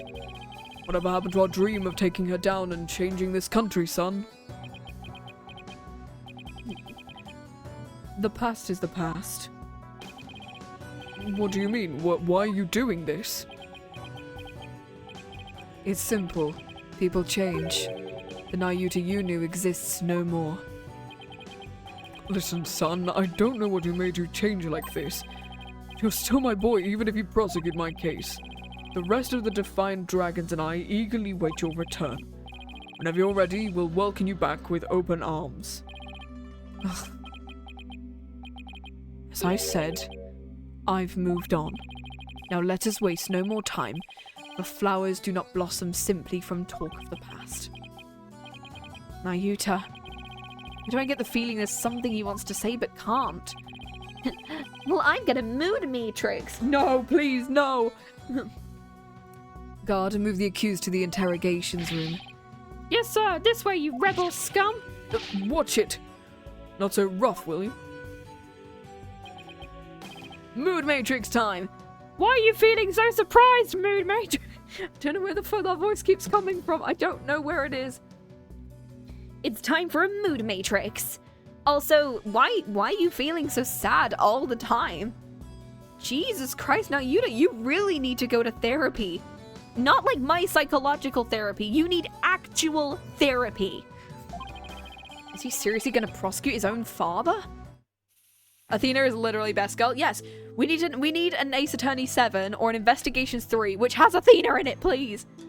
Anyways, I think that because we've hit 4.5 hours, I'm going to be cutting it there today.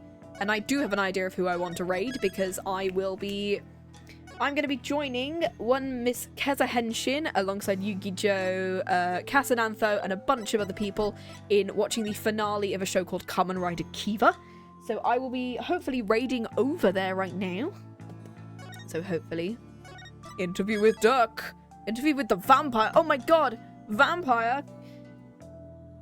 I need to remember what her username is. Have you seen the Ace Attorney anime? I have. I love the Ace Attorney anime. It's so good. Let me find the surname. Yep. Yeah, that works. I think that's her username. Hooray! Thank you so much for hanging out with me today. Thank you so much for the follow, Nagito, by the way. And we are going to be back on Saturday at 2 p.m. GMT. And hopefully we'll be going for like 6 or 7 or maybe 8 even hours. We could go for maybe 5 or 6 or 7 hours to finally... Well, we won't probably finish. Phoenix falls into a floor storm drain and Maya pushes him down and do it more. Yeah, the anime is so stupid. I also love the fact that we have, there is an anime-only case called Northbound Turnabout Express. And the prosecutor from that case inspired one of my Ace Attorney character's designs. Because he looks so much like Satoru Hosonaga from the Chronicles. And I love that character so much. And I went, oh my god, is he like this dude's American descendant? If so, why is he so evil? No! I love Hosonaga. But thank you so much for joining me today to play Ace Attorney. We'll be back on Saturday with more of Case 5 and potentially on Sunday doing an art stream. I don't know, we'll find out. There's an Ace Attorney X Danganronpa game called Ace Attorney Ultimate Justice. Oh my god, I might play that if we finish all of these before December ends. But thank you so much for joining me. Have a great evening, day, evening, night. I gotta quickly go get a snack and a drink before I start watching stuff. And bye-bye.